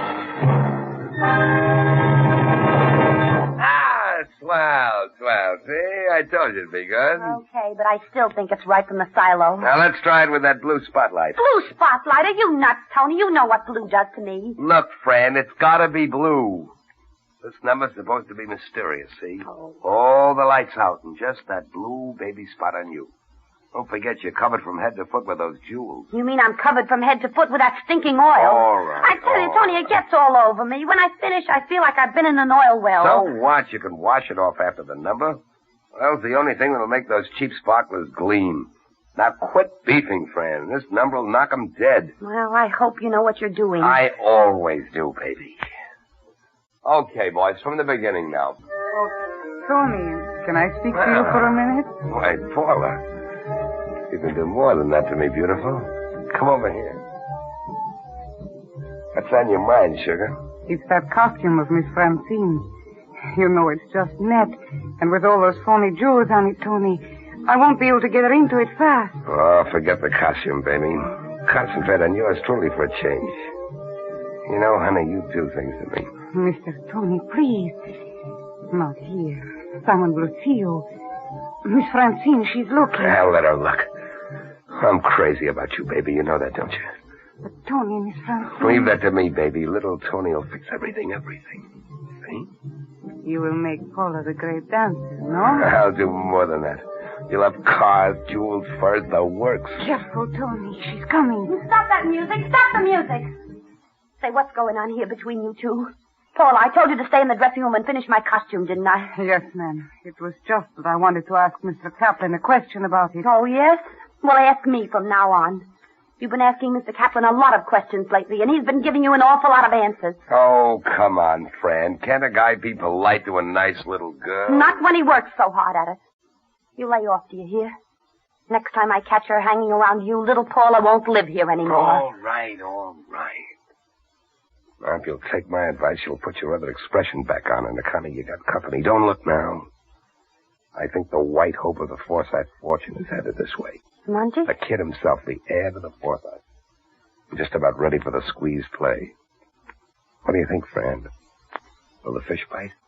If he won't, I will. Why, Monty, how sweet of you to drop in. Francine, I've got to see you now.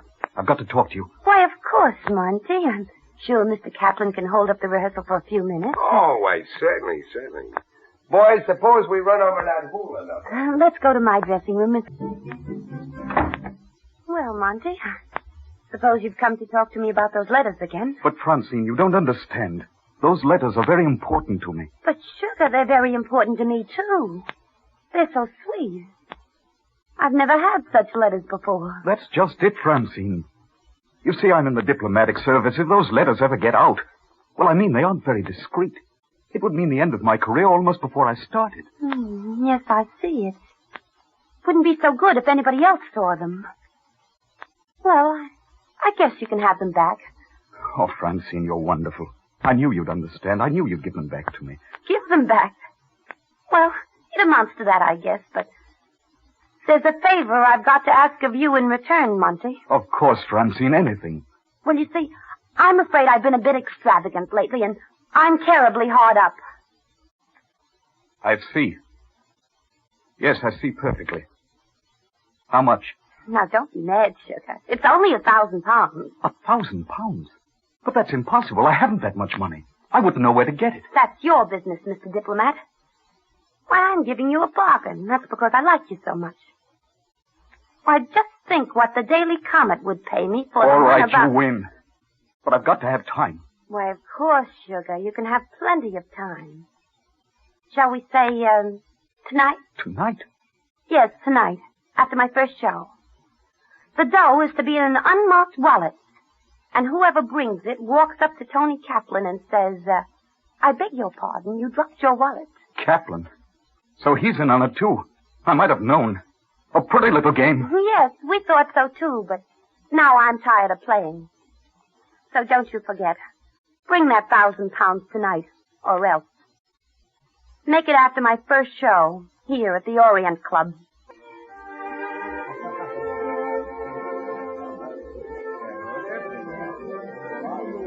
I'm sorry, sir, there are no tables. What would I say, Armand? Sorry, sir, we are entirely full. Armand, please. Sorry, madame, but you see.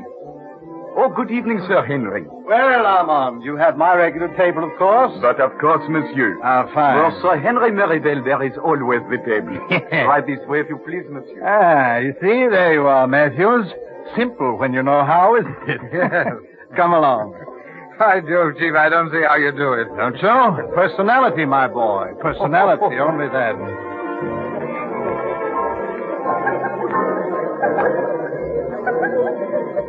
Here you are, Sir Henry. Table 16 as usual. Ah, very good, Armand. Thank you. Oh, here. Thank you, monsieur.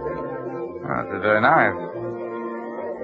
Well, I got your message to meet you here, H.M. I must admit I don't know why we're here, sir. Are we, slumming? Why, not exactly. We're here, Matthews, because this club, the Orient, is run by two of the slickest crooks I'd ever had the pleasure of knowing. Really? Tony Kaplan and Francine Rapport. And because Scotland Yard has complaints about a new and highly ingenious racket they're presumably working. Pocket picking in the futurist manner. What? Oh, I'm afraid I don't understand, sir. Let me explain. You see, a guest here with a good many drinks inside him seldom remembers exactly how much money he has in his wallet. Now, if that wallet is lifted and deftly returned minus £3, say, or a fiver, he simply assumes he must have spent it. I see. The method is harmless and very nearly undetectable, but the takings each week must be enormous. Very ingenious. Yes, isn't it? I say, there's an interesting-looking girl. That one in white at the next table. What? Why, H.M. Eh? Oh, no, I don't mean aesthetically. In this case, I mean professionally. She's just dropped a man-sized wallet on the floor. She seemed very nervous when she picked it up again. I wonder... Man's wallet? What would she be doing with a man's wallet? I'm sure I don't know, but I mean to find out. Thank you, ladies and gentlemen. The floor show's about to start. Tonight, Francine offers for your approval for the first time a new dance. The Chavanese Temple Dance. I say, Jim. Yes? Look, that girl in white we were just talking about. She's leaving her table. She's going into the bar. Follow her, man. Find out where she's going and report to me. Right, sir.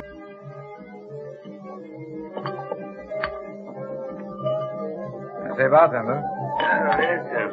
Did a lady in white just come in here? Yes, sir. She went in there, sir. Oh, thank you. Sorry, you can't go in there, sir. I think I can. Here. I'm a police officer. Oh, police. Yes. Where does that door lead to? To the dressing room, sir. Oh, I see. But the girl did go in there. Oh, yes, sir. All right. Out of my way, please. Yes, sir. Let me by, please. Wait a minute. Not so fast, young lady.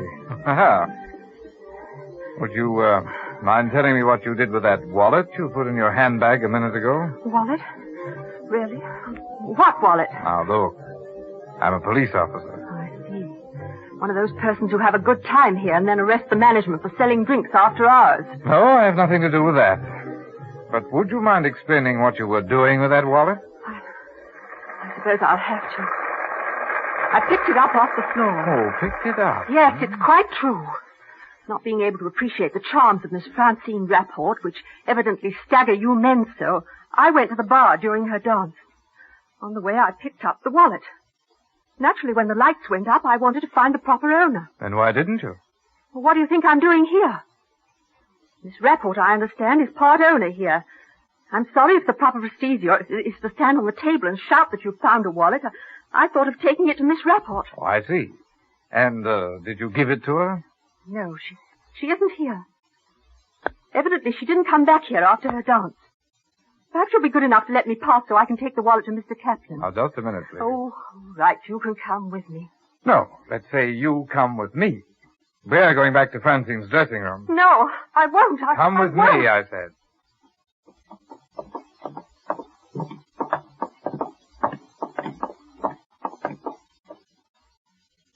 Is, this Miss Rapport's dressing room? Yes. Well, then. You'll soon find out if she's here or not, eh?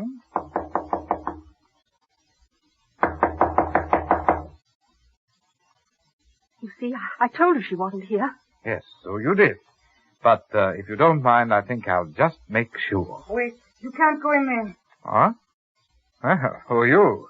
Paula, Miss Rapport's maid. Oh, then, open the door. I'm a police officer, and I want to see her. But you can't. Come along. Very well. What's this? Oh. She's dead. I didn't do it. I swear I didn't do it. Murdered. Stabbed in the back with a pair of scissors. Let me out of here. Let me out of here. Stay where you are, both of you. And now, folks, the medley of Jasmine Hits, beginning with the favorite of yesterday and today, Whispering. Close that door, please. All right, now you. You told me your name is Paula. Miss Rapport's maid? Yes, sir. Were you here when Miss Rapport came back from her dance a few minutes ago? No, I was not. I can prove I was not. She met me at the end of the passageway. Gave me a message to take her to Mr. Kaplan to come back and see her. I went and told him. I was out there. Mr. Kaplan can tell you that. All right, now, all right. Steady. Paula, do you know where table 16 is? Yes, sir. All right, at table 16, you'll find a big, heavy-set man with a sandy, ruddy complexion. His name is Sir Henry Merivale. Ask him if he'll come in here right away, will you? But don't say a word about this to anyone else. Have you got that? Yes, sir. Can't I go now? Please, I can't stand looking at her there. I'm sorry. I'm afraid I'll have to ask you to remain where you are. See, this in our hand. Scrap of paper, Evidently left when the murderer snatched the rest of it from her grasp. Got to see you. Ever your adoring Monty. Monty? Oh, you know him. No, I don't. But you knew she was dead. Why didn't you tell me? You must have known I saw you come out of this room. You think I'm insane. You'd only have thought what you're thinking now. But I didn't kill her. I came in here and I found her dead. All I wanted to do was to get away. I don't expect you to believe that.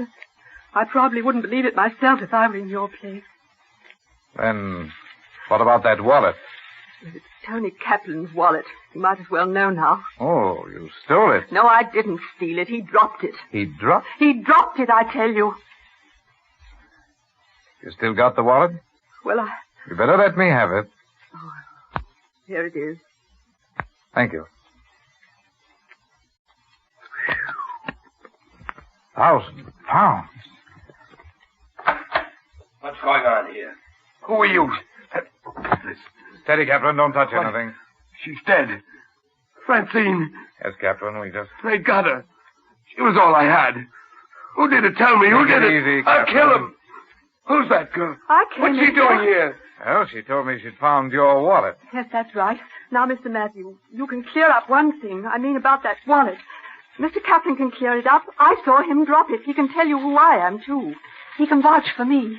All right, Captain. What? Is this your wallet? What wallet? Where? What are you talking about? Does this wallet belong to you? Certainly not. Oh, I suppose you'll say that you don't know why I'm here either. Madam, I don't know what you're talking about. I only know that Francine is dead. Dead, do you understand? I love Francine. I come in here to find her dead with a pair of scissors. And all you people can do is babble about a wallet. Oh, I don't know who you are. I never saw you before in my life. Did you kill her? Did you? Did you? I've done a lot of things in my life. Judged by the number of police in my club tonight, they think I've done a lot more. But I couldn't have killed Francine. I never left that orchestra platform from the time Francine was dancing till just a moment ago. 50 people will testify to that. Once in my life, I'm in the clear when dirty work's been done. This kind of dirty work, this kind. What kind of dirty work, Tony? Who are you? Sir Henry. Oh, boy, Chief, am I glad to see you. Why, thank you, Jim. Hello, Copper. Come to run us all in? No. Francine's maid told me. I've telephoned divisional headquarters about our unfortunate homicide here. They'll take charge. No, I really came to break up your newest and I think most ingenious racket. This wallet contains the blackmail money that Kaplan and Miss Rapport wanted from your brother for his letters to Miss Rapport, doesn't it? No. Crazy. You were instructed to hand the money to Kaplan in public in the presence of witnesses in a wallet with a little speech. This is your wallet, isn't it? It's not You true. can't get away You with went to it. give it to him by the orchestra platform, but at the last minute you lost your nerve, didn't you? No, I So you followed Francine in here and tried to fling it at her instead. You're trying to trick me. That's another one of their little games. Nice, safe blackmail. They used to pull that one in Paris. You're going a little fast, aren't you, Copper? You could get into trouble, talking like that. Making accusations you can't prove out of nothing. Not exactly nothing, Anthony. Monty Forsythe telephoned us, but then he lost his nerve and refused to set a trap. There was nothing else we could do about it. Well, what else could I do? I had to get back those letters Monty wrote her. He won't help himself, and I... Okay, Miss Forsythe, I seem to have made a fool of myself. I'm sorry. That's all right, Mr. Matthews. You may not have caught a pickpocket, but how do you know you haven't caught a murderess? Look there at that piece of paper in Francine's hand. That's torn off one of my brother's letters, and our wonderful Mr. Kaplan knows it as well as I do. I don't know what Francine was up to. About letters, that is. She wanted to sell some letters. That was her business. But if there were letters, where are they now? Well, here's part of one at any rate. You know, strange what soft hands and arms Francine has. By the way, Miss Forsythe, did you get the letters? No. I told you she was dead when I got here. I was only here half a minute anyway. I haven't got any letters. Well, you can search me if you like. Kaplan had the letters. He probably still has them. I never had any letters. Maybe your brother got him. Didn't this copper say he's here tonight? What's his alibi? You know you really are a nasty bit of work. That may be. We're none of us perfect, not even you. But you see, Miss So-and-so, you're in a jam, a bad jam. Now, I'm not in a jam at all. I didn't kill that poor kid. I couldn't have killed her. The coppers themselves will tell you I never left that orchestra platform at any time. Is that true? Yes, it's quite true. See? No, I don't see.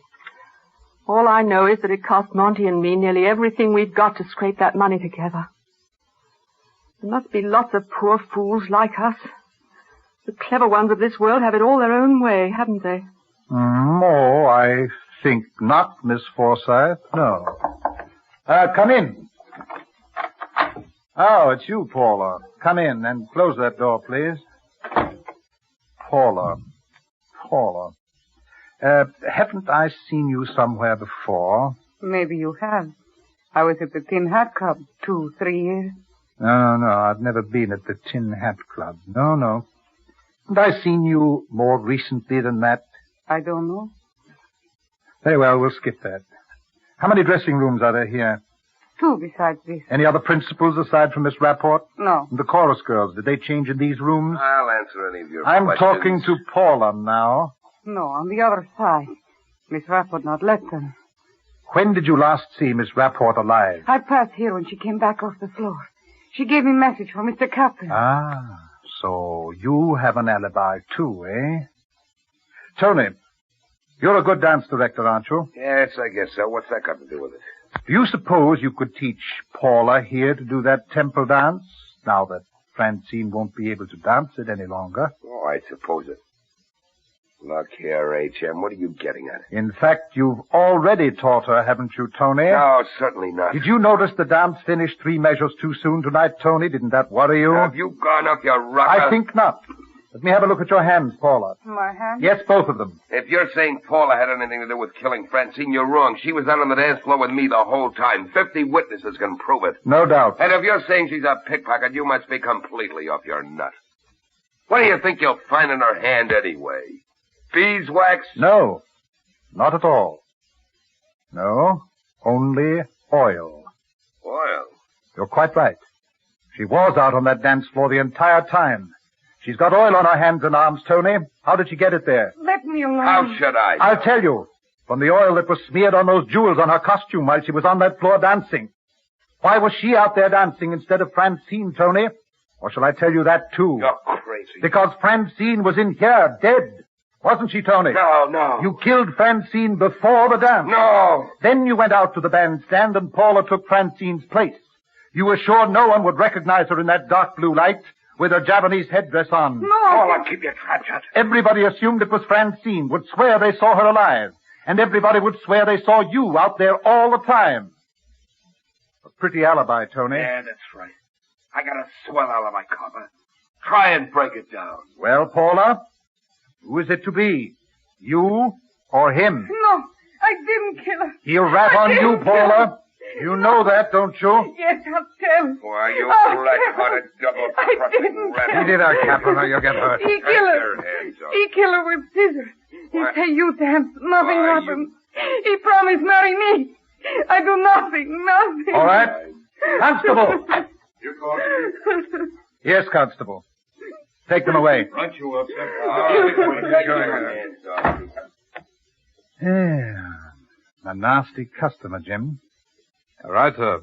They both are. Well, it was lucky for you Paula didn't have time to wash that oil off her arms.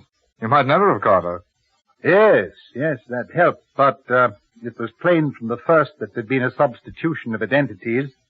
For the first, Sir Henry? Yes. Well, I don't see how. Well, Jim, as you know, I have an eye for a pretty girl. But that's not all. Whatever you might say about Francine Rapport, she was a magnificent dancer. I didn't know who it was dancing out there tonight, but I knew it wasn't Francine. You have been listening to Murder Clinic. Murder Clinic, the WOR Mutual series, which brings you each week one exciting case. One member from the select band of the world's great detectives.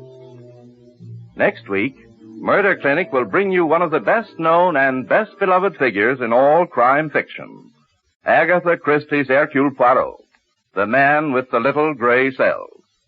The story is The Tragedy at Marsden Manor, in which Poirot double-crosses a double-crosser. Tonight's detective was H.M. Merivale, played by Roland Winters.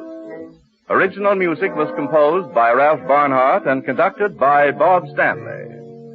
This program was an international exchange feature over the coast-to-coast network of the Canadian Broadcasting Corporation. Tales told on Murder Clinic are adapted by authors Lee Wright and John A. Bassett. Murder Clinic is produced under the direction of Alvin Flanagan. Frank Knight speaking. This is the Mutual Broadcasting System. The Theatre Guild on the Air presents David Copperfield, offered by the United States Steel Hour. David Copperfield by Charles Dickens, starring Boris Karloff, Flora Robson, Cyril Ritchard, Hugh Williams, and Richard Burton.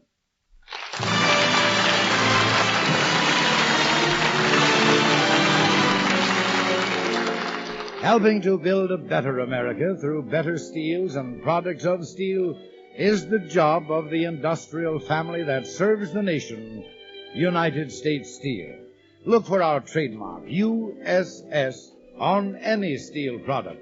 It's your guide to quality steel. And now, as the lights go down at the Belasco Theater in New York, here speaking for the Theatre Guild, one of America's foremost theatrical producers, is Roger Pryor, with a word about our play and players. Tonight, for this Christmas Eve, the Theatre Guild on the Air brings you David Copperfield, the best-loved of Charles Dickens' immortal novels, played for you by a brilliant all-star cast from Broadway's leading stage successes. As Uriah Heep, you'll hear Boris Karloff, now starring in Peter Pan. As Aunt Betsy Trotwood, Flora Robson, star of Black Chiffon. Our Mr. Micawber is Cyril Richards, star of The Relapse, and Hugh Williams, star of The Cocktail Party, as Mr. Wickfield. Richard Burton of The Ladies Not for Burning is David Copperfield, who tells us his own story. Our featured players are Isabel Elsom of The Curious Savage as Peggotty, Brenda Forbes of Ring Around the Moon as Mrs. Micawber, and David Cole of The Innocents, who plays David as a boy. We raise the curtain now on David Copperfield, adapted for radio by Robert Anderson and directed by Homer Fickett. Whether I shall turn out to be the hero of my own life, or whether that station will be held by anybody else, these pages must show. To begin my life with the beginning of my life, I record that I was born, as I've been informed and believed, on a Friday at 12 o'clock at night. It was remarked that the clock began to strike, and I to cry simultaneously. To the enormous disappointment of my great-aunt, Betsy Trotwood, I was born a boy, and therefore was named not Betsy Trotwood Copperfield, but in memory of my recently deceased father, David Copperfield. My first years were happy ones, presided over by my child of a mother with her pretty hair and youthful shape, and by Peggotty, our maid, who had no shape at all, and whose buttons popped off her dress at the slightest exertion. Come along, Davy, and dance with Davy, with Peggotty and me. Peggotty will lose her buttons, Mother. Law, young Davy's right. Well, then she'll just have to pop them. Here we go, round and round and round.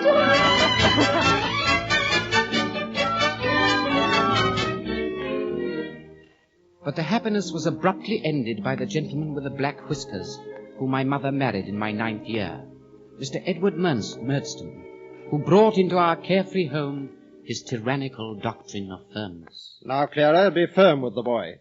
Either he knows his lessons or he does not know them. I'm afraid he does not know them, do you, Davy? I can do them when it's just you here, Mother, but not when... And what do you mean by that, I'd like to know? Edward, you must give him time to get accustomed to you and your manner. Very well. Master David, I'll give you a sum to do. Please say it slowly, sir. Why, of course.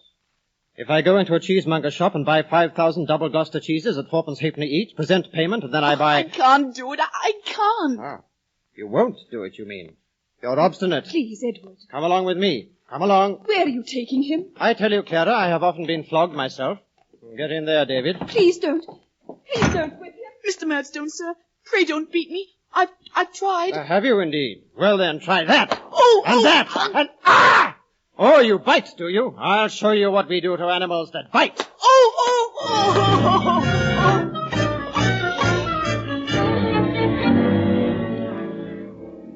For having bitten Mr. Murdstone's hand, I was sent away, over my mother's protests, sent away to school, where my chief humiliation was that upon arrival the headmaster, Mr. Creakle, who never spoke above a whisper, said to me, "Turn around, young man." What are you doing, Mr. Creakle? I'm pinning a sign on your back, by order of Mr. Murdstone. Pray, sir, what kind of sign? A sign to warn the other boys what kind of a wretch you are. What does the sign say, if you please, sir? It says, "Beware this boy. He bites."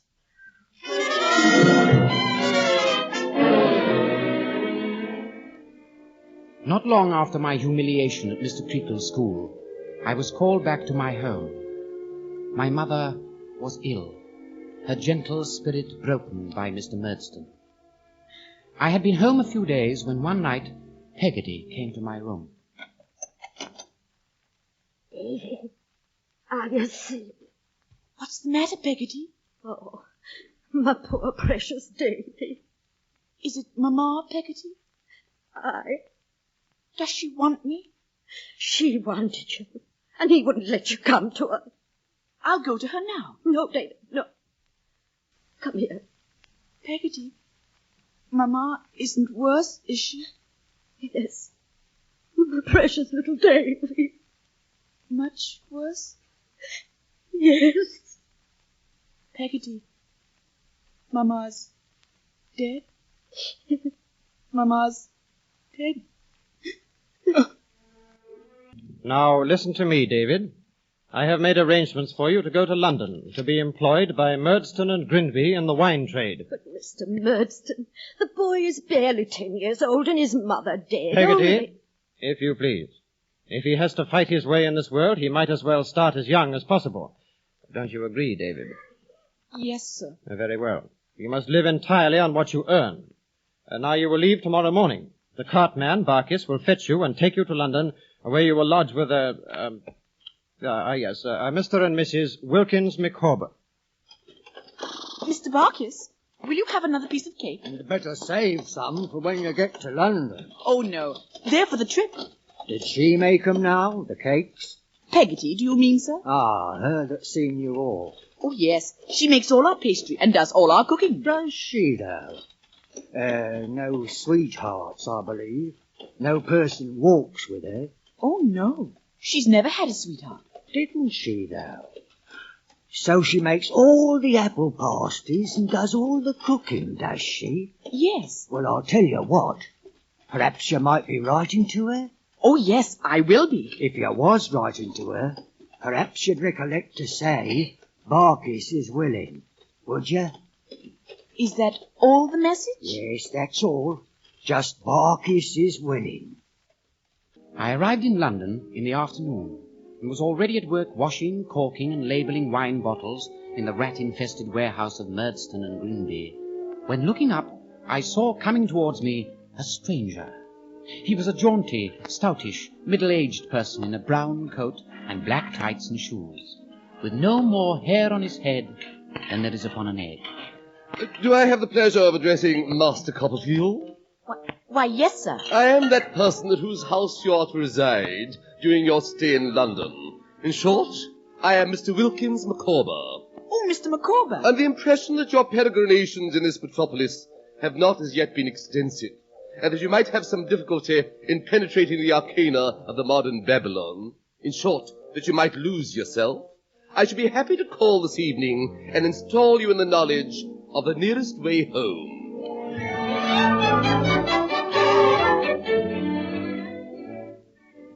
As we reached home that evening, it soon was clear to me that Mr. Micawber owed money to almost every tradesman in London. Hurry up, Micawber! Gentlemen!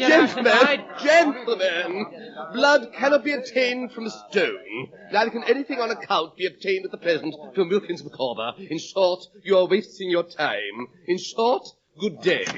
Get inside, Master Copperfield.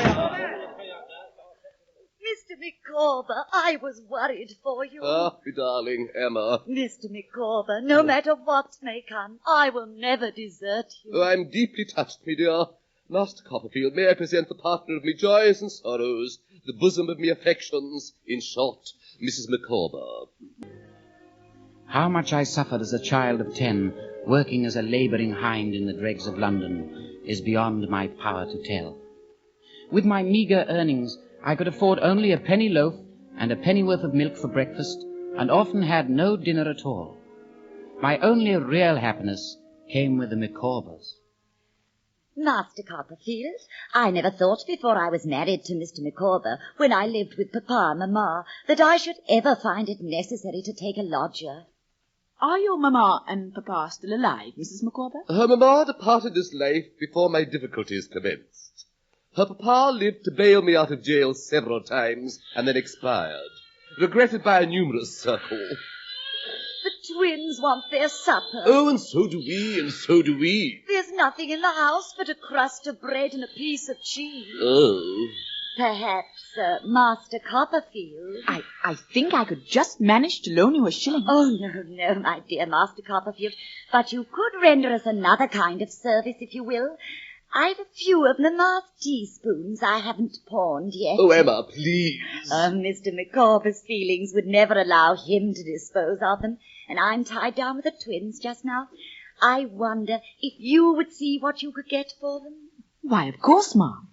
Though I wish you'd accept a shilling from me. Oh, not just now, Copperfield, thank you. Mr. Micawber, what do you do? I mean, I have not been able to learn. What is your work? Me work? Why, at the moment I'm engaged in keeping myself in readiness in case anything should turn up. But in the months that followed, nothing did turn up for Micawber, except eventually the constable, who took him off to debtor's prison. One night, I went to the prison to talk with Mr. Micawber. I found Mrs. Micawber and the twins visiting him. You have come just in time for good news, Master Copperfield.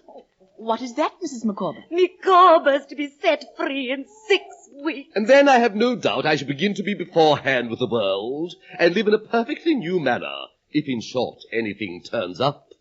What will you do when you are free of prison? Well, I'm journeying into the country where dear Emma's family have some influence. And do you go with him too, Mrs. Micawber? I never will desert Mr. Micawber. He has his faults. I do not deny that he is improvident.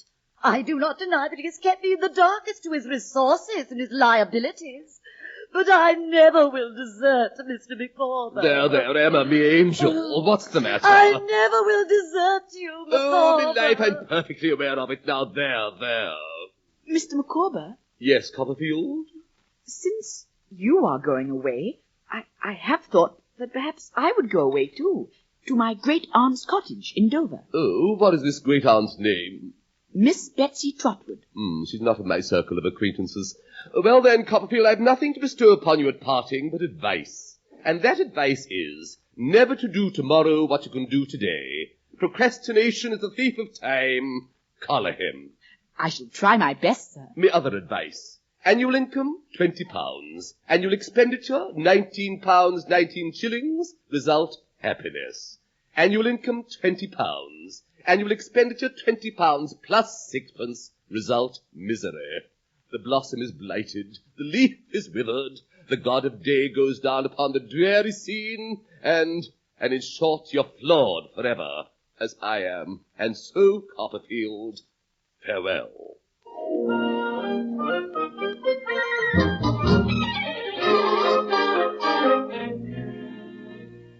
The Dover Road is a beautiful road, but not to a penniless little boy who must trudge every inch on foot.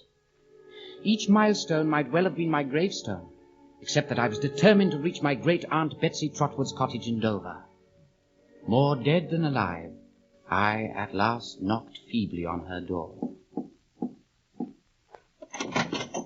Hello? What's this? Go away! Go along, no boys here. If you please, Mum. You're one of those miserable boys that rides the donkeys across my garden. Go along.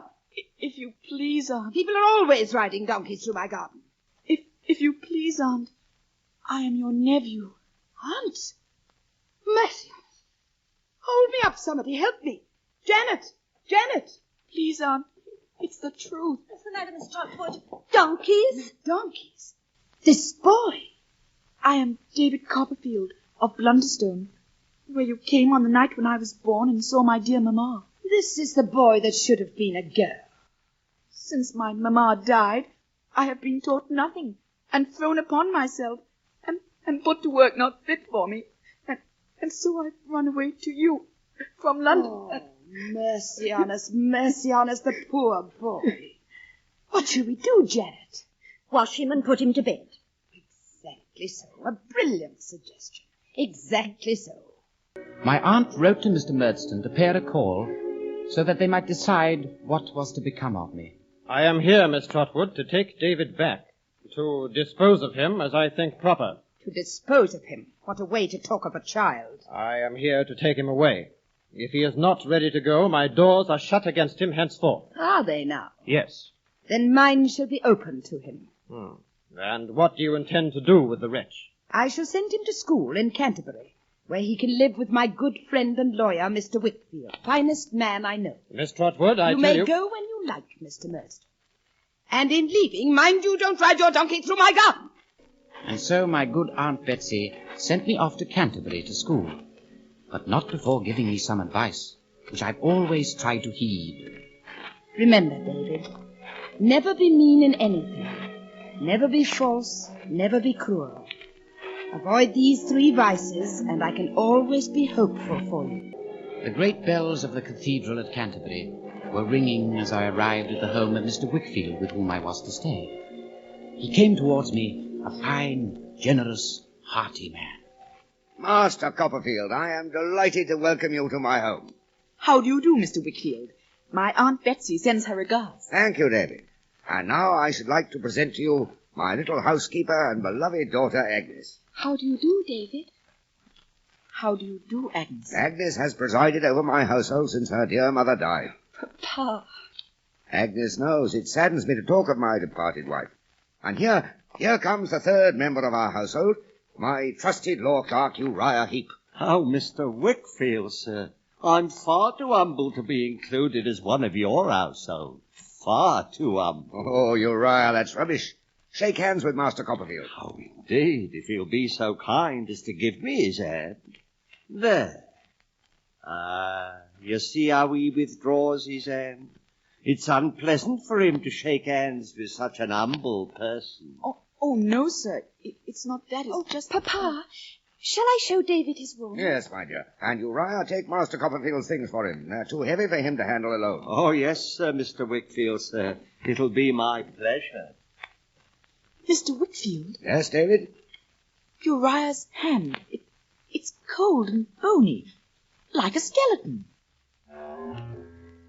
Thus was I welcomed into the Wickfield household, as a son and as a brother, a warm, friendly household, over which Uriah Heep seemed to hover like some great, evil bat. Innocent as I was, even at the age of 11, I think I sensed his hypocrisy. You're working late tonight, Uriah. Master Copperfield, like you, I'm studying. I'm improving my legal knowledge. I suppose you are quite a great lawyer. Me, Master Copperfield? Oh, no, I'm a very humble person. But I've much to be thankful for in living with Mr. Wickfield. For it's Mr. Wickfield's intentions to give me me articles, which would otherwise not lie within the humble means of mother and self.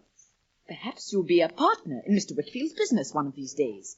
And it'll be Wickfield and Heep. Oh, no, Master Copperfield. I'm much too humble for that. You two having a pleasant talk? Oh, yes, Mr. Wickfield, sir. Very pleasant. I saw the light in here, and I wanted to make sure that you understood what work you are to do tomorrow, I think I do, sir. You have the routine accounts to draw up, but the most important thing is to make a report to Miss Trotwood of how we are handling her investment. Oh, yes, sir. That's what I understood. Good night, then. Good night, David. Good night, sir. Oh, a most excellent man. Do you find studying the law easy, Uriah? It's hard for me sometimes, but I don't know what it might be to a gifted person. There are Latin terms that are trying to a reader of my humble attainments. Well, I could teach you Latin as I learn it. Oh, thank you, Master Copperfield. I'm sure it's very kind of you to offer, but I'm much too humble to accept it. Oh, that's nonsense, Uriah. Oh, no, sir. There are people enough to tread upon me in my lowly state without me doing outrage to their feelings by possessing learning. Learning ain't for me. A person like myself had better not aspire. If he's to get on in life, Master Copperfield, he must get on humbly. And so passed my school days, days of happiness, days with Agnes, my counsellor and friend. Suddenly they were over, and I was 17 and bidding Agnes goodbye before I left for London to seek my fortune. We'll miss you, David, when you go away. The house will not be like itself. Nor shall I be like myself, dear Agnes, without you. I seem to lack my right hand when I miss you, dear sister. Dear sister? Yes, for you've guided me like a sister. Do you mind my calling you that? No, I don't mind. Although I wish... What, Agnes? Nothing, David. You may call me sister, if that's how you feel towards me. Oh, I do. And even though I'm in London, I shall continue to confide in you as a sister. Whenever I fall into trouble, or when I fall in love in earnest, I shall always tell you. And I shall be waiting to listen. I wonder that you are not in love in earnest by this time, Agnes. Perhaps I am. But you can't be. There is no one hereabouts deserves to love you. I did not say that he loved me. You are teasing me with riddles, Agnes. Just mind you don't marry someone without my consent. I promise you, I shall marry no one unless it is someone you approve of. Goodbye, Agnes. Will I see you in London? Yes, David, from time to time. So that you may tell me when you fall in love. In earnest.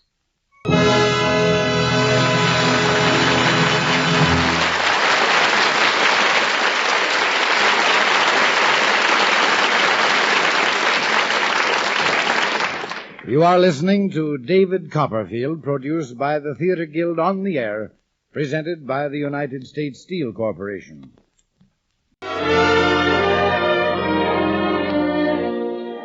And now the curtain rises on the second act of David Copperfield, starring Boris Karloff as Uriah Heep, Flora Robson as Betsy Trotwood, Cyril Richard as Mr. Micawber, Hugh Williams as Mr. Wickfield, and Richard Burton as David.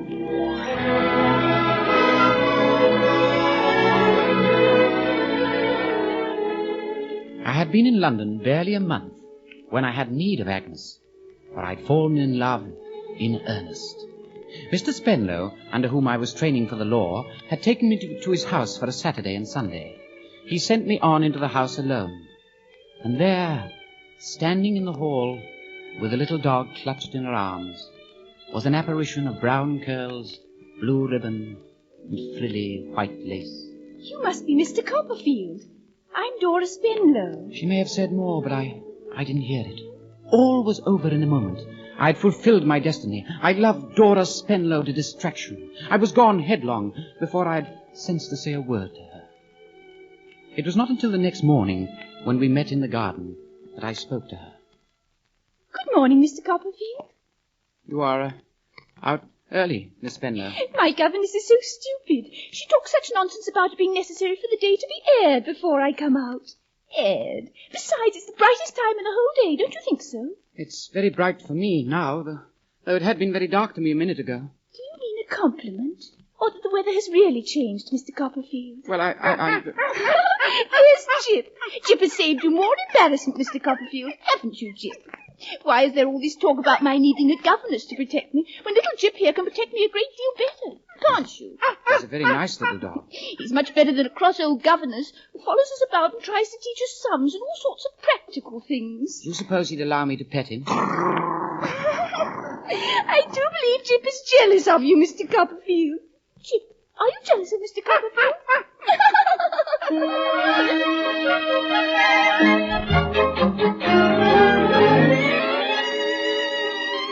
When I wrote to Agnes, telling her of my happiness with Dora, she answered with sweet encouragement. But always there was a note of mystery and sadness when she wrote about her own life. The reason for this I learned one evening when Uriah Heep came from Canterbury and called on me in my rooms. Master Copperfield, I mean Mr. Copperfield. You've heard something, I dare say, of a change in my expectations? No, I have not. Oh, then I shall have the pleasure myself. Actually, it was you who prophesied. Prophesied what? Don't you remember saying to me once that perhaps it might one day be Wickfield and Heep? What do you mean? And I recollect saying that I was much too humble and that... Uriah, tell me, what do you mean? Why, I mean that now it is Wickfield and Heep. No. Oh, what a worthy man is Mr. Wickfield, but how imprudent. Imprudent? Oh, Master Copperfield, it's not for an humble person like myself to talk of such a worthy as Mr. Wickfield. I've only to allude to his imprudence in the matter of drinking. But surely he can't have... Oh, my, yes, Master Copperfield. If anyone else had been in my place during the last year, by this time he'd have had Mr. Wickfield under his thumb. Quite under his thumb. But you, I suppose you have not... Oh, I, Master Copperfield. I have been but his humble helper. I must see Agnes about this and at once. Oh, I wish you would. She's here in London. She's lovely, isn't she, Master Copperfield? She is superior in all respects to anyone around her. Oh, thank you. Thank you very much for There is that. no reason why you should thank me. Oh, Master Copperfield, humble as I am, humble as my mother is, the image of Miss Agnes has been in my breast for years. Best not talk like this, Uriah. Oh, with what a pure affection do I love the ground my Agnes walks on. Have you mentioned this to her? Oh, no, Master Copperfield. My Agnes is very young, and I still have to work my way upward. I'm only just emerging from my lowly station. No matter what your station, she would never consent to... Master Copperfield, I rest a good deal of hope on her observing how useful I am to her father. She's so much attached to her father that I think she may come on his account to be friendly to me. So that's your scheme. And I'm telling it you, Master Copperfield, so that you will not unconsciously go against me. I know that you wouldn't wish to make unpleasantness in the family. Would you, Master Copperfield? Agnes, I've just come from Uriah Heep. How did your father... It's too horrible to talk about, David. But you saw how Father night after night sat morosely mourning Mother's death, seeking refuge from his sorrows in the ever-present bottle of port. So it was that. Uriah saw it too. And little by little he exploited Papa's weaknesses. When I would lock up the wine, he would get Papa more. Agnes, my dear. He finally made himself indispensable to Papa. And then he told him he was going away, unless Papa cared to make some other arrangement with him. That other arrangement being the partnership. Oh, it's incredible. Yes, and horrible. For since that time, Papa is actually afraid of him. Your father? Afraid of Uriah Heep? Yes. Oh, there's something between them. Some mystery I do not understand, and probably never shall. Oh, Agnes, let me help you. David, please. The only way you can help us is to be kind to Uriah. Kind to him? But you know what he plans, It makes no difference. We have no other choice. Because Papa and I, horrible as it is to say, Papa and I, we are in his power. For the next months, I lived on Dora and coffee. When I wasn't calling on Dora, I was working hard that I might be worthy of Dora. As for Agnes, I didn't tell her of Uriah Heep's plans for her, because I knew it would distress her. And since Uriah had yet to work his way up a little more, I thought I had time. Meanwhile, I had a letter from that master of all letter writers, Micawber. You find me, my dear Copperfield, engaged in the sale of corn upon commission. However, it's not an avocation of a remunerative description. In other words, it does not pay. I am, however, delighted to add that I now have an immediate prospect of something turning up. To hear of his prospects, I invited Micawber and his wife to my rooms for dinner.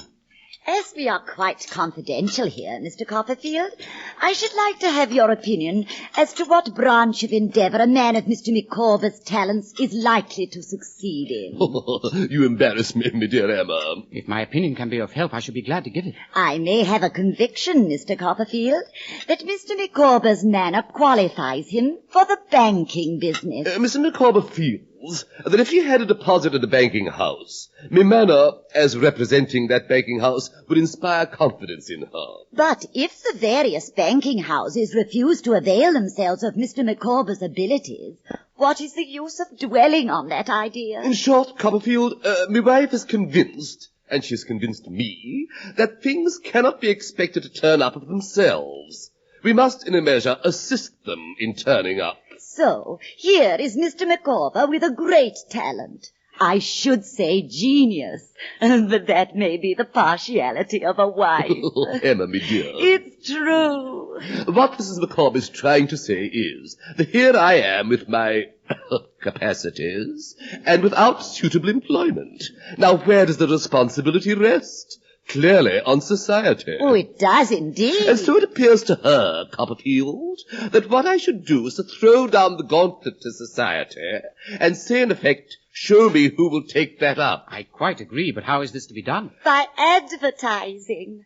Mr. Micawber has to advertise in all the papers for a position worthy of his talent. I feel I must do this, Copperfield, in justice to myself, in justice to my family, and in justice to society. Shortly after I loaned Mr. Micawber the money to pay for his advertisement, I had cause to regret my extravagance. For my aunt, Betsy Trotwood, upon whose generous bounty I had been living, came to London with sad news. These are comfortable rooms you have here, David. They're as reasonable as I could find, Aunt. That's just as well, because from now on I shall be living here with you. As a chaperone, Aunt? What makes you say that? You were cross that Dora and I are engaged. Oh, of course I'm not cross. Though I think you are a little blind. Blind? Yes, blind as to where your true love lies. Aunt, I know Dora and I are young and inexperienced, but we love one another truly. Poor little couple. You think you are formed for one another and are to go through a party, supper table kind of life like two pretty pieces of confectionery. Aunt, have you come to stay with me to dissuade me from Dora? No, David. I've come to stay with you because I'm ruined. Ruined? Yes. It's a frumpy, grumpy story, David, but suffice it to say that I invested unwisely and am ruined. But Mr. Wickfield handles all your... No, these I invested myself. Mr. Wickfield had, nothing to do with it. Oh, David, I know this alters your plans somewhat. I don't know what your Dora will say.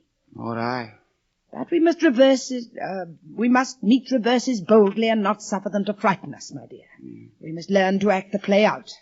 We must live misfortune down. Down, Chip, down.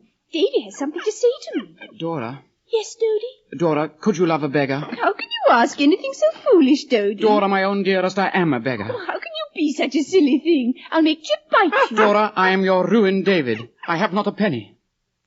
I must tell you this and offer you release from our engagement if you want it. Oh, Dodie, don't talk like that. Oh, my sweet Dora, does that mean your heart is still mine? Yes, Dodie. Only don't be dreadful. Don't be practical, because when you're practical it frightens me so. Some time thereafter, I received a letter from Canterbury. I was surprised to see that the address was not in Agnes's handwriting.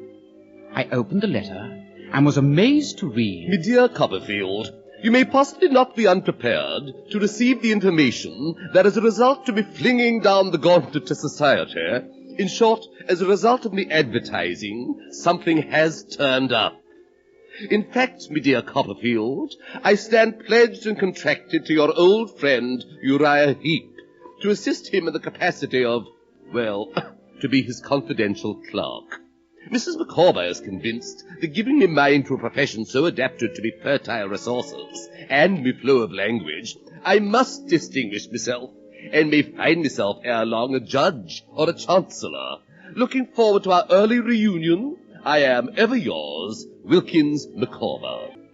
Curious at this turn of events, I travelled down to Canterbury to see Micawber in his new surroundings. My dear Copperfield, to a man possessed of the higher imaginative powers, the objection to legal work is the amount of detail which it involves. How do you find Mr. Heep as an employer? All I can say is that me friend Heep has been most generous in advancing me financial assistance. Mr. Wickfield? Mr. Wickfield is, I dare say, a man of very excellent intentions, but he is, in short, he is obsolete. I'm afraid his partner seeks to make him so. My dear Copperfield, I am here in a capacity of confidence. I would therefore suggest that in our intercourse we draw a line.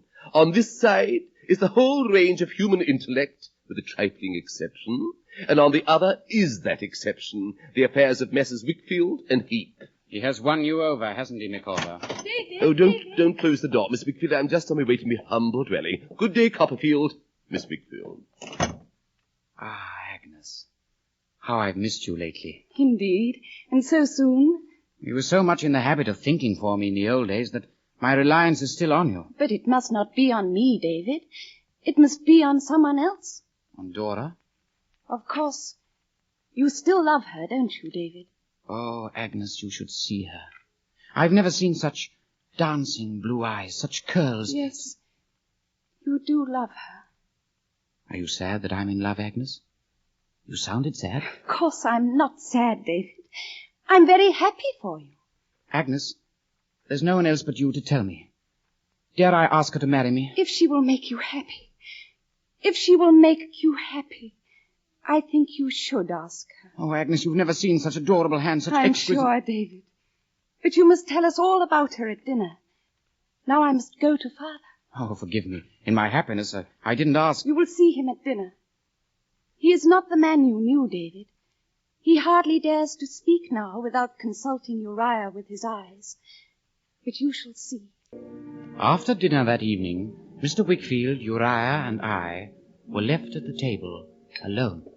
Mr. Wickfield, old friend and partner, let me fill your glass for another toast. I think we have drunk enough toast, Uriah. David, if Uriah wants us to drink another toast, perhaps we'd better. But Mr. Wickfield... We mustn't offend him, David. There now, fellow partner, Master Copperfield, I am about to drink to the divinest of her sex. Uriah, mind what you say I know I am but an humble individual to give you her health.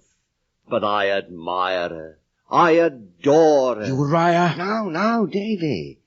Uriah has a right to toast his sweetheart if he will. Who is she, Uriah? To whom do we drink? To Agnes Wickfield. No! Mr. Wickfield! To be her father is a proud distinction, but to be her husband... Stop! I will not stay here and listen to such blasphemy. If I say I've an ambition to make your Agnes my Agnes, I have as good a right to it as any man. You detestable serpent. Look at him, David. Look at my torturer. Under his influence, I have step by step abandoned name and reputation, peace and quiet, house and home. And now... Mr. Wickfield, I have kept your name and reputation and your peace and quiets and your house and home. Oh, David, what have I come down to since I first saw you in this house? Weak indulgence has ruined me. Indulgence in remembrance of my wife, and indulgence in forgetfulness offered by this. I have taken my last glass. I swear I have taken my last glass. Oh, come now, Mr. Wickfield. David, I'll tell you all about this fellow here. You stop him, Copperfield, or he'll say things he'll be sorry to have said, and you'll be sorry to have heard. I'll say anything. Why should I not be in all the world's power if I am in yours? Because you have a daughter. Scoundrel! Now, let's sleep in dogs lie. Who wants to rouse 'em? Can't you see? I'm as humble as can be. Humble? You humble? You hypocrite! Mr. Wickfield! Well, Master Copperfield, I suppose you have sometimes plucked a pear before it was ripe. Good night, Heap. I did that tonight. But it'll ripen yet. It only wants attending to. I can wait. And now weeks, months, seasons pass along. They seem little more than a summer day and a winter evening. Yet in that time I had been reasonably successful in my work, and above all else I had come of age and married Dora Spenlow. And I found marriage a strange condition. It was such a stupendous thing to know for certain that Dora put her hair up in papers. It was altogether such an astonishing event to see her do it. It was also a painful thing to wait dinner because of Dora's inability to manage the cook. My dear, do you think the cook has any idea of time? Why do you ask, Dodie? Well, because it's 7 and we were to have dined at 6. Don't you think you should talk with the cook? Oh, no, please, I couldn't. Why not? Because I'm such a silly, and she knows I am. My love. Oh, no, please. Don't be a naughty Bluebeard. Don't be serious. My sweet, I'm only trying to reason with you. But I didn't marry to be reasoned with. If you meant to reason with such a poor little girl as I am, you oughtn't have told me so, you cruel boy. Dora, my darling. No, I'm not your darling. Because you must be sorry you married me, or else you wouldn't reason with me. I'm sorry, my love. I won't try to reason with you. I promise. That's right, Dodie. Because reasoning makes me uncomfortable. And it's much better for me to be stupid than uncomfortable. Aunt Betsy called her Little Blossom. And it seemed a gay name at first for my child wife, not meant for the cares and worries of this world. But when she took sick and weakened that winter, and I had to carry her up and down stairs, I thought, oh, what a fatal name it was, and how the blossom withered in its bloom upon the tree. And then, one night near the end, Dora called me to her side. Dodie. Yes, my darling? Dodie, I'm going to say something I have often thought of. Will you mind? Mind, my darling? Perhaps you have often thought the same. What is that, my dear? I'm afraid I was too young. Now, Dora. Not just in years, but in experience and thoughts and everything. Dora, don't. I was such a silly little creature. I'm afraid it would have been better if we had only loved each other as boy and girl and forgotten it. Oh, my Dora. I have begun to think I was not fit to be a wife. Soon after Dora's death, my mind was taken off my own troubles by a letter from Mr. Wickfield. Dear David, Mr. Micawber, an old acquaintance of yours, I believe, has made some rather startling discoveries concerning the activities of Uriah Heep, and begs that you and your aunt travel to Canterbury to be present at what he characteristically calls an explosion.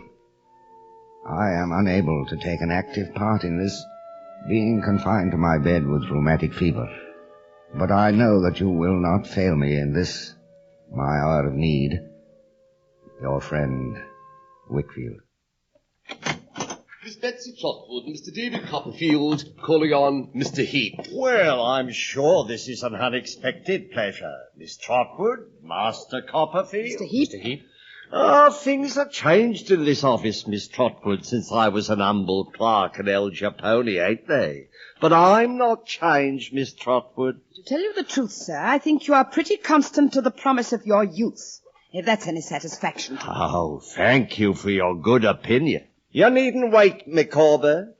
Won't you sit down, Miss Trotwood? David? I prefer standing, thank you. Micawber, did you hear me tell you not to wait? Yes. Then why do you wait? Because I, in short, choose. You're a dissipated fellow, as all the world knows, and I'm afraid you'll oblige me to get rid of you. Come along and I'll talk to you presently. If there's a scoundrel with whom I've already talked too much, that scoundrel's name is Heep. Why, you insolent... Hold on, Uriah. Sit down, Mr. Heep. Oh, ho! So this is a conspiracy. You've met here by appointment. They met here at the request of your no longer humble servant, Wilkins Micawber. Master Copperfield, you always wear a puppy with a broad stomach, even from your first coming here. And you envy me rise, do you? Your rise. Mr. Micawber, proceed with your charge. I have written it all here in a brief letter. Yes, and save the man. He'd write letters by the ream, even if it was a capital offence. Are you going to listen to this scum's charges against me? We are indeed. Proceed, Micawber. Dear Miss Trotwood and gentlemen, in appearing before you to denounce probably the most consummate villain that has ever existed, I ask no consideration for myself. The victim from the cradle of pecuniary liabilities, to which I have been unable to respond, I have ever been the sport and toy of debasing circumstances. Ignominy, want, despair, madness, have collectively or separately been the attendants of my career. Madness indeed, and you listen to this wretch. Under such circumstances, I entered the office of the firm, nominally under the appellation of Wickfield and Heep, but in reality wielded by Heep alone. Heep, and only Heep, is the forger and cheat. The devil take you. Give me that letter. Approach one step nearer, and if your head is human, I'll break it. No. Get on with your charge, man. I'll listen to no more of this. You'll stay in this room, you heap of infamy. Now sit down, there, Heep. Now, where was I? Oh, yes. Forced as I was to avail myself of pecuniary advances offered by this contemptible Heep, I soon found myself by reason of numerous IOUs under his thumb. I then found that my services were constantly being called into requisition for the falsification of business and the mystification of Mr. Wickfield. If you don't stop now... Pray, Uriah, don't stop him now that he's getting at last to the point. When Mr. Wickfield's faculties and memory for business became, through causes which it is not necessary or expedient for me to enter, weakened and confused, Heep obtained his signature to documents of importance, representing them to be other documents of no importance. You shall prove this, Micawber. The proof of this is at hand, as well as the proof that you systematically forged to various entries, books, and documents the signature of Mr. Wickfield. Uriah Heep, you know what I want. These are all lies. Sit down, Heap. I want my property. But Aunt Betsy... As long as I believed it had been made away with by Mr. Wickfield, I wouldn't breathe a syllable of its having been placed here for investment. But now that I know this fellow's answerable for it, I'll have it. David, come and take it away from him. Everything will be taken from him in good time, Aunt. Including his humbleness. Where is your proof? Where is your proof? There are the books and documents. Ah, yes, if you had them, but you haven't. They're here in the safe. There, see where they... Where are they? They've gone. Fancy that. Some miserable thief has stolen the books. They've come into Copperfield's possession. He has the power of attorney for Mr. Wickfield. So you have them, do you? Well, what's to be done? I will tell you what's to be done. You, as Copperfield no tongue? You must make restoration of all you have stolen to the last farthing. I won't do it. I won't do it. I may be humble, but I will not be put upon. Micawber, you will go around to the Guildhall and bring a couple of officers. Stop! Copperfield, I've always hated you. You've always been an upstart, and you've always been against me. Micawber? All right. I'll do what you want. It is you, Uriah, who have been in your greed and cunning against the world. There never were greed and cunning in the world yet that did not do too much and overreach themselves. It is as certain as death. Now then. Copperfield, I've not quite finished my letter. May I proceed? Please do. I have now concluded. It merely remains for me, with me ill-starred family, to disappear from the landscape on which we appear to be an encumbrance.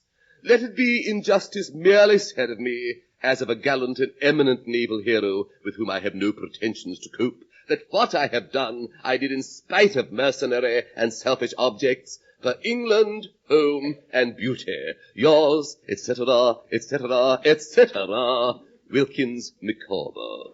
Now my story nears its end. I have but to record that when Aunt Betsy regained her property, she paid off all Micawber's debts and sent him to start his life anew in Australia, where, by virtue of his diligence and application, he in time justified Mrs. Micawber's faith in him and became a magistrate. As for me, I returned to England after a year of travel, returned to recapture, if possible, a treasure I had unwittingly thrown away in my boyhood. And on Christmas Eve, I stood before the fire in the Wickfield parlour in Canterbury and watched Agnes. David, why do you look at me so closely? Try to guess your secret. My secret? Yes. Let me share it. My aunt has told me. What has she told you? That you are in love. That is your secret, isn't it? If it is not a new one. Not new? Then I must know him. You do, as well as you know yourself. Myself? Agnes. Agnes, look at me. Spare me my blushes, David. Oh, Agnes, if you only knew. I went away loving you. I stayed away loving you, and I've returned home loving you. Oh, David. But I never dreamed that you could love me. Didn't you know, David? Hadn't you ever guessed? But when, my darling? When did you... when did it all... I have loved you all my life.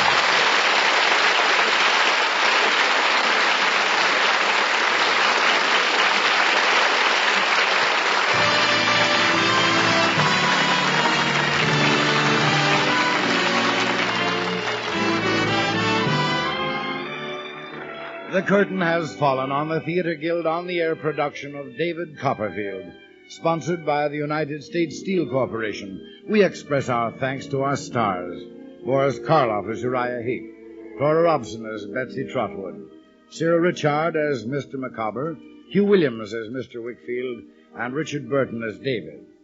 Our thanks also to our featured players: Isabel Elsom as Peggotty, Brenda Forbes as Mrs. Micawber, and David Cole as the boy David, and to the other members of our cast whom you heard in these roles, as Agnes, Penelope Mundy, as Dora, Patricia Marmont, as Murdstone, John Merivale, and as Barkis, Carl Harbord. And here is Roger Pryor with a word about next week's play. Next week, New Year's Eve, with Van Heflin as our star, the Theater Guild on the Air brings you State Fair, that heartwarming, robust, and truly American story that you remember as a successful novel and motion picture. Co-starring with Van Heflin, you'll hear Gene Lockhart, his wife, Kathleen Lockhart, and their daughter, June Lockhart, playing the roles of father, mother, and daughter in the story. Remember, next week on the United States Steel Hour, State Fair, starring Van Heflin, Gene Lockhart, Kathleen Lockhart, and June Lockhart. And remember, too, that the trademark of United States Steel, USS, on any steel product is your guide to quality steel. The Theater Guild on the Air is under the supervision of Lawrence Langner and Teresa Helburn, with Armina Marshall, executive producer. S. Mark Smith is editor. Music was composed and conducted by Hara Levy. Your announcer is Norman Brokenshire. The United States Steel Corporation hopes that you'll be with us next Sunday at the same time.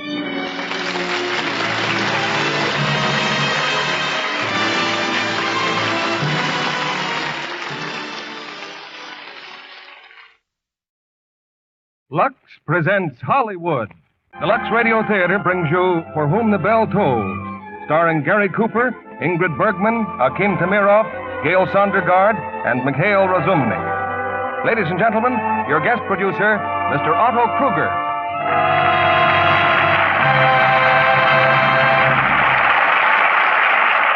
Good evening, ladies and gentlemen. If you've ever been to our California Sierras, you have a good idea of what the central mountainous areas of Spain are like. A high, spectacular land, remote and inaccessible. And here in the volcanic years of 1937 to 39, when Spain was torn by civil war, guerrilla fighting found its perfect setting. And in tonight's Lux Radio Theater play, these mountains become, too, the setting for one of the great love stories of our time, For Whom the Bell Tolls. This is based on the best-selling book by Ernest Hemingway. It is presented through the courtesy of Paramount Pictures, producers of Here Come the Waves. And our stars from the original cast are Ingrid Bergman, playing what Reader's Digest calls the greatest part ever offered a woman on the American screen, and Gary Cooper, producer and star of his own new international picture, Along Came Jones. Also, Akim Tamirov, Mikhail Razumny in their original screen roles, and Gail Sondergaard. So far, this Paramount picture has played only special engagements in key cities. It will be released for general distribution in just 4 days. Meanwhile, we're happy to bring it to your home in return for your loyalty and your appreciation of Lux Flakes. I hardly need to add that through your use of Lux Flakes, you not only make possible these Monday night productions, but you help yourself in that all-important task of taking care of the nice things you wear and helping them to look better and last longer. So you see, you get two blessings in one package. Now, here's the first act of For Whom the Bell Tolls, starring Gary Cooper as Robert Jordan, Ingrid Bergman as Maria, Akim Tamirov as Pablo, Gail Sondergaard as Pilar, and Mikhail Razumny as Raphael.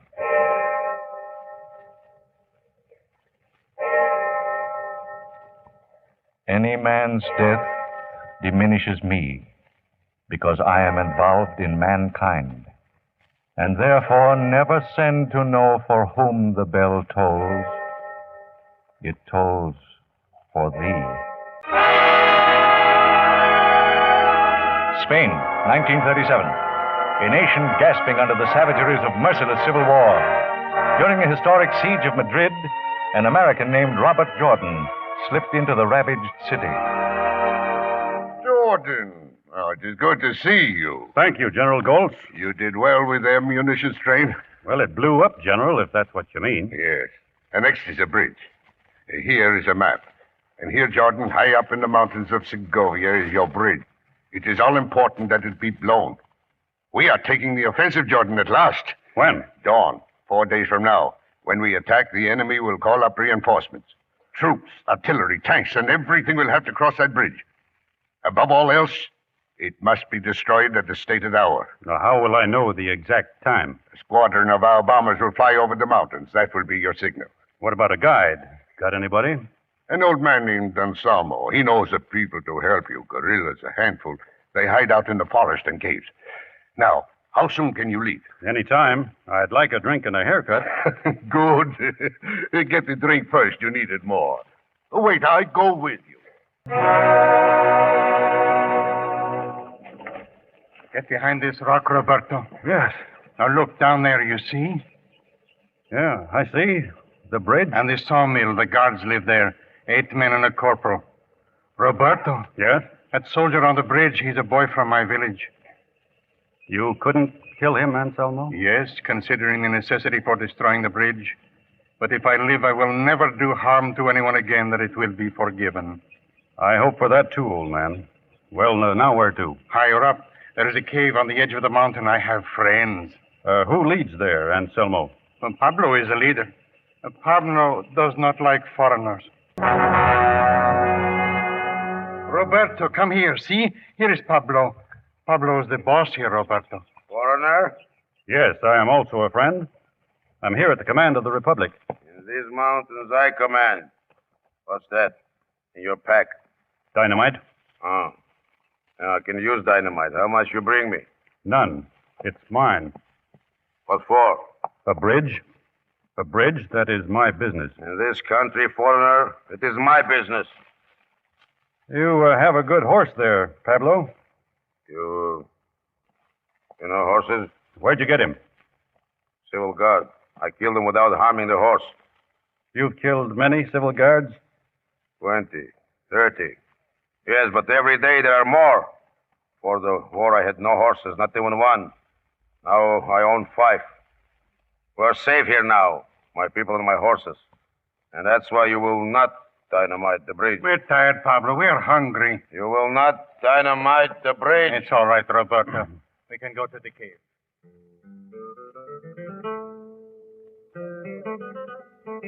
You have enough to eat, Roberto? Oh, plenty. Yes. Here we eat like generals. Pay no attention to Raphael. He's a gypsy. Where are the other men, Gypsy? We come and go. Some of us are sentries. Pablo insists on sentries. You're finished? Thanks. Wait a minute. How are you called? Maria. His name is Roberto. He's a dynamiter. You here long, Maria? You see my hair? When I first came, it was still shorter. I've been here 3 months. I was on a train. They were taking me south. Pablo blew up the train at Arevalo. I was a prisoner on the train. When it blew up, I escaped. They found me, they and Pilar. She was hiding in the rocks. No hair at all. She cried all the time. And was she ugly? You blow trains? A few in Estremadura. You belong to Pablo now? Pablo? No, I do not belong to Pablo. This is a very strange woman, Roberta. She wants no one. No one? No one. Not you either. I have no time for women. No? You will meet another woman soon. Really a woman. No, he means Pilar. Something barbarous. 100 times braver than Pablo. But something barbarous. What are you saying now, you unmentionable gypsy? I was just telling the comrade what a gentle woman you are, Pilar. The comrade has dynamite. Get out. At once, Pilar. At once. You, Maria. Yes? Leave us alone, crop-headed one. You don't frighten me, Pilar. Hola, Ingles? Not English. American. I call you Ingles. What was that gypsy saying? That you are much woman. And I'd say he's right. And what were you saying to the girl? The girl? Nothing. Nothing? I see how she is from watching you. Now listen, Ingles. She's young, and she's had a bad time. The worst time a woman can have. You understand? Sure. When do you leave here? In 3 days, if I'm still alive. Oh, I do not like that kind of talk. Why are you here? The bridge? Yes. We should blow all the bridges and get out. Nothing to do here but watch Pablo get drunk. I'm glad you are come, Ingles. Pablo does not want me to blow the bridge. When it is dark, the men will be back. We will talk then, Ingles. Maybe you will blow the bridge after all. What do you do with the pencil and paper, Roberto? I'm drawing a sketch of the bridge. Yes, it is the bridge itself there on the paper. How do you explore the bridge, Robert? I don't go for the bridge. Well, then we'll do it alone. The old man and I. Do what you want, but do it away from my mountains. Not where we'll be hunted down and killed. You could escape easily with horses. I have 5 horses and 8 people. You and the old man make 10. Until you had horses, you were one of us. Now you are rich with horses and a coward. You're an old man making trouble with your mouth. I'm an old man not afraid to fight for the Republic. I'm an old man without horses. You will blow no bridge here. Wait a minute. Pilar? I am for the bridge and the Republic. What's that, woman? I am for the bridge and against you. Nothing more. Primitivo? I am also for the bridge. Fernando? To me, the bridge means nothing. I'm for you, Pilar. Andres? Equally so. Me too, Pilar. I'm for you. The bridge will be blown, Pablo. And after that... You think there will be an afterwards? It means nothing to you to be hunted like a beast. Don't try to frighten us, coward. Coward? Is it cowardly to know what is foolish? Haven't I kept you all alive through the war? How I believed in you once.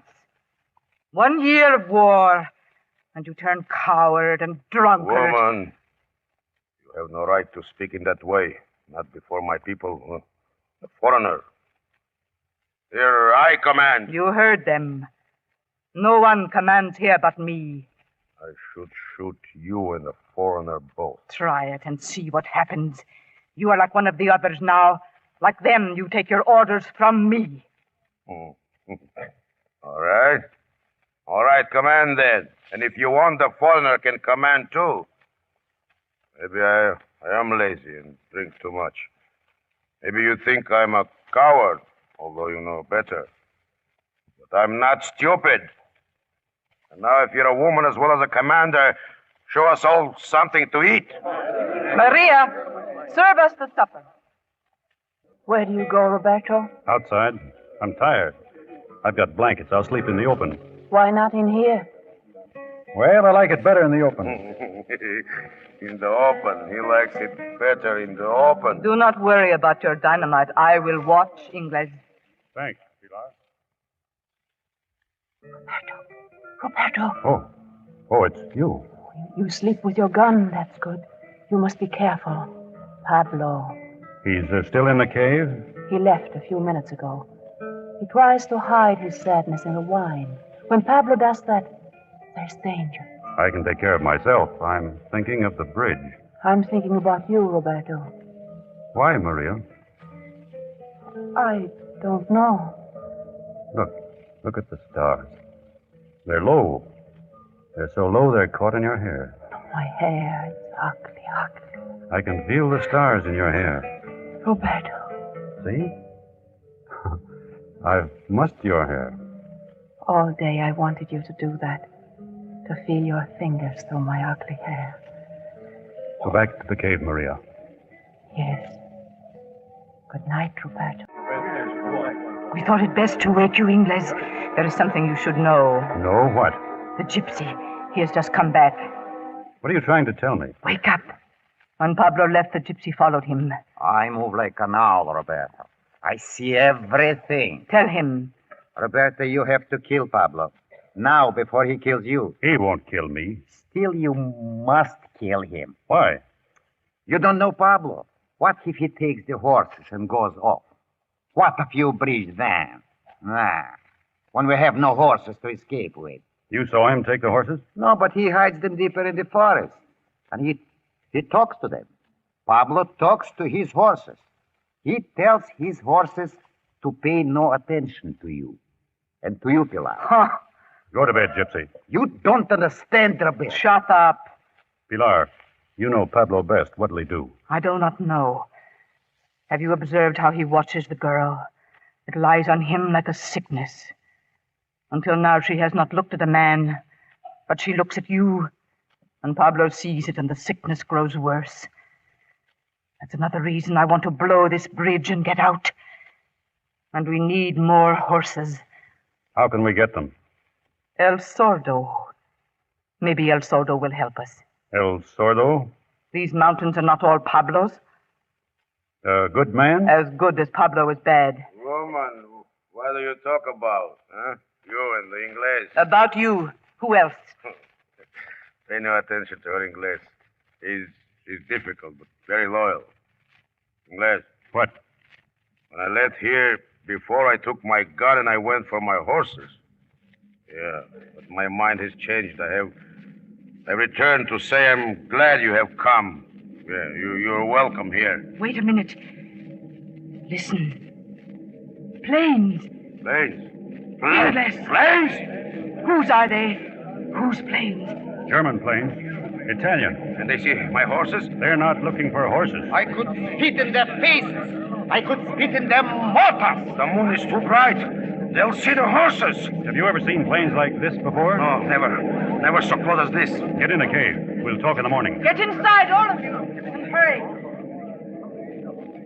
What do you think? Yes? Well, we'll need more horses, and soon. El Sordo will get them for you. Tomorrow when you go to him, will you take me with you? Maria. Yes. Understand me. I'm in this war to the finish. A man doing what I'm doing can have nothing else in his life. Whatever happens to you will happen to me. You will take me. Yes, in the morning. Good night, Maria. Good night, Trubert.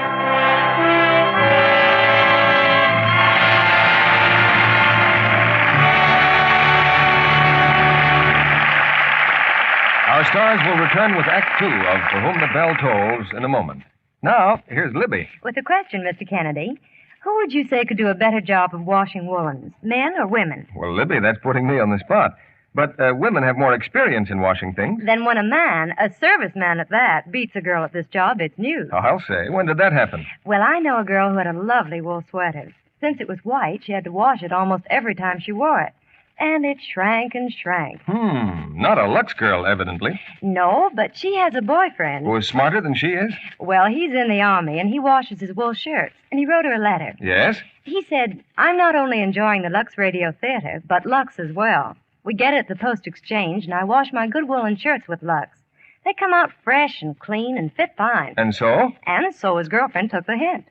After all, sweaters are precious these days, and the Lux way keeps them soft as new. Keeps them fitting nicely, too. You'll find easy directions on the Lux box. Remember to stick to Lux Flakes for all washable woolens, so they'll stay like new longer. Now, Mr. Kruger returns to the microphone. Act Two, For Whom the Bell Tolls, starring Ingrid Bergman as Maria, Gary Cooper as Robert Jordan, Akim Tamirov as Pablo, Gail Sondergaard as Pilar, and Mikhail Razumny as Raphael. Over the sharp rim of the Segovia Mountains, a morning sun cuts through the frosty air. Raphael the gypsy and Anselmo the old man have already left to watch the bridge and the road.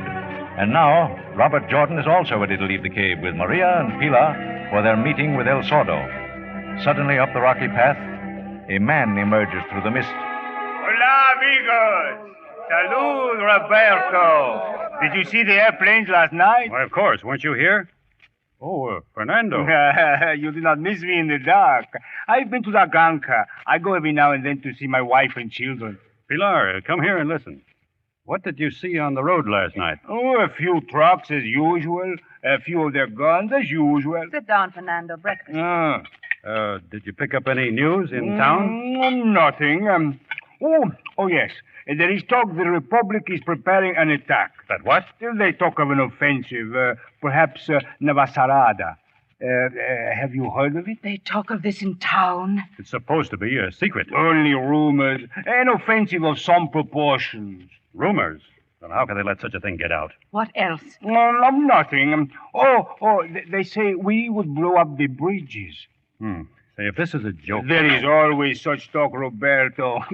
Always rumors. We'll be back later, Fernando. All right, Pilar. Maria. I'm ready. You man of rumors, guard the explosives. With my life, Pilar. And then calm yourselves. Only rumors.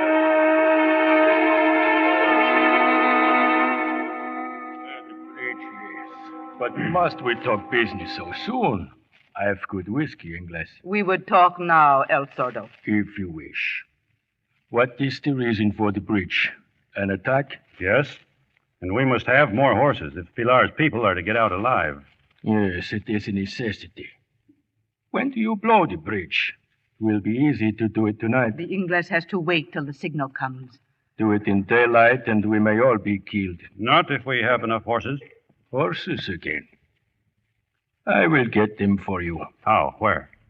I will go down tonight. I will find soldiers. And you will have their horses. Good. Look at this guy. Not good if it snows. Horses make tracks, and the soldiers will follow. Snow? This is the month of May. It is too late for snow. Perhaps. If there is no snow, I will pay you a visit. And if there is snow? Then I will do what is best. The moment will provide the answer. Pilar! What is it? You're tired. We'll rest a while. Oh, shut up. It is not much further to the cave. Sit down. All right. I am tired. And I'm jealous. Oh, how foolish. Jealous? Of Maria's 19 years. But you won't always be 19, little one. What would you do if you were 19? Take the Ingles away from you. Even with my years and my ugly face. You're not ugly, and I love you. And I love you much, child. But do you know what it is to be ugly all your life and to feel in the heart that you are beautiful? You are beautiful. You have little hair, Maria, but you're a gift to any man. And you, Ingles, you're a prize for any woman. I would have made a good man, but I'm all woman and all ugly. Still, many men have loved me. Is that not strange? Where are you going?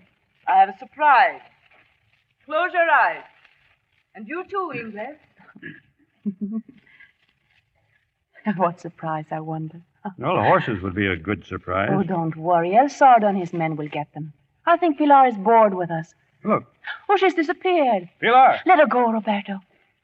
Let her go. What are you worried about? You. Why? Because I'm so happy? I told you last night that I belong to nothing and to no one but the bridge. Last night I wanted to tell you about myself.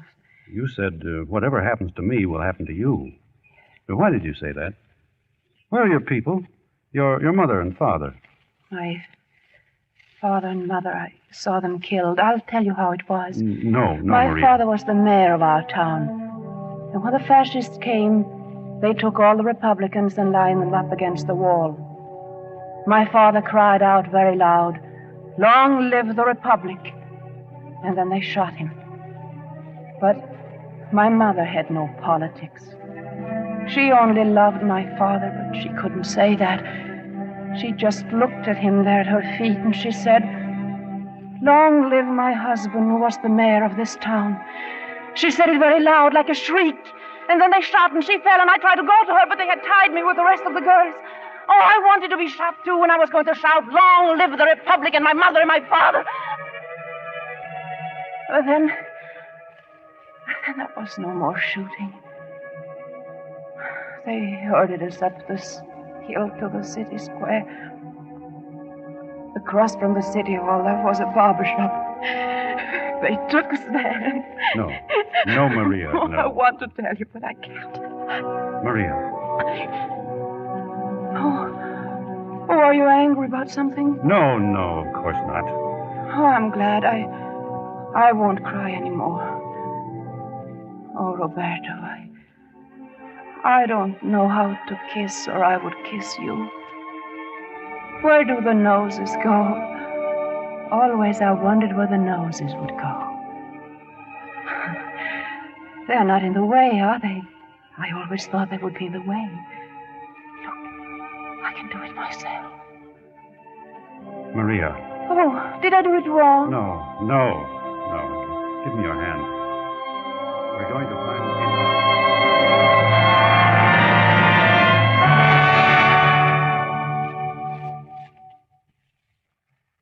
morning, Roberto. And welcome home, ladies. Welcome home. You did well with El Sordo? We did all right. What about the road, Anselmo? All day there was very little business on the road. Here, I've marked it all down on a paper. Only 10 trucks? And you, Gypsy, the bridge. They changed the guards at noon, then again at 6. Still the same. 8 men and the corporal. Where is Pablo? Pablo has been gone all day. Maria, stir up the fire. Stir it up yourself. I have to dry Roberto's jacket. He fell in the brook. He fell in the brook. Must you care for him as for a child? No. As a man who is cold and wet. A man who has come home to his house. Listen, I've been wet before. Ingles, come here. What is it? Come outside. Look. Look at the sky. It's darkened. Snow. Snow. How do you like it, Pilar? Pablo, get out of my sight. It's very beautiful, the snow. How do you like it, woman?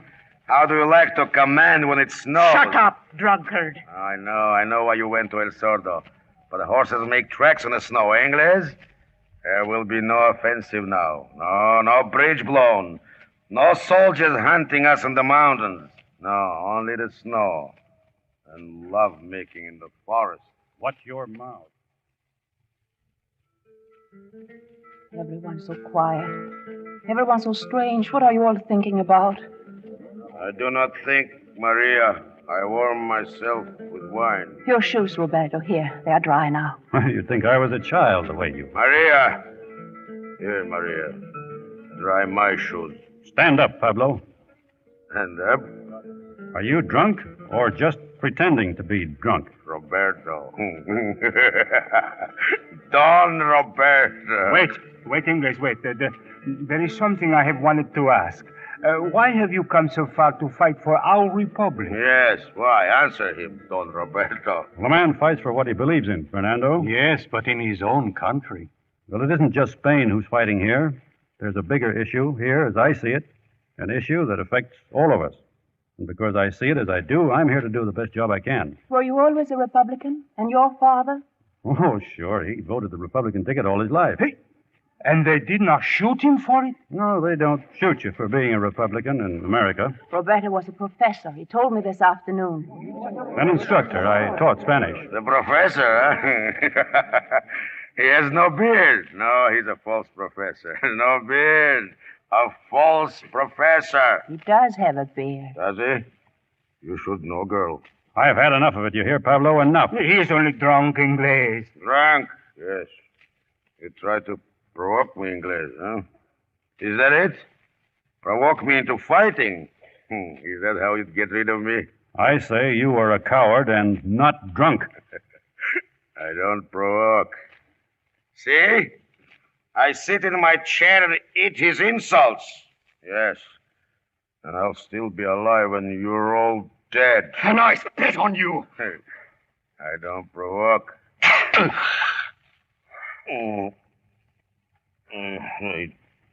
don't provoke.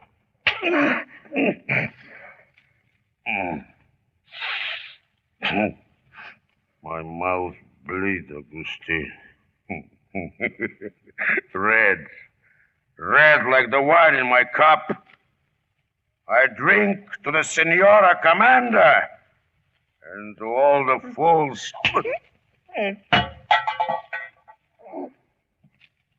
I don't provoke. Get out! Yes, I get out. I'll go to my horses. They have more sense than men. Now tell them. Tell them about the bridge professor and how to escape afterwards. Oh, the snow. Very beautiful. You should have killed him, Roberto. What'll he do now?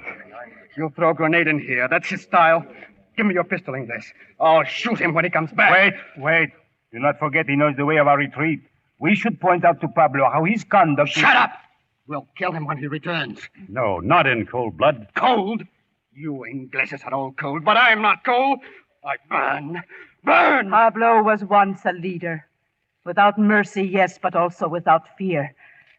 We live today because of Pablo. But he's changed. And we must do what must be done. She's back. Pablo, I'll kill you! I'll kill you with my hands! I'll kill you! Help! Get up. Agustin. Inglés. The snow has stopped, and I'm drunk no more. You were listening to us. You're afraid of being killed. When I left you, I was alone. I felt lonely. You do not know what it means to be alone. Now hear me, all of you. I have done wicked things in my time. I have killed innocent men. Yes, and it's God's truth that I would restore them. I would restore them all to life. It's God's truth. I'm with you now. And it's God's truth that I'm not a coward. Fools! Lunatics! You believe him? I'm back with my people, and I think over Sordo. He would be across the lines by now, stealing horses for us. And making tracks, Pablo, to bring the soldiers upon us. The bridge must be blown. Nothing else is important.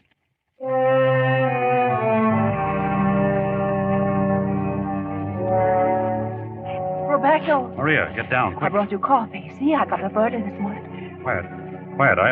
I must have been dreaming. They're down there, behind the tree. Yes. I saw him. I saw a soldier on a horse. But I seen nothing. I swear I saw him. Oh, it couldn't be. Roberto. Yes, there it is. I was right. Get back to the cave. Tell Pablo. Pablo? Yes, tell him to bring his rifle. Hurry now.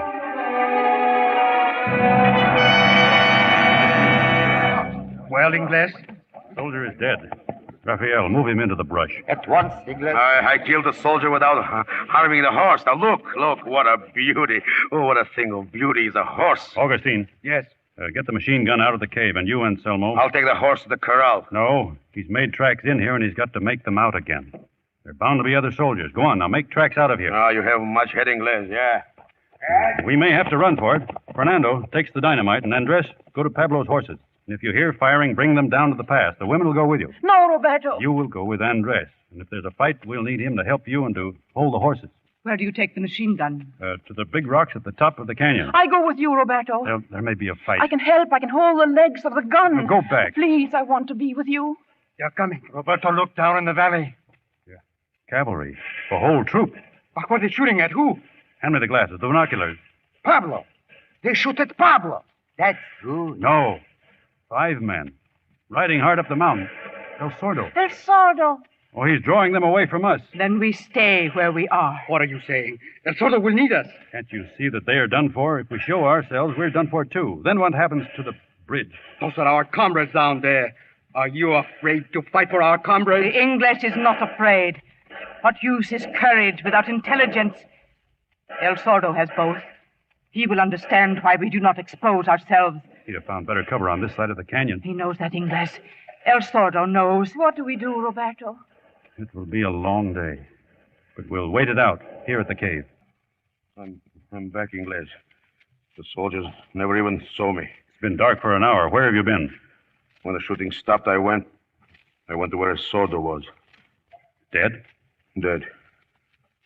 All 5 of them.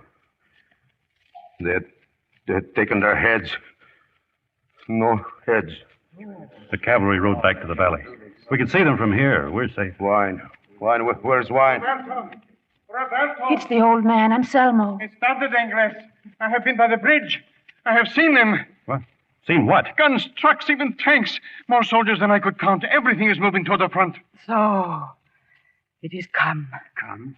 What is come? The enemy has found out that our troops attack at dawn. We were going to surprise them. Now they will surprise us. Who knows the way through their lines? To Navacerrada. I have been through before twice. Inglés, do not be disturbed. Even without their sword, we have enough men to blow the bridge. Yes, I have confidence in you, Inglés. Quiet. The English is writing. It's a dispatch for General Goltz. Tell him the news is leaked out. The enemy is prepared. Maybe the general knows it, but if he doesn't, he must be told in time. I'll get through. Good luck. We pray for you, Augustine. Inglés. What? When you came here, you told me the bridge goes at dawn after the 3rd night. That is tomorrow morning. If Augustine doesn't get through, or if he does, and they still decide to attack, we'll see our bombers at dawn. Our bombers. Then everything must be in readiness, whatever they decide. Everything. I will see that it is so. I'll guard the horses tonight. Now, get what sleep you can. All of you. And watch my things, Pilar. I brought your blankets here, Roberto. If you must watch horses, you should be warm. Put a blanket around you. It's cold. Will there be fighting tomorrow? I don't know. Are you afraid? Only for you. Pilar said I'm to stay with you, that you'll take me to the Republic.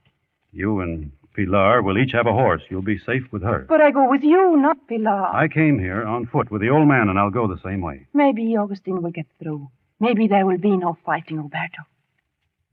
How much time have we left? A lifetime, Maria. I mean till daylight. Oh, 5 hours. Pilar told me that time is not important. Maybe she's right. 3 days and 3 nights. And yet they're everything. Longer than the months in prison, longer than the years I've lived. She told me something else before I left the cave.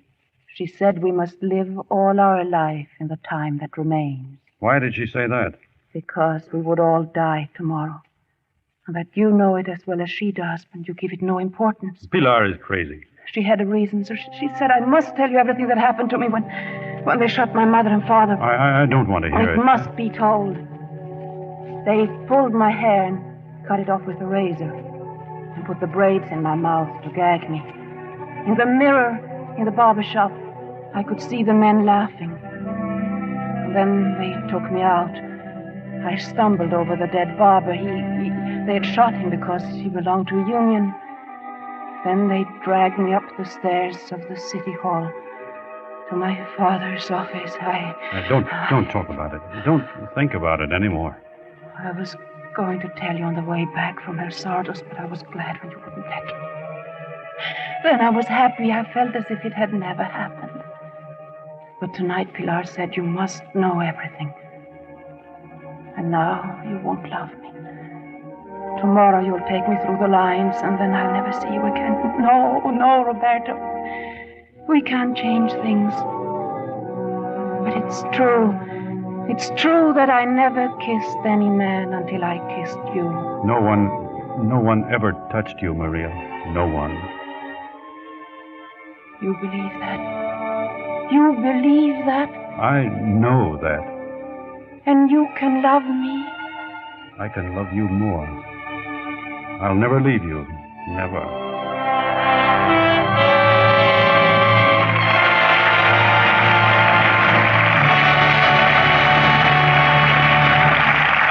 We pause now for station identification. This is CBS, the Columbia Broadcasting System.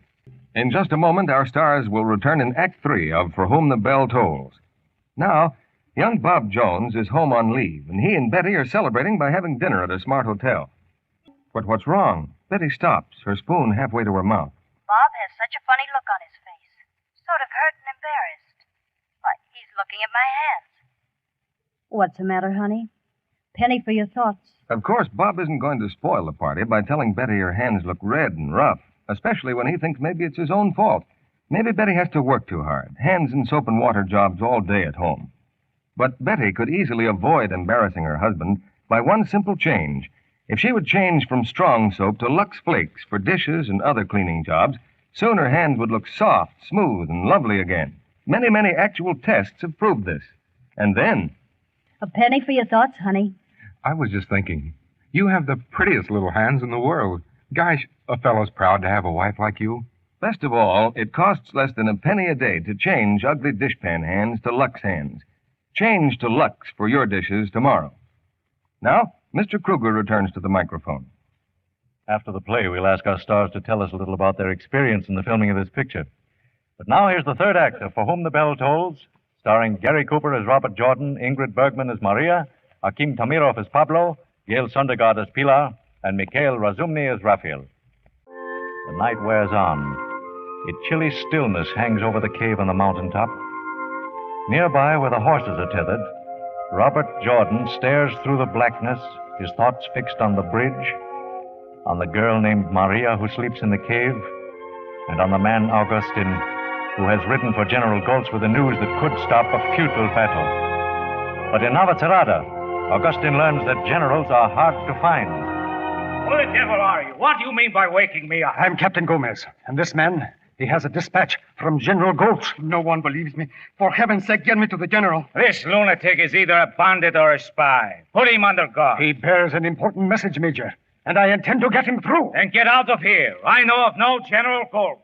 Heidi, Lieutenant Colonel. Why didn't you get here sooner? What bridge are you talking about? Questions every inch of the way. Never in my life have I seen such stupidity. For 2 hours we've been trying to see you, sir. I swear by the saints and my dead mother, take me to General Goltz at once or I'll kill you! Here's your pass. General Goltz is 3 miles down the road. Pray God you reach him in time.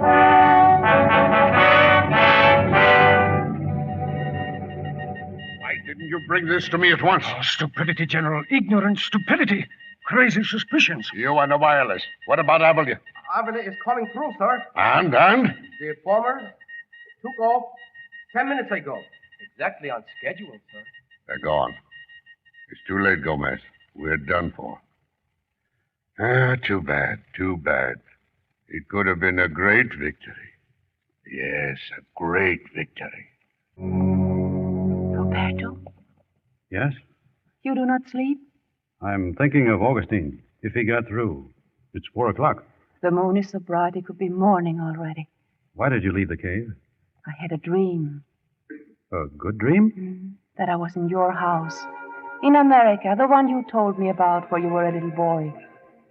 Your mother was there. She smiled at me.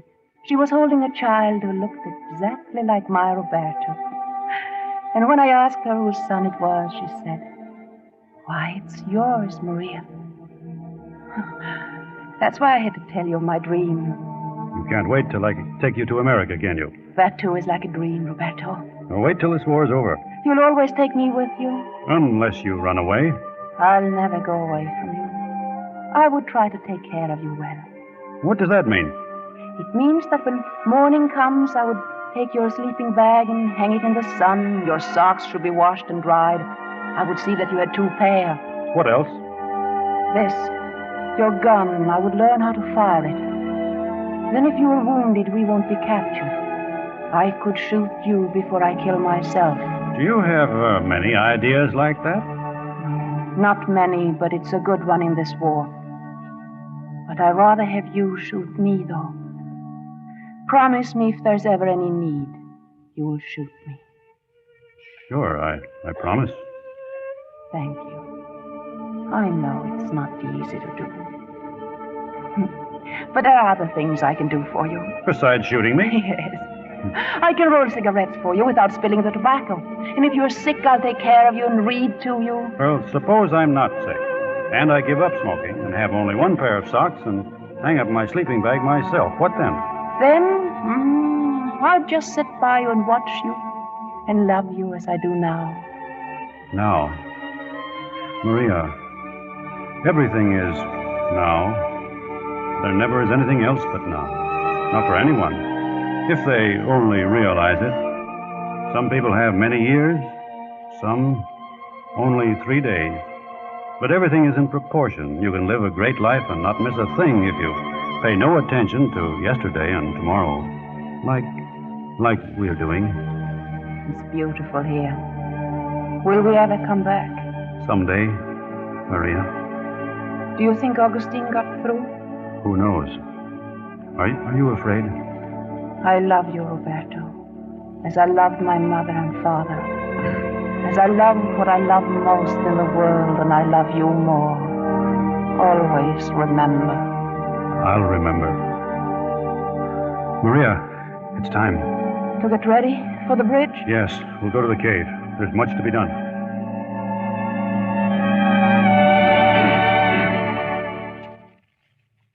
But why now, Inglés? There has been no signal, no airplane. Maybe Augustine got through. We have to be ready just in case. Inglés, I do not sleep this night, Inglés.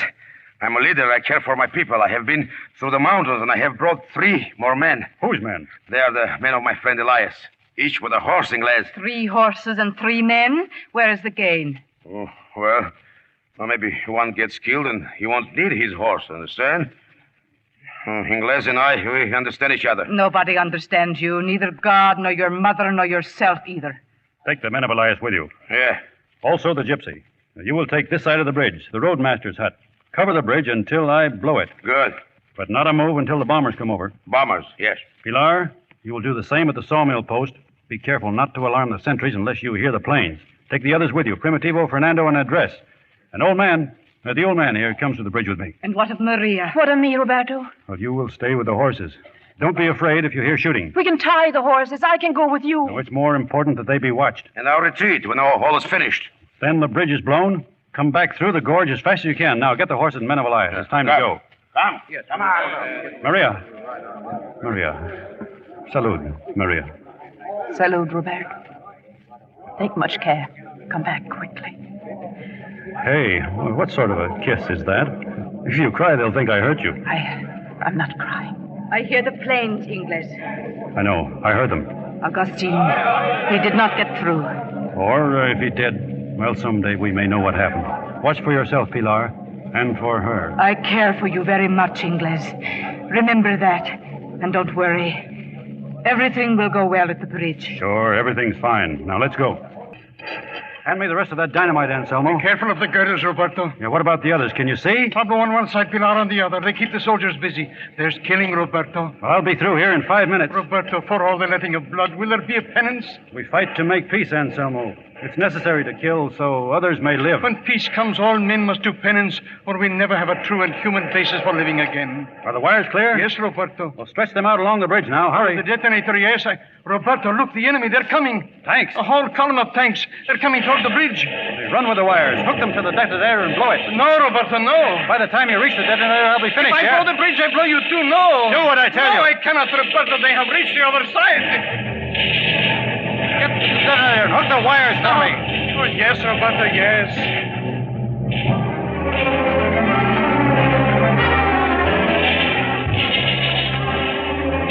Anselmo, is it ready? Yes, they're on the bridge, Roberto. So run to the horses. I'll follow. Yes, Roberto. Anselmo. Hurry, blow it, Anselmo. Blow it. Get on the horses. Hurry. You're all right. Thank God. Thank God. Pilar? Yes. Fernando? Dead. The old man also.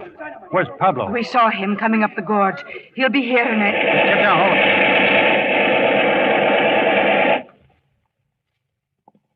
Ingles! Pilar! Come! All is ready for the retreat. What was that shooting? Ingles, look. Plenty of horses now. The shooting, what was it? Quiet woman. Rafael. He's dead. Where's Fernando? The old man. And where are the men of Elias? Where? Why don't you say you just shot them? I look after my own people. The men of Elias were strangers. I provide horses for my own people. We have horses to spare. How would I know we would have 3 dead? Shut up! Now. I'll lead the retreat. Retreat to where? First down the gorge. They'll be waiting for us down there. We stay on this side of the river. They're on the other side. They've got tanks. Tanks can ford the river. I know the way. Take the lead, then I'll follow. There's the road, Ingles.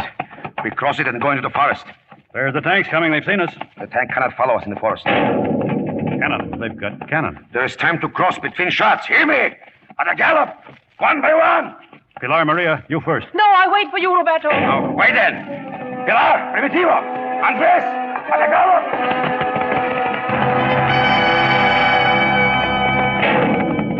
Maria! Ingles! Hurry! We wait you! All right, Maria. All right, Roberto. Wait for the next shot, then go hard before they can fire again. You will follow? I'll follow. I'm ready. Go.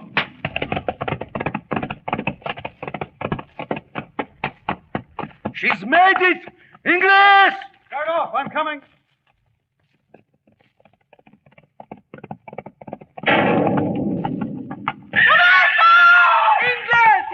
Wait here. I'll get him. What happened? Your leg, you fainted, Roberto. The tank? There's no more tank. Pablo did it. A grenade. There are others coming down the road, Ingles. Cavalry. Cavalry. My leg is broken. Yes, Roberto. Can you ride? Maybe, Maria. Get me a piece of canvas. Yes. Tear it off one of the packs. I'll help her. You stay here. Well, Ingles. Bring me the machine gun. You'll make it all right if I hold them back. No, we will carry you. Don't argue. I couldn't stay on a horse. You can make it only if I stay here. Now, I want to talk to Maria alone. When I say take her, and make her go. Yes, Ingles. Talk fast, Ingles. They're coming to the gorge. I get the machine gun. Roberto. Listen, Maria, and don't say anything. The canvas was laid. No, Maria. We won't be going to America this time. Roberto. But I always go with you, wherever you go, understand? No. You'll leave with the others, Maria. As long as there is one of us, there's both of us, always. No, I stay with you. One of us must do this thing alone for the other. You understand? Because I love you. It's easier if I stay. It's worse for me to go. It's, as we said in the night, our time is now, and it will never end. And you'll go because you're good to me. You're going well and fast and far, and we both go with you. I promise you that. Now, stand up. You're all there will ever be left of me now. I can't. There's no goodbye, Maria. No. Because we're not apart. No. Pilar. And once you leave, Maria, you will not turn around. Be strong and take care of our life. Maria. No! Help Maria. her.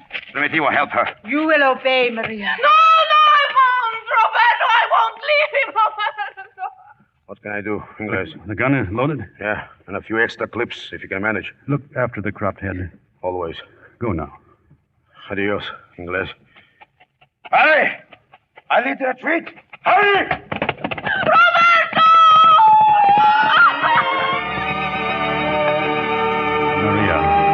Maria. Safe. She'll be safe now. Go? For me? Cut them to pieces. All right, after this. Right ahead. Yes. Straight ahead, little captain. This way. This way. A little closer. A little closer. That's it. Now. Jordan, now.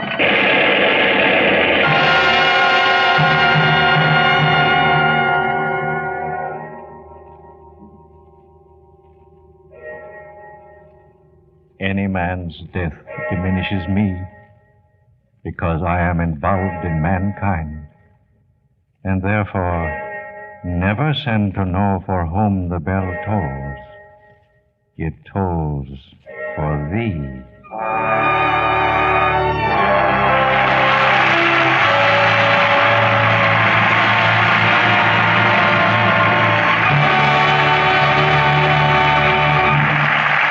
Our stars return for their curtain calls in just a moment.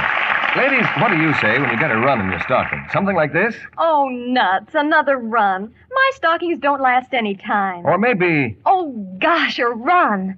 I'll never get this brand again. Yes, most women blame runs on the stockings, but they should blame themselves. If they were honest, they'd say... Oops, oh, a run. Well, that's what I get for rubbing these stockings with a cake of soap. Or... Well, it serves me right. Another run. Never should have used that strong soap on stockings. That's more like it. Strong soaps or rubbing with cake soap weaken elasticity so threads break easily instead of stretching under strain. Runs pop sooner. Gentle Lux Care saves stocking elasticity, cuts down runs. Strain tests show stockings washed with Lux Flakes last twice as long. Remember, no strong soap, no rubbing, just lukewarm Lux suds. Dry rayons at least 24 hours. Gentle Lux Care will help you get twice the wear from every pair. Now, back to Mr. Kruger and our stars. Now, as they come to the footlights for their curtain calls, we extend our thanks to Ingrid Bergman, Gary Cooper, Akim Tamirov, Gail Sundergaard, and Mikhail Razumny. And I don't mind telling you that your names are quite a mouthful. Well, you've got 4 different nationalities represented, Mr. Kruger. That's right. Sweden, America, Denmark, and Russia. Yes, and very ably represented, too. You know, you ought to form an alumni association of For Whom the Bell Tolls. I mean, you lived together for so long to make that picture. 6 months and 2 miles high in the Sierras. It was the ruggedest picture I ever made. You must have plenty of vivid memories of that experience. The thing I recall most clearly was Razumny riding a mule each morning to location. What was wrong with me riding a mule? I kept thinking it ought to be the other way around. By the way, was that your own beard you wore in the picture, Akim? Oh, it would have been, because the high wind would blow it off. Oh. Yes. I imagine it was terribly cold up in those mountains. Yes, and hot, too. I remember Tamirov wearing a homemade Arab's hood to keep his face from being burned. Yes. I was a Russian playing a Spanish part in an Arab costume in America. Well, I certainly wish we had time for more of your experiences, but I want to be sure to tell our audience about next week's show, because we're serving up a rather special treat called Sunday Dinner for a Soldier, that brand new hit from 20th Century Fox. Congratulations, Otto. And who's in your cast? Well, our stars for next Monday night are Ann Baxter, John Hodiak, and Charles Winninger, bringing you the heartwarming story of a soldier on leave and a lovable family who take him to their hearts only to find that this hospitality has changed the course of all their lives. Well, we'll certainly save Monday night for Sunday dinner for a soldier. Good night. Good night. Good Good night. night. Good night, dear. Good night, and many thanks to all of you. Our sponsors, the makers of Lux Flakes, join me in inviting you to be with us again next Monday night when the Lux Radio Theater presents Ann Baxter, John Hodiak, and Charles Winninger in Sunday Dinner for a Soldier.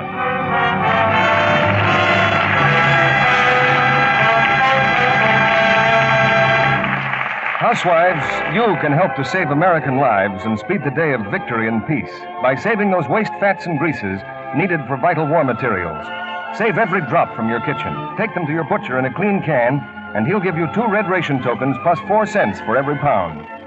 Otto Kruger will shortly be seen in the RKO picture Murder, My Sweet. Ingrid Bergman appeared through the courtesy of David O. Selznick and will soon be seen in the Selznick International production Spellbound. Hakim Tamirov is currently appearing in Universal's Technicolor picture Can't Help Singing. Mikhail Razumny will next be seen in the Paramount picture Practically Yours. Gail Sondergaard appeared through the courtesy of Universal Pictures, producers of The Suspect. Heard in tonight's play were Tito Ronaldo, Charles Seal, Eddie Marr, Norman Field, Howard McNear, Jay Novello, Ed Emerson, Paul Theodore, and Joe Granby. Our music was directed by Louis Silvers. This program is broadcast to our fighting forces overseas through cooperation with the Armed Forces Radio Service. And this is your announcer, John M. Kennedy, reminding you to tune in again next Monday night to hear Sunday Dinner for a Soldier with Ann Baxter, John Hodiak, and Charles Winninger.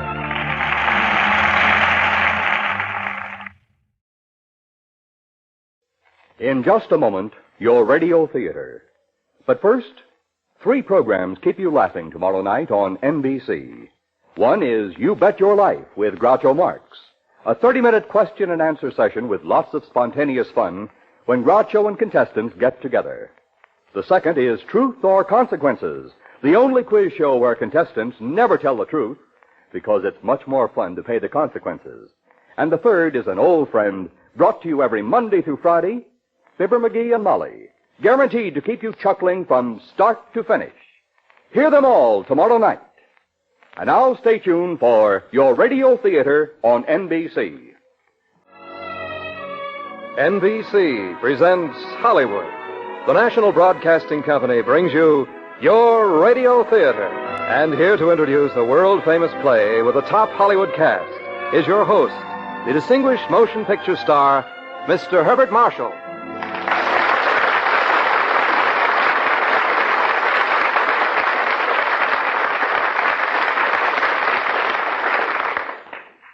Good evening from Hollywood. This is Herbert Marshall in the wings of your radio theater. And tonight we are privileged to bring you our presentation of one of the most famous films produced in Hollywood in all time. And to head the cast, our star, recreating his original role, Victor McLaglen as the Informer. Victor's famous Gippo role on the motion picture screen brought him an Academy Award Oscar for the best performance by an actor. And now, Act One of The Informer, starring Victor McLaglen. At Easter time in 1916, rebellion flared in the streets of Dublin. The Irish Republican Army was defeated, but its men continued in underground warfare with the British military, the hated Black and Tans. Out of this time came men of courage and greed and cowardice. It was a time to remember the name of Judas and the verse which reads, "Then Judas repented himself and cast down the 30 pieces of silver and departed."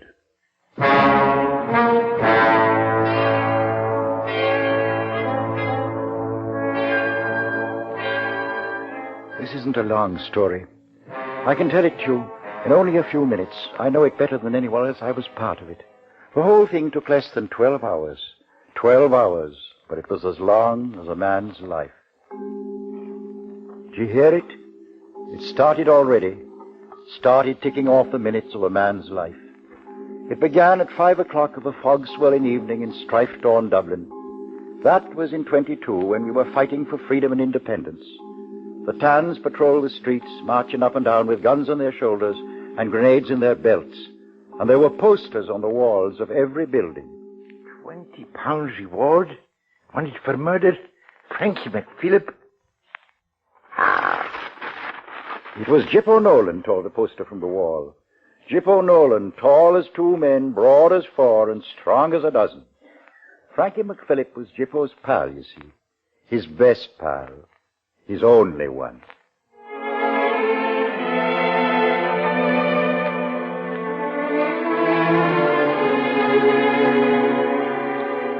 Of course, there was Katie. Why she loved him, none of us ever knew. She was kind, Katie was, and pretty in a tired sort of way, and poor as a tinker's mule. On this night I'm telling you of, with the fog swirling in off the Irish Sea, she was standing on the corner waiting to meet the rich cattle dealer, Michael McCarthy. Good evening to you, Katie. Oh, you took the breath out of me coming up so sudden like that, Mr. McCarthy. Well, are you ready for dinner, Katie, me girl? And where would you like to eat? Well, No, don't be after troubling your head about the cost. How about the Red Bank? I don't know, Mr. McCarthy. You will be having dinner with me, Katie. She will not. Oh, Gypo! Oh, 'tis yourself again, is it, Nolan? I warned you before now. Stay away from my Katie. Don't you be after making threats to me, Gypo Nolan. I'll see her if I want to. Oh, you will you? Well, here's my answer to that. Oh, Gypo, you shouldn't have done that. Ah, come on now. Oh, Gypo. Gypo, what's the use? He was only going to take me to dinner. And I'm hungry. Have you the price of a meal on you? Katie, where would I be getting money? Where now? Oh, Gypo, please don't look at me like that. You're all I've got. You're the only one, you know that. But I'm tired of being cold and hungry. Sure, what chance have we to escape? I don't know, Katie. There's nothing I can do. We're stopping. What are you stopping for? What are you stopping in front of a shop? What are you looking at? You see the sign, Gypo. £10 to America. Information within. Money. Some people have all the luck. Look at that thing, handing us the ha-ha. £10 to America. £20 and the world is ours. What are you saying that for? Saying what? £20? What are you driving at? Oh, Gypo, what's the matter with you? £20. It might as well be $1 million. Go on. Get your £20 from that Scot I threw in the gutter. Well, Saint Gypo, too good for me, are you? Well, let me tell you something. You're no better than any other man. You're all alike. Oh, Katie, I didn't mean that now. Go along, you and your fine principles. I can't afford them. Katie, wait! But she didn't wait. It was angry she was, and her heels kicked away from him. And she left him standing there before the travel agency window. £20 to America. £20, and the world is ours.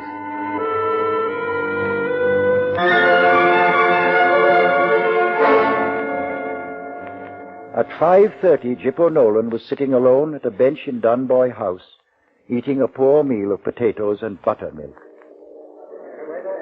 Staring down on him from a wall in Dunboy House was a reward poster. And then suddenly, staring right at him, face to face, was Frankie McPhillip himself. Hello, Gypo. Frankie! Well, don't you know me, Gypo?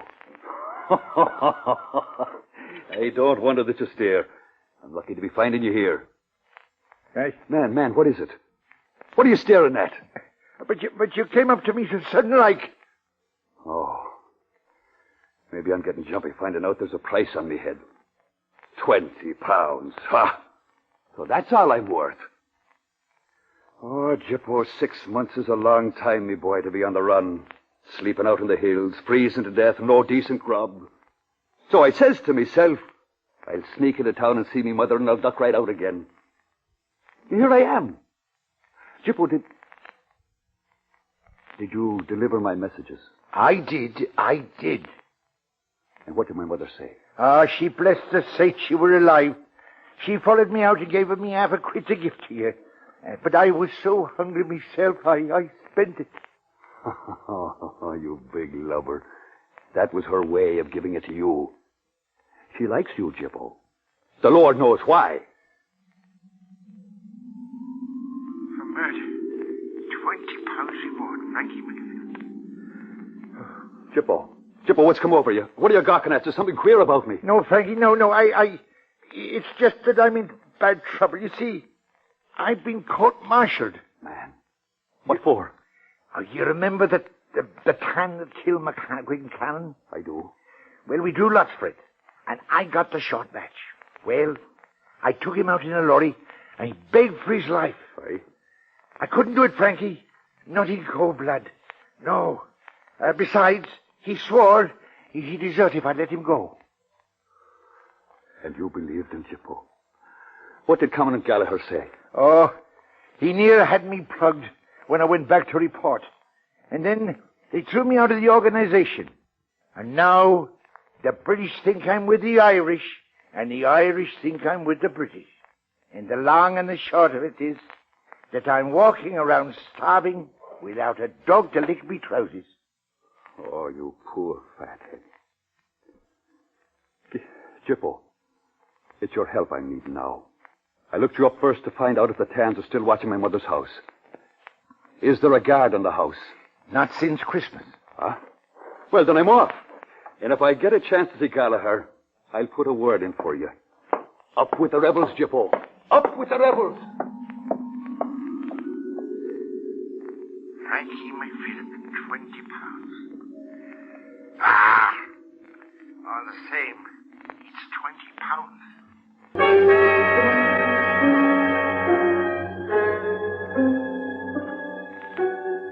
Jippo Nolan sat there, poor man, sat there alone, and pondered the half-thoughts that rose to his befuddled brain. British headquarters in Dublin at the time were housed in a dark grey building with a high iron fence all around. No self-respecting Irishman would be caught within 2 blocks of the place. At 5 minutes after 6 by their own clock, Jippo Nolan, perspiring with nervousness and wiping his big down face with his cap, stood before the desk in the Tans' headquarters, watching the Major busy with his writing. Yes? Well, it was Well, like... speak up. What do you want to say? Well, it was like this. I've come to claim the 20 pounds for Frankie McPhillips. At 6:15, Mary McPhillip, and the bread's not cut yet. Oh, it's that fresh. I can't cut it, Mother. Look at the crumbs it makes. Mary, is that the front door? Hello. Frankie! Oh, me boy! Oh, mother. Mary. Oh, Frankie. Oh, praise be to God you've come back to us. Now save your praises for this fog that's upon us, Mother. It's the best friend I've had this night, what with dodging down dark streets to get here. Oh, I was so homesick to see you. I walked right down the middle of O'Connell Street just to get a glimpse of the both of you. Oh, musha, my son. Sure, you must be starving. Take his coat from him, Mary. Hang it up. Oh, Frankie, you shouldn't have come home. Oh. It's not safe. Oh, what a long face for a sister. I'm in with the fog and I'm out with the fog and nobody will be the wiser. You sure nobody's seen you? Oh, just my old pal Jippo Nolan. You see, I had to find out if the Tans had a guard in the house. Now sit down at the table, Frankie. Have a nice cup of tea. You can do all your talking afterwards. Come back to my house! Soldiers, they're breaking in the door. Machine gun. Get them over there. They're outside, dozens of them. It's the Tans. Me boy. Where's my coat? No, put that gun back, Frankie. Mary, let me go. Frankie, don't give yourself up. When I can escape. Musha, they'll hurt you. Stay back, Mary. Get away. I can get away now. Frankie, don't. Not here. Get out. Mary, get out of the way and let me shoot. After him. He's going at the window. Frankie, don't. Stop. He's out of the window, hanging on the sill by his hand. Below there, machine gun. Hear me?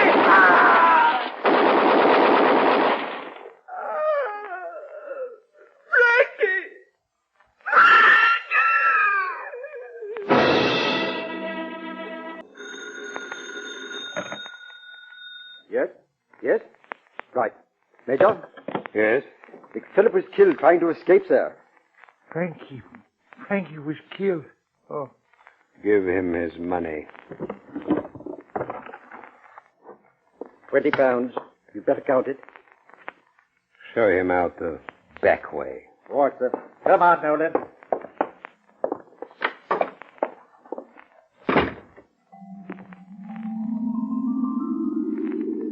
At 7:30, Chippo found himself in the rear of the Tan's headquarters, seeing the fog and the rain through the barbed wire. He glanced about, he did, and then slipped the money into his pocket. As he walked out onto the street, a man seemed to be waiting for him. Why, what are you spying on me for? But seeing as how the man was blind, Chippo took his hands off his throat and let him tap away down the street.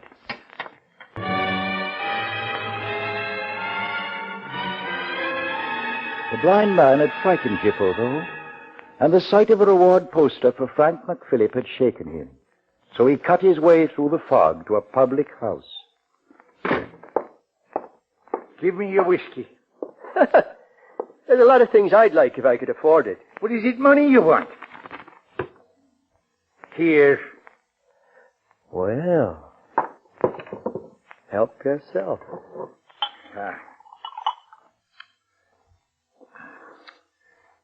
I'll take the bottle to the table with me.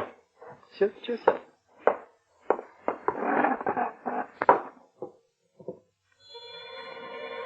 I've got to have a plan. I've got to have a plan. Oh, Chippo. Who's that? I'm your brain. You can't think without me, Chippo. You're lost. You're lost. I'll make it my own way. Chippo. What? Sit down, Chippo. Katie, what do you want to be sneaking up behind me like that for? Oh, I've been looking all over for you. Oh, I'm sorry that I blew up on you like that. Up in the street, I mean. Oh, Chippo, you know that I love you. You're the only one. You know that. Only sometimes I get so crazy that I don't know what I'm doing. I got it now. Yeah, I did it for you. You did what? The bartender. You forgot your change, me boyo.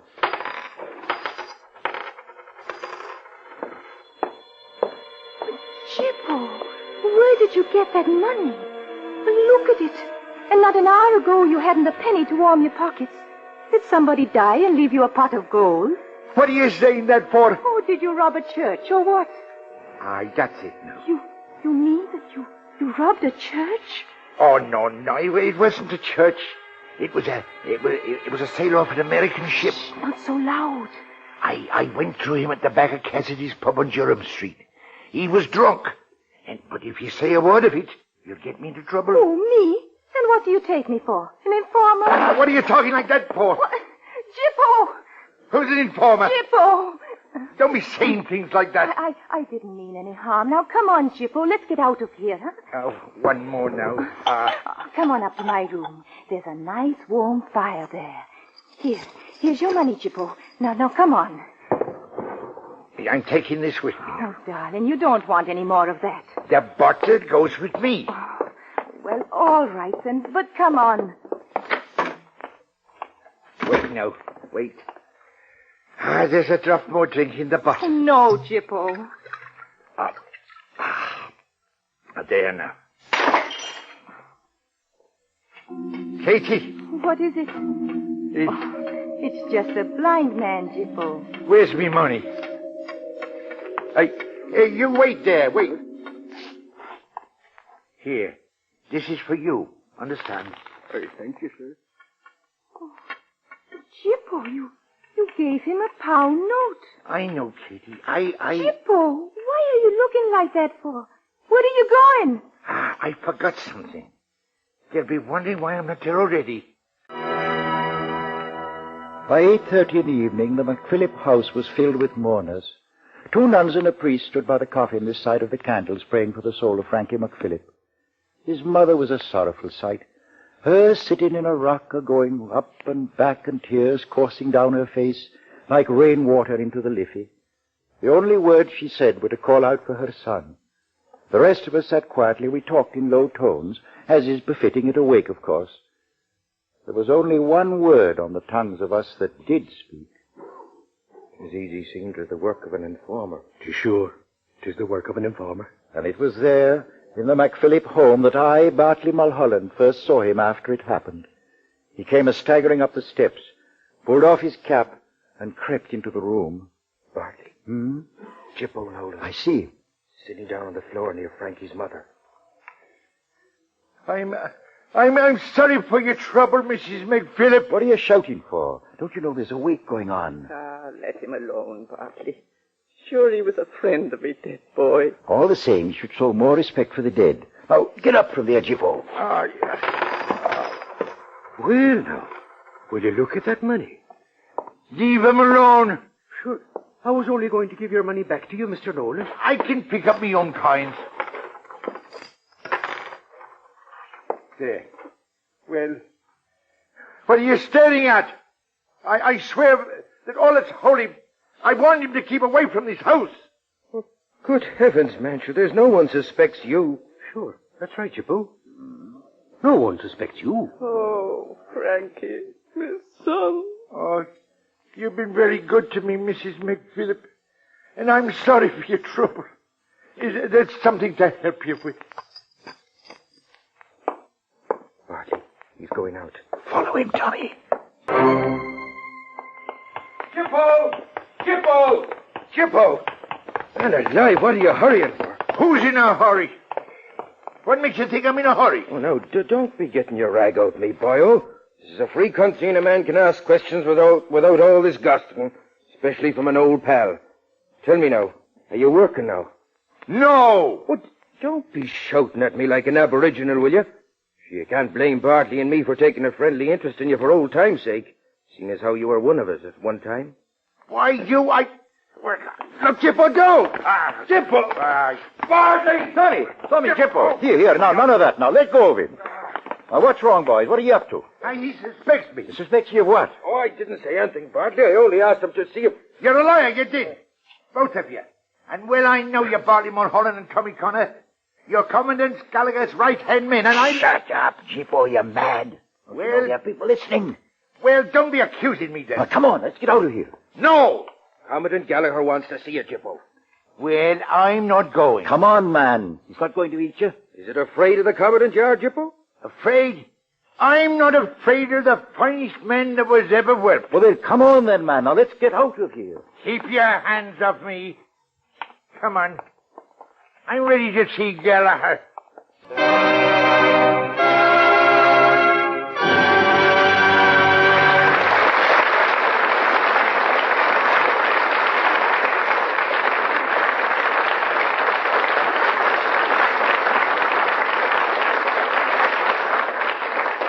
In just a moment, Herbert Marshall will be back to bring you Act Two of The Informer, starring Victor McLaglen.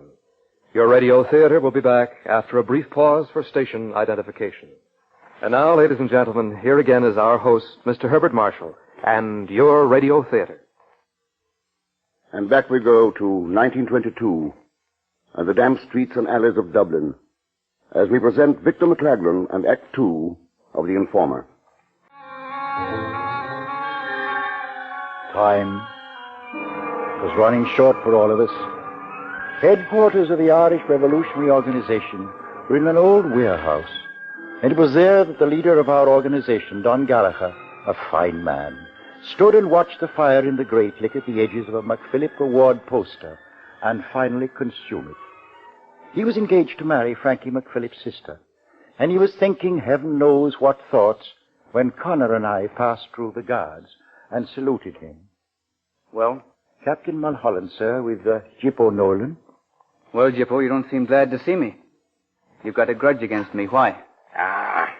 There isn't a thing I wouldn't do for you, Dan. Gallagher.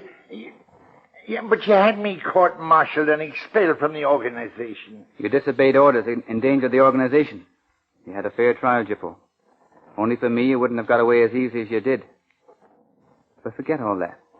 We've got something on hand now that is as much your business as ours. Frankie McPhilip was your pal, wasn't he? Well, sure. I want your help, Jippo, that's all. Now, this looks like the job of an informer. And we have to get that informer, you understand? All I can say is that if you don't help us with this job, people might think... It isn't that. It isn't that. Look here, Commandant. It's how I don't know what I'm doing. What's the matter, Jippo? What's the matter? For the last 6 months I've been starving. What's the matter? I've been living from hand to mouth on whatever I could borrow from sailors and dockers. I got no clothes, I got no money, I got nothing. My pockets are empty. I just got nothing. Look here, Jippo. I'm going to make a fair deal with you. Last October, you put us all in a very dangerous position. We'll call that quits and reinstate you on one condition. That you find the man that informed on Frankie McPhillip. You mean that? Indeed I do, Jippo. Put it there, Dan, me boy, put it there. Well, what did I tell you? What did I tell you, Bartley? There isn't anything I wouldn't do for you, Dan. There isn't anything I wouldn't do for you. Can we have a drink on that? Here. Aye. Let's have a drink on that now. Have a drink on the commandment, Tommy, Bartley. And, boy, now here's a drink for you. Who informed on Frankie McPhillip? I'll tell you now. It was that rat Mulligan. Mulligan? Mulligan the tailor? Sure as you're born. How do you make that out? I'll tell you, Commandant. It was the grudge. What grudge? Why the grudge? That grudge. Mulligan had on Frankie. About what? Oh, it's a long story. Long story. There's another little drink in the bottle. Take it. Man alive. You've eradicated the whole bottle. Come on now, Jippo, out with it. What grudge are you talking about? Well, you remember his sister Susie? Whose sister? Why, Mulligan's. What has she got to do with it? What has she got to do with it? Oh, why shouldn't she have something to do with it? Wasn't she in trouble? Wasn't Frankie the boy that was named? I never heard that. Nor I. Well, now it's true anyway. Well, here, figure it out. Figure it out for yourself now. That's why Mulligan informed. I saw him going into the town's headquarters tonight. What time? What time? What time now? 6:30. Well, are you taking me back, Dan? If your statement checks up, you'll get back. There'll be a court of inquiry tonight at 1:30 at the ammunition dump. Bartley, you take him up. Arrange to meet him somewhere. All right, Bartley, me boy. You'll find me down at Takey Madden. Right. I'll see you boys later, Bartley. Bartley, me boy. It's him, Dan. I'll stake my life on it. He's the one that did it. Aye, drunk. Drunk? It's a wonder he can walk at all. Keep at Jippo's heels like a potted loo. Find out all you can. And bring him to the ammunition dump at 1:30 sharp. Right. I did as I was told. At 10 o'clock, Jippo Nolan was in a public house in Abbey Street. It was closing time, but the crowd was still clamoring for the drinks that Jippo was buying. Who is he? He's Jippo Nolan, and he's stronger than any bull, eh, Jippo? Am I right? You're right. You see, why not an hour ago, with me own two eyes, I saw Jippo knock the scrap of Maloney flying across the road like a man diving off the bolt wall. He's a king, that's what he is. King Jippo, am I right? Usen't he to be pals with Frankie McPhillip, who was shot by the Black and Tans tonight? Hey, when you mention the dead, you might say, the Lord have mercy on his soul. Unity, boys, now unity. Did you hear what he said? I did. May the Lord have mercy on his soul. He died fighting for Ireland to be free. And every man here should do the same thing, and I'll do it when my time's called. And so will King Jippo.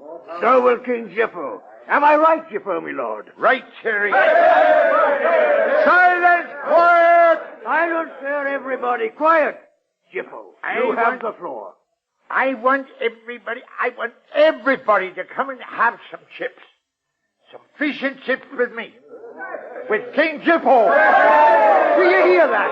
Do you hear that? Fish and chips with King Jippo. I stood outside the shop and watched him.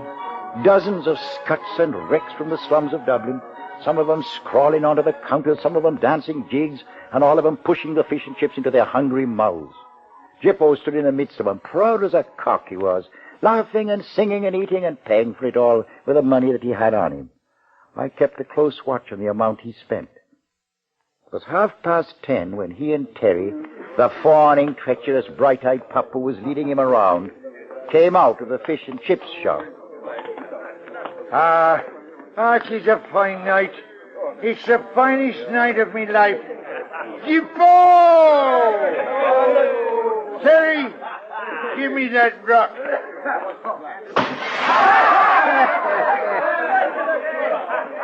Wait a minute. There's someone waiting for me. You know who I mean. Jippo, me darling, wait for me. And they walked away in the wet darkness, reeling. And I tracked after them. What are you stopping for, Jippo? Where you taking me, you little scut? Ain't you after taking me to Katie's? There you go. Talking about Katie, and we having a fine little jamboree. Now, don't worry about your little Judy. She'll be running after another man. Never fear. Don't you be talking about Katie. Hey, what are you, you big ship? You're drunk and bedazzled, that's what she asked. Here, take your hands off me. You think you're king, do ye? Why, you're a big lump of beef. That's all you are, a big lump of beef. You're drunk, and your last penny's spent, and I have no further use for you, Mr. Jippo Nolan, ipso facto. Me last penny's spent, John. Let me see now.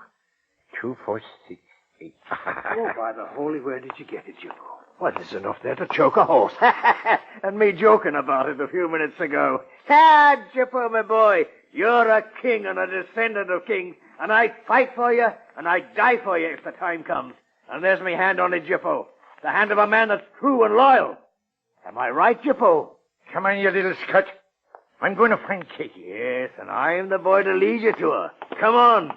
She's a lovely girl, Jippo. A lovely girl. You should be proud of her.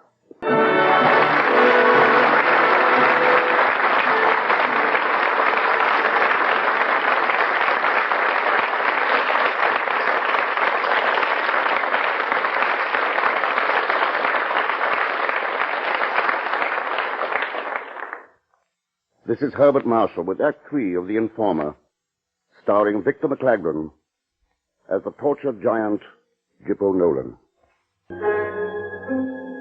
Rather than to the diggings of Katie Madden, it was to the shebeen of Aunt Betty that Terry had taken Jippo Nolan. As early as 11 o'clock, I stood near a chink of light from the bay window at the side of the house, and I watched Jippo, goaded by Terry, throwing his money away. 2 hours of drunken carousing in a place that should have been too expensive for the likes of Jippo. By then, it was time for me to enter. Barney, me boy! Hey, Barney, come have a drink. Come along, Jippo. It's time to be going now. Ha, be up with you. Who are you giving orders to? Bash him, Jippo, bash him. Who does he think he is giving orders to me and King Jippo? Shut up. They're not my orders, Jippo. They're Gallagher's. And you've better be careful about disobeying it. You're right, Barty.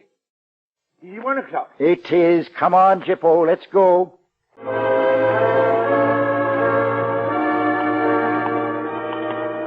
Jippo. Katie, I've been looking all over for you. And where have you been? I was in my digs. I waited for you. Why didn't you come? Mulholland. Jippo, what's wrong? Where's he taking you? Oh, Katie, it's all right. Don't worry now. Gallagher is taking me back. Hey, Bartley. Shut up, Jippo. Now, come along. Will you stop it? Keep your hands off me, will you? Katie, do you remember the 20 pounds I was talking about? 20 pounds? Yes, I got it. I got it for you, Katie. 20 pounds. 20 pounds. Come on, Jippo. I've heard enough of that talk. Oh, come on. This way. This way, Barty, me boy. 20 pounds. 20 pounds. Jippo!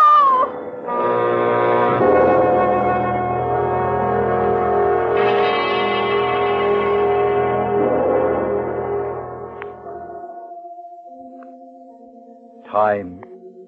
There wasn't much of it left. It was 1:30. Downstairs in the ammunition dump, 3 judges sat at a table.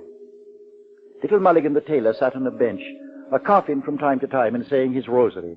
And Mary McPhillip, dressed in black mourning, sat in a chair next to the blind man. And Dan Gallagher, after announcing to the judges that his case was prepared, paced the floor. Surrounding all of them were the men of Captain Condon's company, standing at attention with their rifles in their hands. It was into this that I brought Jippo Nolan. Danny, me boy, I salute you. Sit down, Jippo. Mulligan. Now what brings you here? Man alive, you ought to be in bed. This is no hour for a sick man to be out. Then Isn't Mulligan the man you told me about, Jippo? Huh? Oh, listen, man, I had a drop taken before I came in here, and I didn't know what I was saying. But now I remember. Mulligan, him there, that's the one that informed on Frankie McPhillip. I saw him, and he knows it. It's a lie. I swear on my knees. I never left the house except to go to the chapel to say my prayers. Me fine boyo. It's easy work for an informer to be swearing oaths. But it's a lie. Sit down, Jippo. I salute you, Commander. Peter Mulligan, do you recognize the authority of this court? I do, Dan. Heaven knows I do. Will you stand over here, please? Give the court an account of your whereabouts from noon today. Well, at noon today, I was lying in my bed. I had a bad pain in my right side from bronchitis all morning, and I had to stay in my bed. Then, at 1 o'clock about, my old woman gave me a cup of tea and an egg. Never mind the egg. Tell us about yourself. There you are now. Hear what he says? Come on, Mulligan, now. Make a clean breast of it. It's not for me to condemn you, Jippo. Maybe you're not responsible. Why, blast you? What do you mean? What are you driving at? Sit down, Jippo, and keep quiet. Go on, Mulligan. Well, I worked till about 6 o'clock. Then I ran down home and put on my overcoat. The same one it was. Second-handed it is. And I went to the chapel. How long did you stay? Well, I stayed there till about 6:30. And then I stayed outside the door talking to Father Conroy for about 10 minutes. Did you talk to anyone else? I was coming to that, Dan. Then after I left Father Conroy, I met Barney Kerrigan. There he is, holding a gun among your men. Near the chapel? Yes. Then you couldn't have been near the Black and Tans headquarters, say, about 6 o'clock. Heaven forbid. I hope to die right here if I was. You're lying. Keep quiet. He's lying, Barney. Shut up, Jippo. Tell us what you did after you left Kerrigan. Well, I went back to the house and did a bit more until about 8 o'clock. And then I felt the pains in my side again, and I went into my bed. Until 3 men under Mr. Tom Connor there come in and bundled me into a car without a by your leave, as if I was a criminal. One more question, Mulligan. Did you bear anyone a grievance? About your sister Susie, I mean. My sister Susie, is it? Sure, my sister Susie's name is Mary Ellen. And for the past 28 years, she's been living in Boston, Massachusetts. She's the mother of 8 children. That's enough. It is that. Did you bear any man a grudge? I bear no fellow man a grudge on me oath. You had no grievance against Frankie McPhillip? The Lord have mercy on his soul, what for? I hope his sorrows are over for him. I swear on my immortal soul, Miss McPhillip, I bore no grudge against your brother. Bartley. Get your hand out of my pocket. That's right, Jippo. Mulligan, you'll be taken home in the car that brought you here. I'm sorry this had to happen. We'll see what can be done for you later. I thank you, Dan. Good night, Mulligan. Show him out, Kerrigan.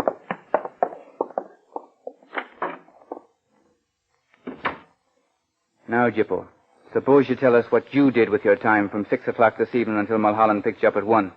What? Now, what's it to do with you where I was? Don't you feel like telling us what you did after meeting Frankie McPhillip at the Dunn Boy house at 6 o'clock or thereabouts? I'm all mixed up. I'm sorry. Mary, will you repeat what Frankie told you when he came home tonight? He said that he met him at the Dunboy house. He said he had to make sure that there was no guard on our home. Is that true, Jippo? If not, why did you shout out at the wake tonight that you had warned him to stay away from the house? That's it. That's what I did now. That's what I told him. You did see him, then? What did you mean by telling all those lies about Mulligan? Were you drunk or what? Well, I had taken a little drop. I And maybe two. What did you do after leaving Frankie? Well... What did you do after leaving Frankie? Well, suppose I don't tell you. Well, what then? What will you do? Suit yourself. If you don't want to tell me, Bartley Mulholland there can do it for you. I'm all mixed up. I don't know what I'm doing. I don't know what I'm doing. Where did you get that money you spent? I can't make out nothing, Dan. I tell you, I'm drunk. I can't. You broke your first £1 in Ryan's. The blind man there said you gave him £1. He did. That he did, the poor man. £1 note he gave me. £2 you spent in the fish and chip shop. Another £2 went for drink to the shebeen where Mulholland picked you up. £5 you gave to some woman. £4 you gave to another woman known as Aunt Betty. And finally you gave £5 to Katie Madden. That makes just £20. Me head's sore, Dan. I'm drunk. I tell you. Where did you get that £20? Tell us. I can't remember. I can't remember, Dan. I don't know nothing. Confess, man, and ease your soul. Who was the informer? I didn't know what I was doing, Dan. I didn't know what I was doing, Dan. I didn't know what I was doing, you see. What I mean, Bartley. Bartley, boys, isn't there a man here that can tell me why I did it? Oh, me head is sore. I can't tell him. I don't know why I did it. I don't know why I did it. Oh, Bartley, don't shoot. Dan, don't... Bartley, put that gun away. Lock him up. Come on, Jippo. I don't know why I did it. I don't know why I did it. It's all over now, Mary. Wait outside. I'll take you home in a minute. Bartley, I've got 3 straws in my hand. We'll draw to see who takes care of Jippo. While we were drawing straws to carry out the penalty of the court, Jippo Nolan sat in a cell. Drops of water were coming down from the ceiling. Jippo looked up. Only a wooden grating separated him from the street. He climbed up into a ledge, and then, with only the strength that he had, he put his back to the grating and he began to strain. The grating was heavier than he counted on. But still he strained. It was the one chance he had for life, and he knew it. I watched Dennis sweat as he took out his gun and opened the door to the cell. As he entered, the grating crashed to the floor, and he had his last look of Jippo slipping out through the opening. Dan, he's gone. What's that? Come on, John.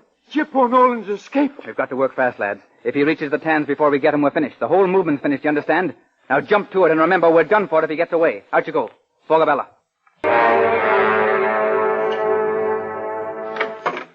Jippo. They're after me, Katie. Oh, you put the heart crosswise in me. Where have you been? They're after me. They're not going to get me. We'll get away, you and me. Shh, Jippo. Where's the £20 I gave you? £20? Well, what are you talking about? What's wrong with you? I done it for you. That's what I couldn't tell Gallagher. He wouldn't understand. You understand? You did what? What have you done? I informed on Frankie. Oh, Jippo. Oh. May God have mercy on your soul. Katie, we'll get away. They won't get me. That's how I love you, darling. I sold me old pal out for you. Oh, Jippo. That's a lovely fire. A lovely fire. Lie and rest yourself. Oh, this is good. Good. You don't know what it is to be running around in a fog on a night like this, Katie. Katie, sit down beside me, darling. Here with me, head on your lap. Oh, darling. You're the only one I can trust now. Do you love me? Yes. Yes, I love you, Jippo. I love you when I'm Clay. You don't know what you've done to me. I'd lay me life down for you. You poor, blind boy. Commandant. Yes, Bartley. She wants to see you. It's Katie Madden. She insists on seeing you. Who? Katie Madden. She won't talk to a soul of us. Send her in, Bartley. Yes, sir. Now, in here. I'm Jippo Nolan's girl. Shut the door.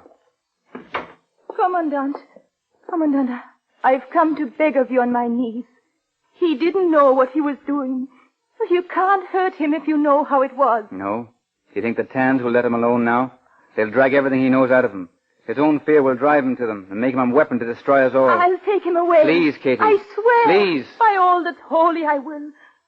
Miss Philip, you're the one that's been hurt. I'm not the kind of girl that you are. There was a time when I was. And I love Gippo no less for being what I am. I can see by your eyes that you love the Commandant, too. Well, supposing it was his life that you were begging for, wouldn't you be wanting mercy then? And wouldn't you be giving it to me now? A sinner. Where is Gippo now? Oh, poor lad. He's in my room, the other side of the church.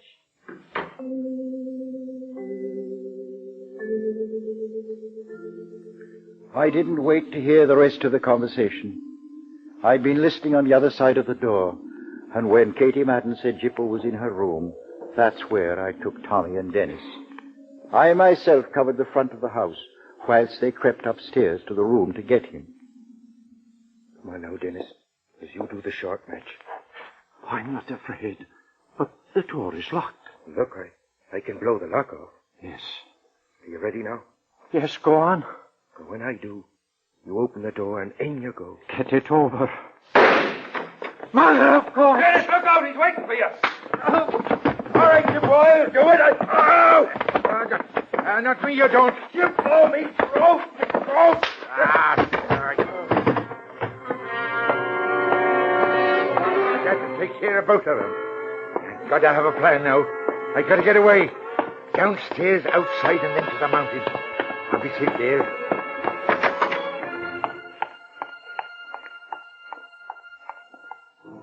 Bartley! I was waiting for him. He looked like some wild animal, like a bull that had gone mad with the heat and the thirst. Quick as I could, I took out my gun. Oh.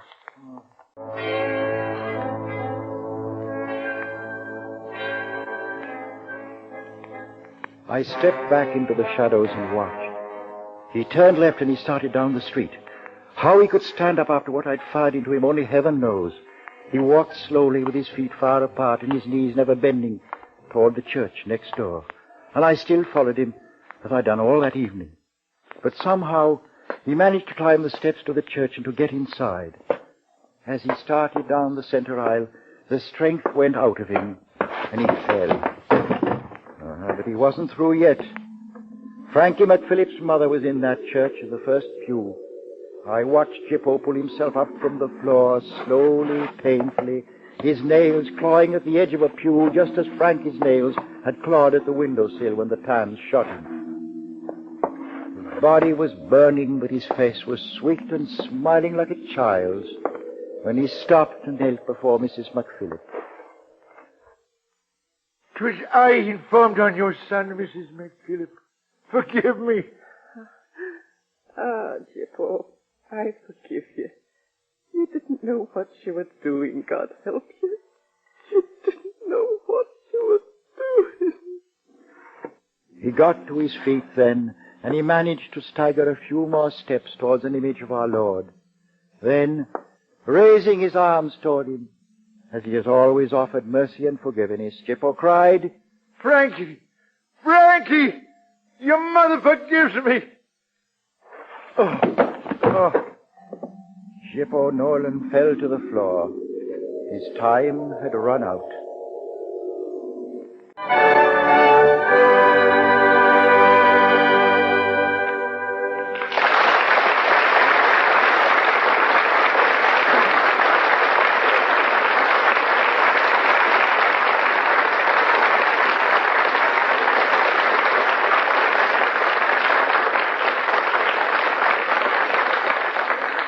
And now here is our host, Mr. Herbert Marshall. And our star, Victor McLaglen. Tell me, Victor, how does it feel playing a role years after you first created it? Well, Bart, you don't have to really create Gippo. He's there. You just have to find him again. You found him this evening, all right. Oh, it was a fine performance. Thank you. Gippo is like a favorite old suit of clothes to me. It feels good to get into them again, if you follow me. I do, yes. And there'll be a lot more following you in the next weeks of NBC's Radio Theater. What's planned for next week, Bart? Next week, Florence Eldridge and Frederick March will star in There Shall Be No Night. That's certainly an impressive event. Tell me, how about your season, Victor? Any big plans afoot? Yes, some real big ones, Bart. I'm leaving for Mexico on a fishing trip. Well, that sounds very interesting. Best of luck to it. And thank you for joining us tonight, Victor. Good night. Good night.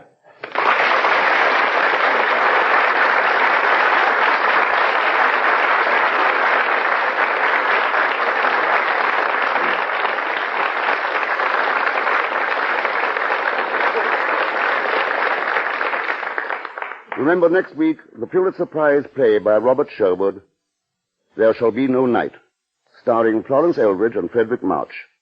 Until then, this is Herbert Marshall saying good night for your radio theater.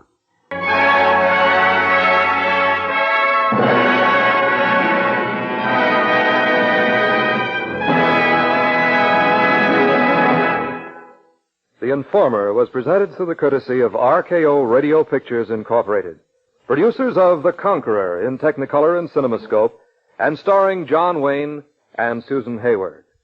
This $6 million production will be released early in 1956. Our radio play was adapted by Howard Teichman.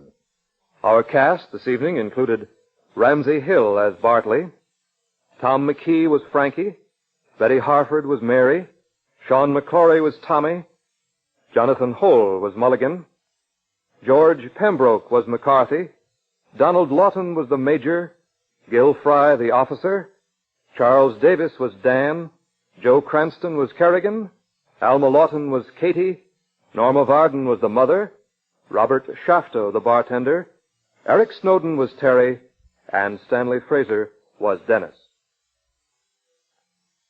Your Radio Theater was directed by Andrew C. Love. Selwyn Tober, Associate. This is Don Stanley speaking. Let's visit with lovable Fibber McGee and Molly tonight on the NBC Radio Network.